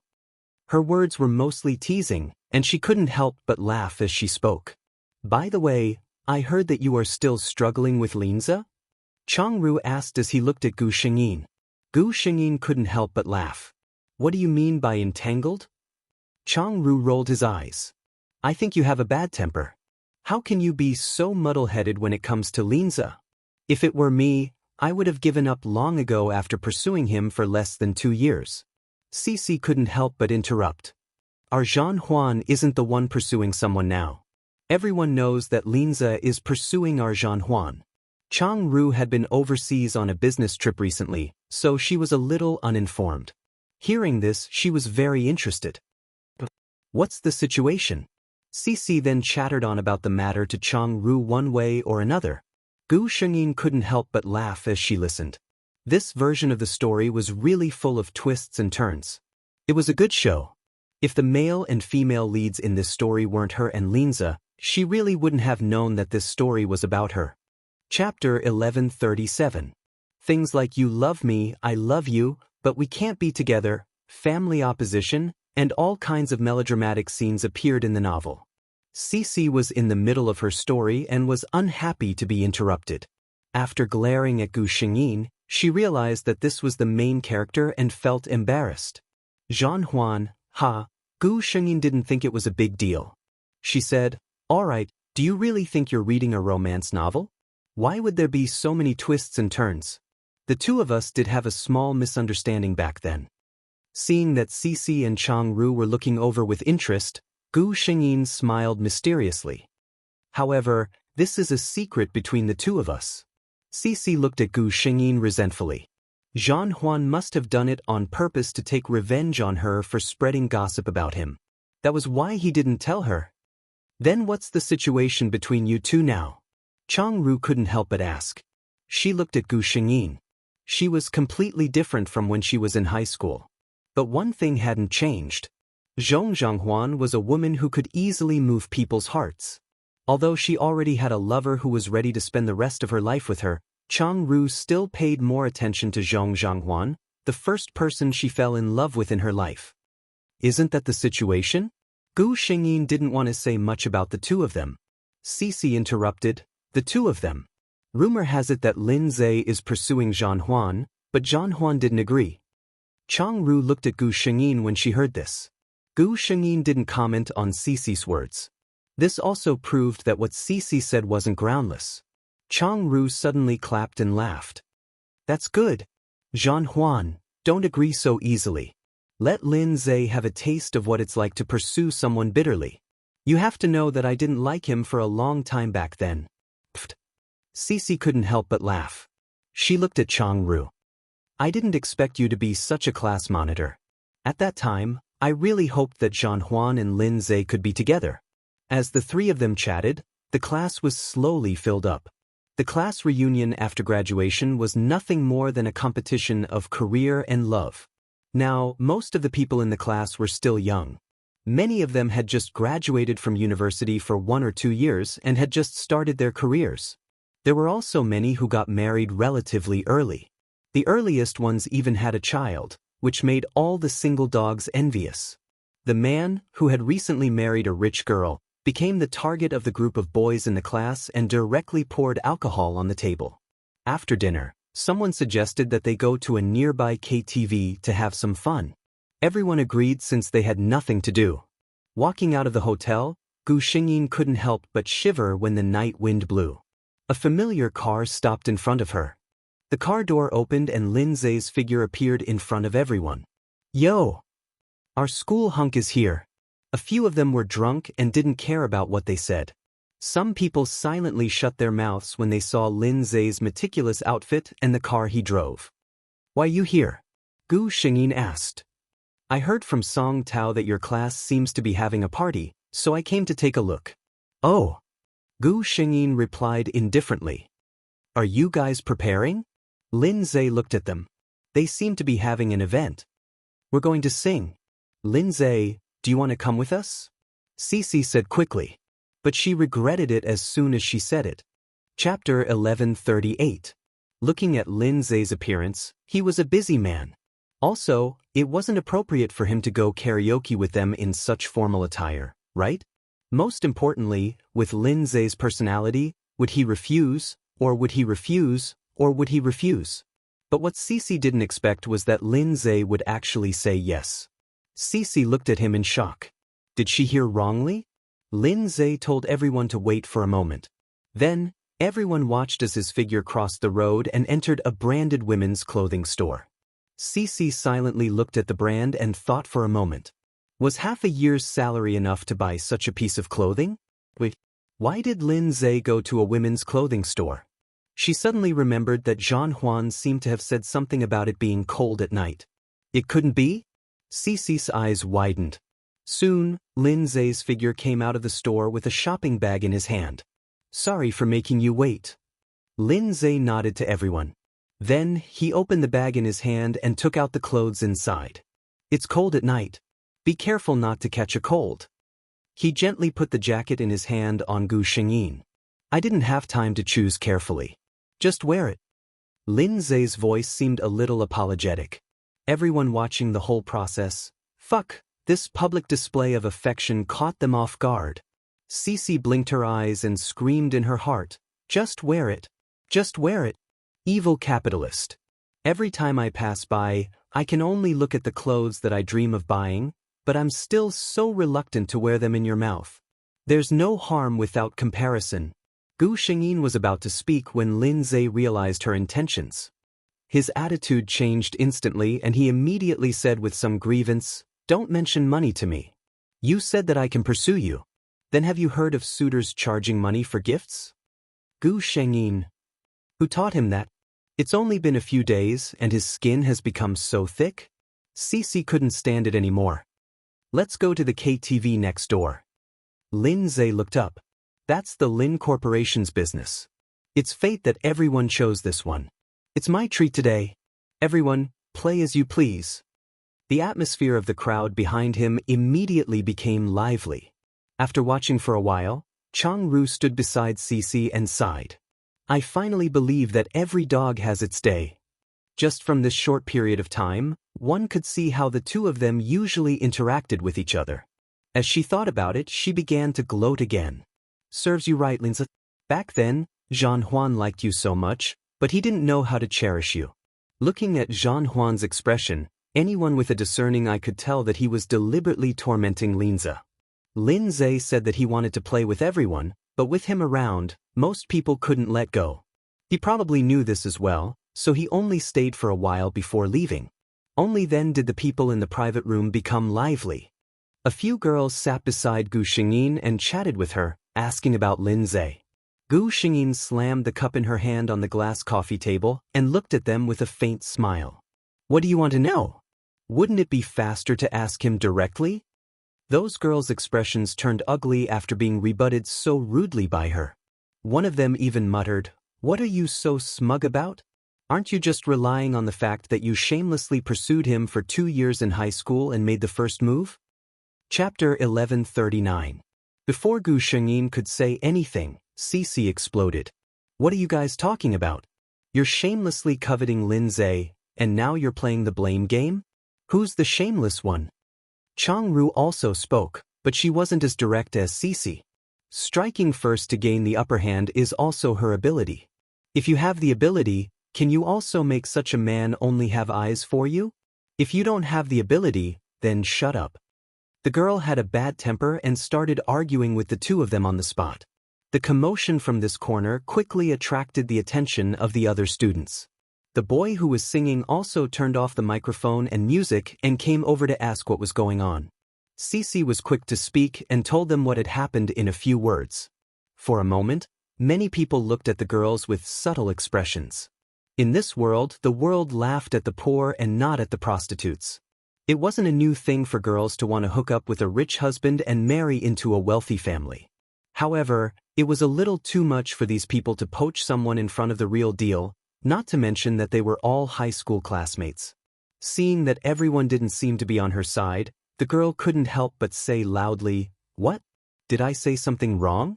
Everyone knows that Zhong Zhanghuan isn't Lin Zhe's girlfriend yet. What kind of person am I trying to poach?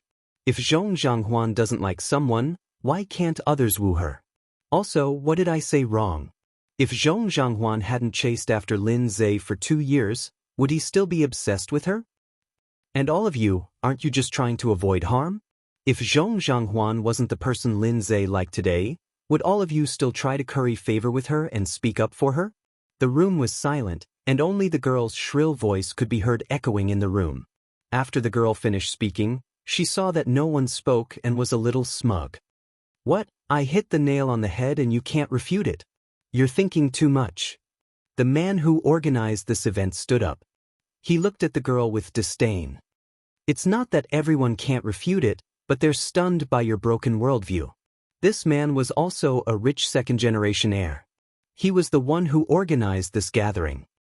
Zhan Huan isn't Lin Zhe's girlfriend because Zhan Huan never accepted Lin Zhe's confession. If you wanted to pursue Lin Zhe, no one would say anything about it. But out of so many people, you had to ask Zhan Huan. Even if you are a girl, I can only say that your behavior is indeed shameless. The girl's face paled. The man didn't stop talking because of that. Neither of us is trying to please the other. We don't belong to the same circle, and we don't have a strong relationship with each other. Student, don't think that everyone is as snobbish as you. Lastly, don't you know Zhan Huan's identity? Someone who won the ADE Best New Designer Award.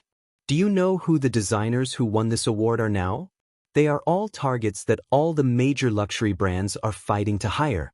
Not to mention the future, even now, if Zhan Huan casually accepts an appointment with any brand, the remuneration will start from 7 figures. He looked at the girl's widening eyes and smiled evilly. By the way, you might not understand such a high-end thing. Then you should have heard of the Zhong Group, right? Zhan Huan is the only heir of the Zhong Group. He placed extra emphasis on the word only. Chapter 1140. Not to mention the girl who had spoken earlier, even the other students in the class didn't know Zhong Zhanghuan's true identity. Zhong Zhanghuan had never talked about her family background. Although she was dressed fashionably in high school, they guessed that her family background wasn't bad. However, her family background wasn't bad. Compared to the heir of the Zhong Corporation, it was like heaven and earth. Just as the male student who had organized the party had said, most of the students present had never been in contact with the fashion industry. They didn't know what the AD Design Award was, but they didn't know what it was exactly. However, the Zhong Corporation was different. It was one of the leading enterprises in the city and could be ranked in the top 10 in the entire province. It went without saying what it meant to be the only heir of such a corporation. Those students who had thought that Zhong Zhanghuan was lucky to have hooked up with a diamond tycoon like Lin Zhe had completely changed their minds. Why would Zhong Zhanghuan need to find a tycoon? She herself was a huge gold mine. When the girl heard this, her face turned pale. She looked at Gu Shengyin in disbelief. People like her couldn't understand why someone with such good conditions would keep such a low profile. There was another reason why she was so afraid. She was now working in a subsidiary company of the Zhong Corporation. The employees of the Zhong Corporation had always been treated very well. This girl had put in a lot of effort to get into that company. Zhong Zhanghuan should be the boss of her boss's boss.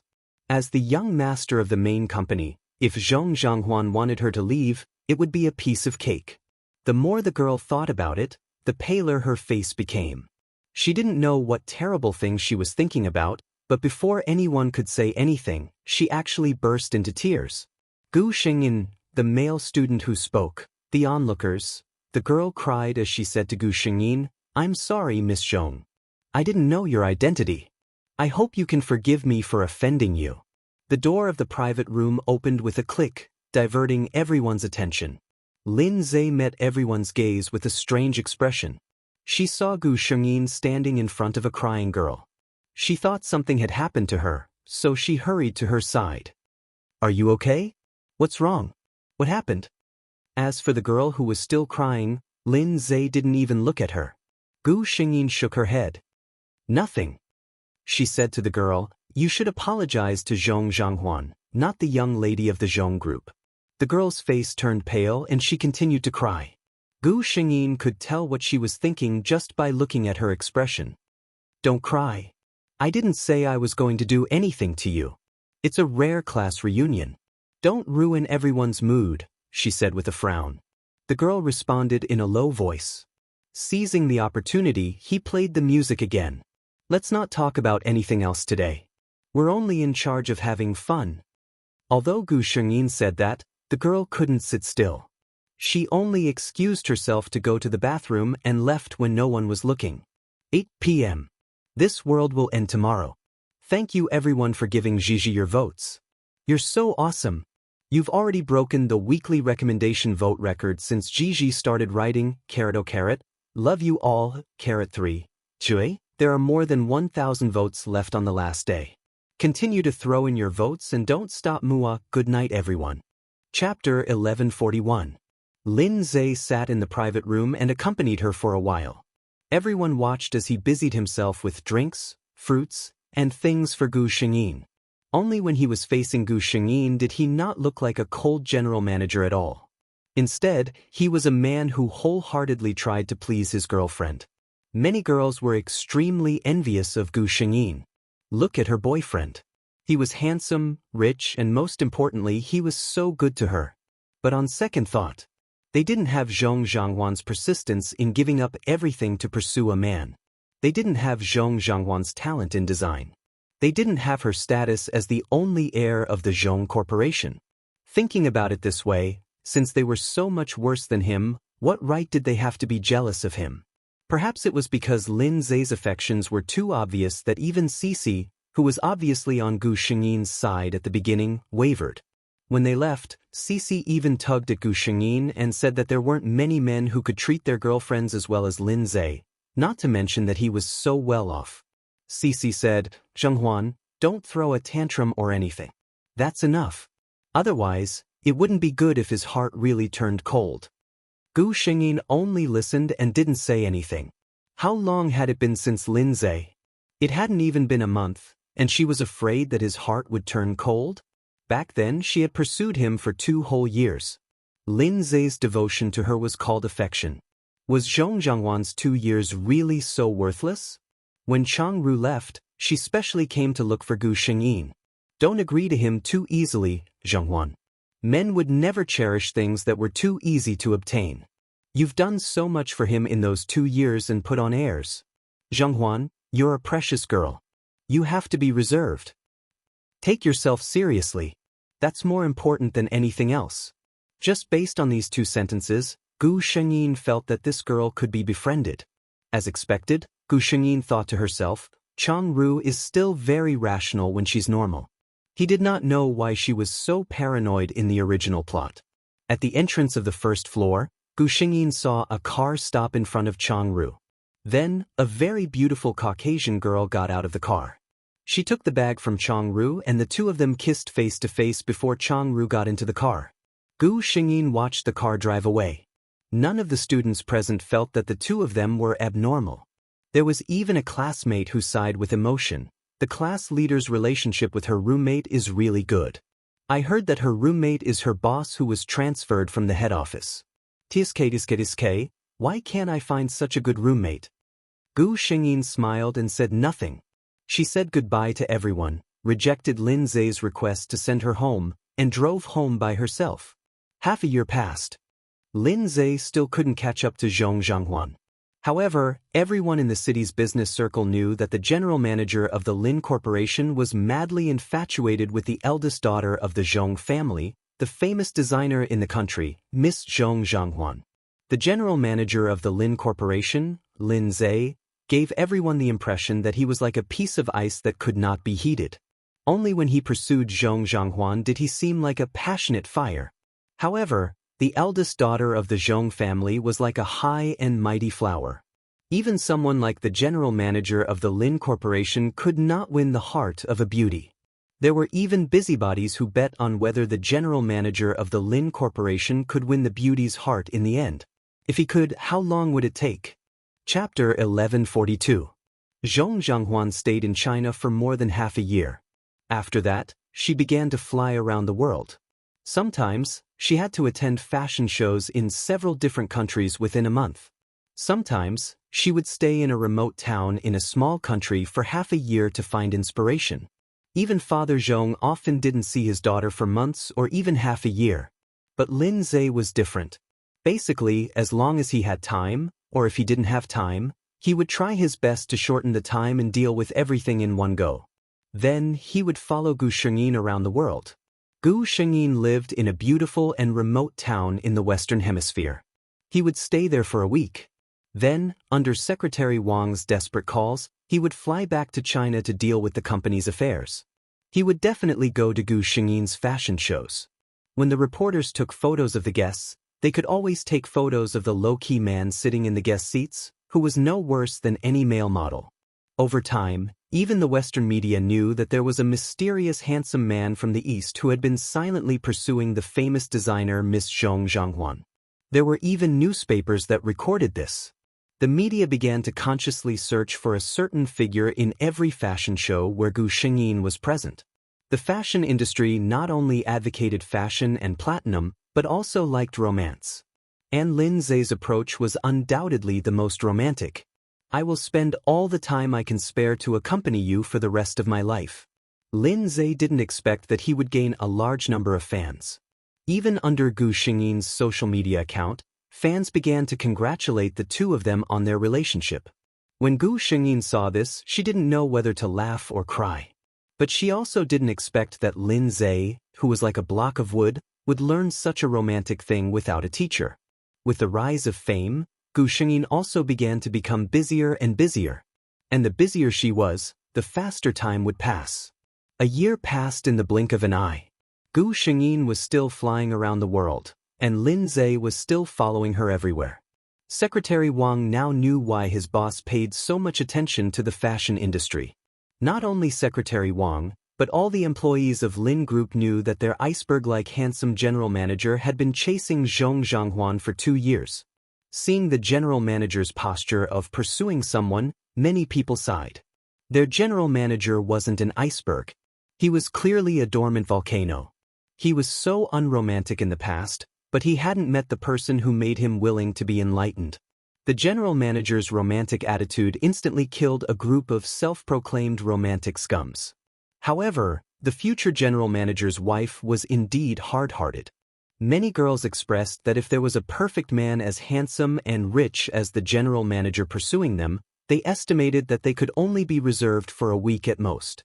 No, 3 days at most, no more than that. Was the general manager's wife's sexual orientation?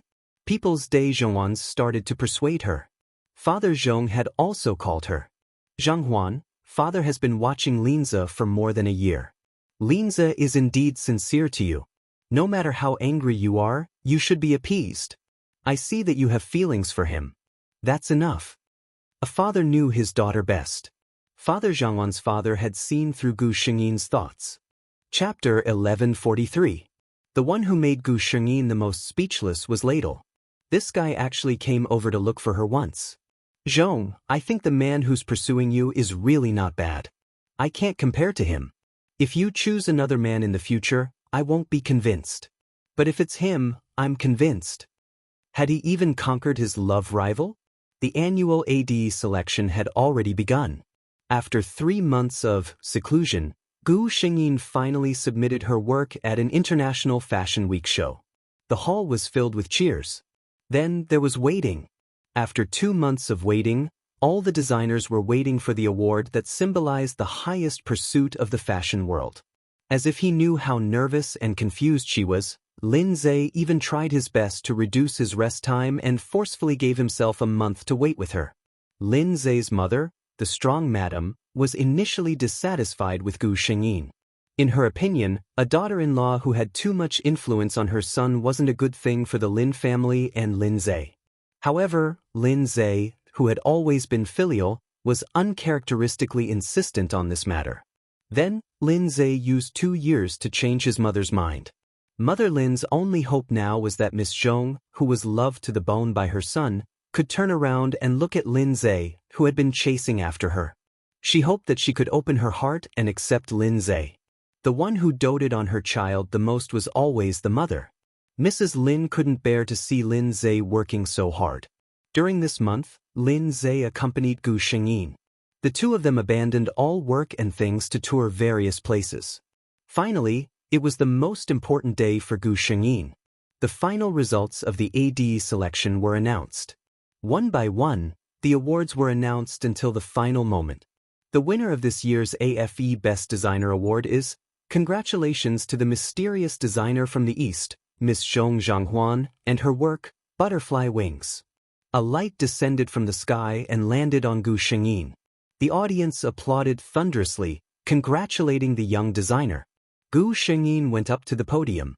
Beside her stood a female supermodel wearing her design, Butterfly Wings. I'm very happy to receive this award. Thank you. After a long string of thanks, Gu Xingyin's voice suddenly paused. She suddenly smiled. Other than that, I want to thank someone. I'm grateful to him for watching every fashion show with me. I'm grateful to him for being by my side when I'm happy, sad, inspired, or upset. Many people who knew the story between her and Lin Zhe were already exclaiming softly. Lin Zhe held his breath at that moment. His heart was beating so fast that he couldn't hear the noise around him. In his world, there was only the woman standing on the podium smiling as she spoke. In his ears, there was only her sweet voice. All of this, in front of everyone, in front of the media, I want to say to him. She looked in the direction of Lin Zhe. Lin Zhe, thank you. Also, I love you. The lights shone in Lin Zhe's direction, and his figure appeared on the big screen.